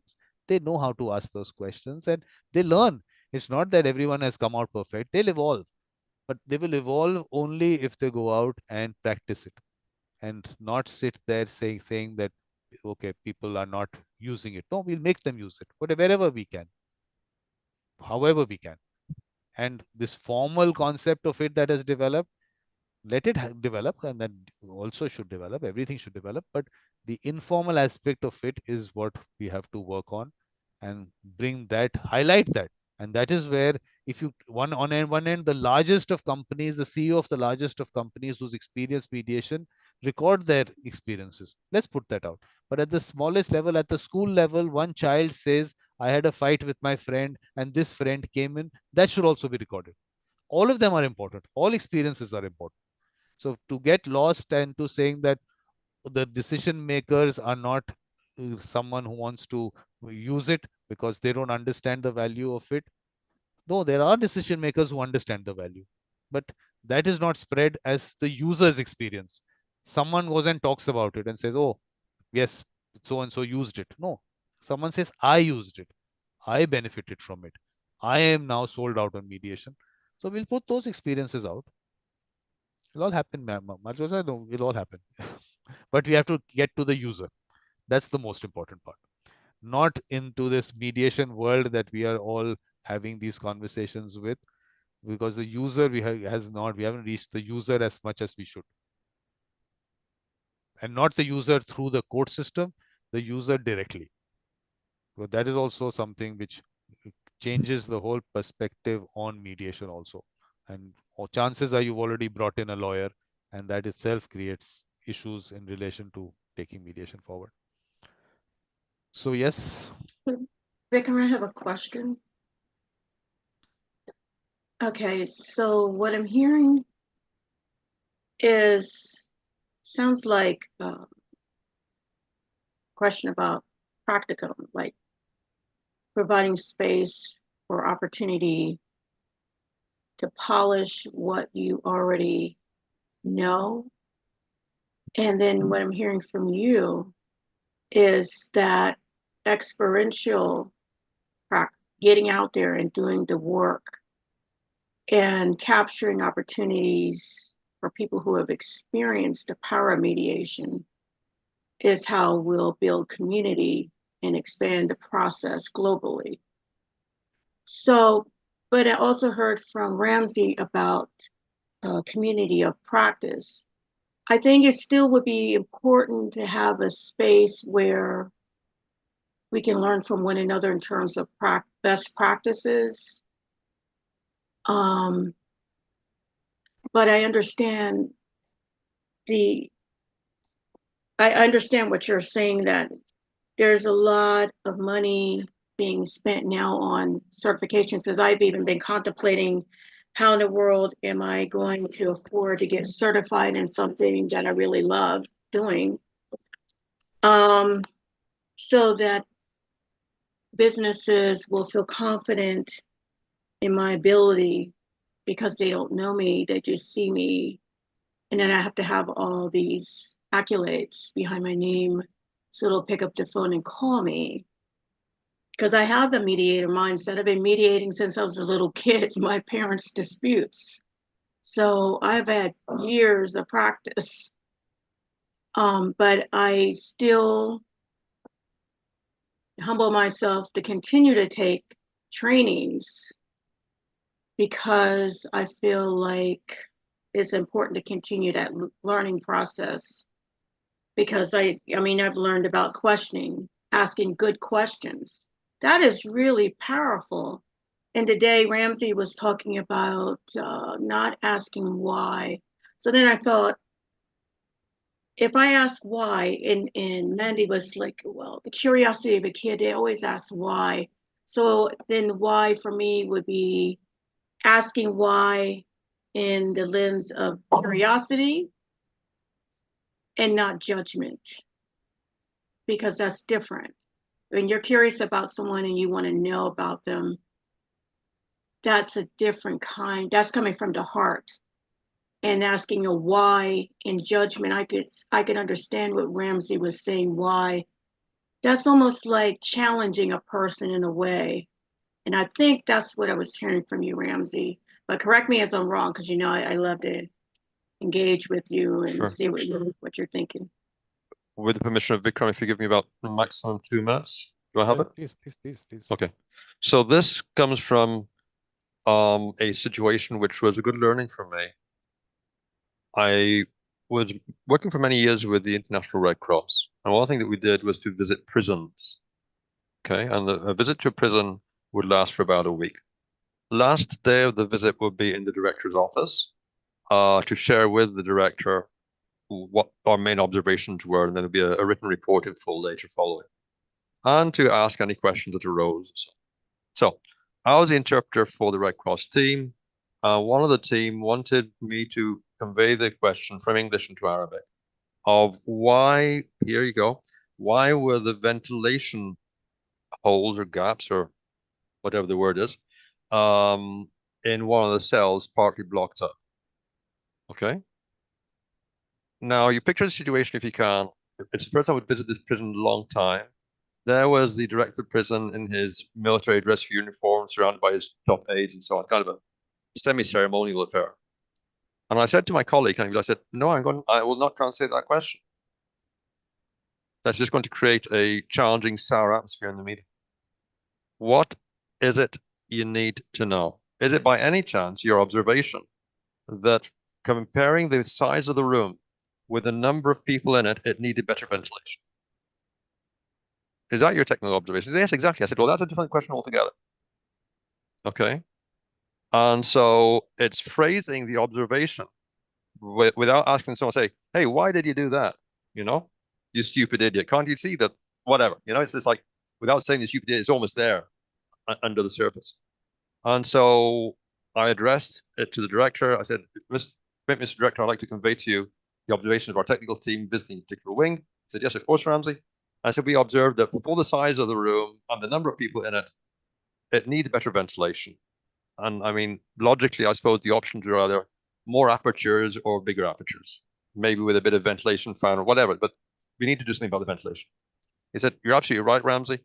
You might have noticed, in fact, that we had to partially block some of the ventilation gaps." So that came from him. That's fine. Okay. So you're absolutely right that it's a choice of words and the context as well. Is the person being put in a situation where he might need to defend his executive status, as it were, of some sort? Is he being called to justify his actions or the actions of someone below him? That's why normally if I need to ask something like why, if I'm wondering why, it means it doesn't match something else, which I know. Otherwise, the why is obvious. So I would normally try and take the blame on myself. I said, excuse me, I've probably got some of my facts wrong, but I saw this situation and I have this information. They don't really seem to match very well. Help me out if you don't mind. Okay. And apologies if I've made a mistake with my information. Let's see how these match up. So that's one way of getting around it. It's almost like asking yourself, why are you asking why? And the answer is usually because of the mismatch between your observation and something else that you know. So that's a way around it. But there we go. Okay, so how I frame that question, that's what I've been working on. I literally have been working on, because I can see how that would have caused a conflict. If you had asked that question, absolutely, that would have blown up. Yeah. So we'll do one session on. Ramsey is going to have a session in the World Mediators Conference on questions. Obviously, we can do a whole I would like to have space for community practice, because I've taken the time to do a lot of training to try to get better, but it was missing something. So I ended up taking the training with Jerry O'Sullivan, where I understood that journey of inference. And then it made me think, oh gosh, okay, so now I know when something blew up in my face because I asked a particular question, or if I didn't go deep enough, why that would have happened. So I just some practice, some space, like a little, I don't know, a community practice circle, maybe something where we can really get together. Tina, yeah. Am I going to be in charge of it? I just know. Practice. Practice. Create a circle in a community and lots of communities and practice out there. It's all available. Practice. That's no role playing, nothing required. You have an opportunity to help people also. So that's why they just reach out, create circles, and you will also get lots of more practice, definitely, because there will be people who would come to you for more. I mean, they'll have their issues as part of that community, but you actually, that whole balance between how much you want to do yourself and how much of capacity you want to develop, that's up to you. I mean, I leave that to you, but you should be out there instead of course, trainings and all. I'm not saying anything. I've said what I had to say, but let that happen. I understand, but you make a good point. So for me, for the US circle, that is a space that I want to create a community of practice, because the opportunity to be in this space has been like going to college. I mean, you can't make up for experience of the people that are in this room with me right now, and where I can ask questions. That's huge for me personally. So that's the type of space I would like to create within, also trying to plant those seeds, because that's what I keep seeing when I think about these mediation circles, and having them like the stone reverberate. You toss it out there and then it reverberates.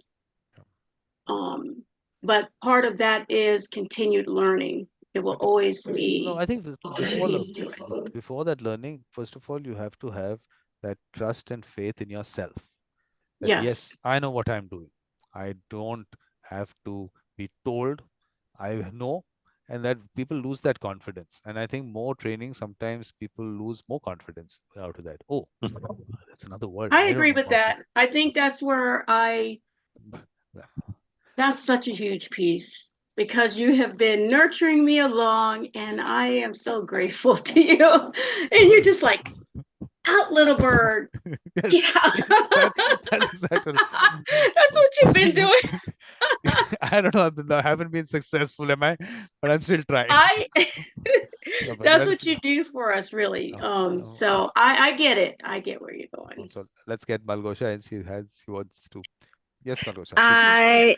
I only wanted to ask, maybe if I understood well, it was also, Tina, what you told about maybe exchanging of best practices. So, okay, for what you said, Vikram, about our mediation circles, and I hope we could be an example for other people, and other people are always example for us. I like why I am a teacher, why I'm academic, because I learn twice.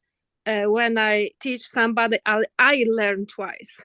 Yep. So and what would be great also for having some kind of space to experience maybe even not so successful mediation, because we can also experience on that what happened. For example, I had a representative of church at my mediations, and as a party, and it was challenging, and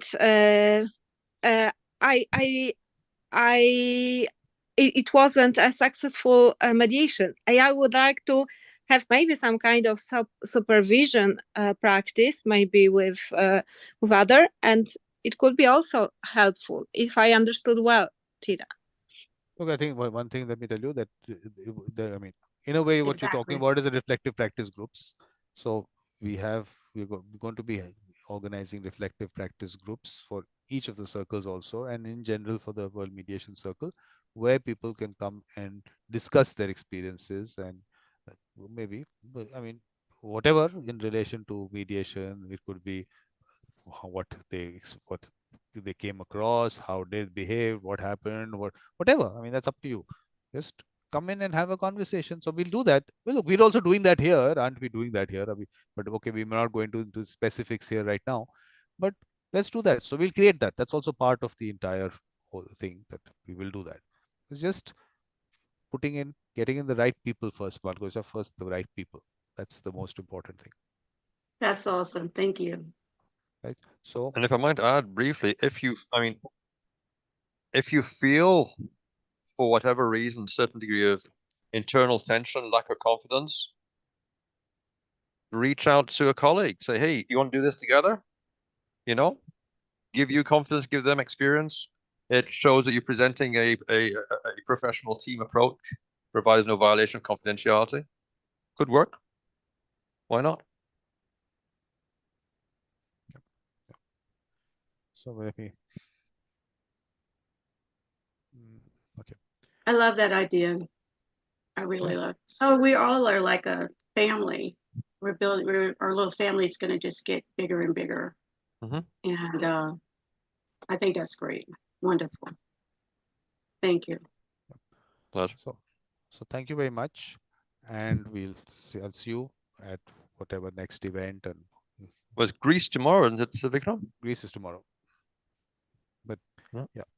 So could you join in? But of course, these mediation circles for each of those countries is not a general discussion. It's about the Greece. Like here Absolutely. also, I have tried to bring you down to the YouTube channel, because each of them are specific. What happens is that sometimes we go into a lot of general things. So Greece Mediation Circle is about developing it in Greece. Absolutely. And there are very specific issues related to Greece. Yeah. So right now, look, what happens is that there are phases in each circle.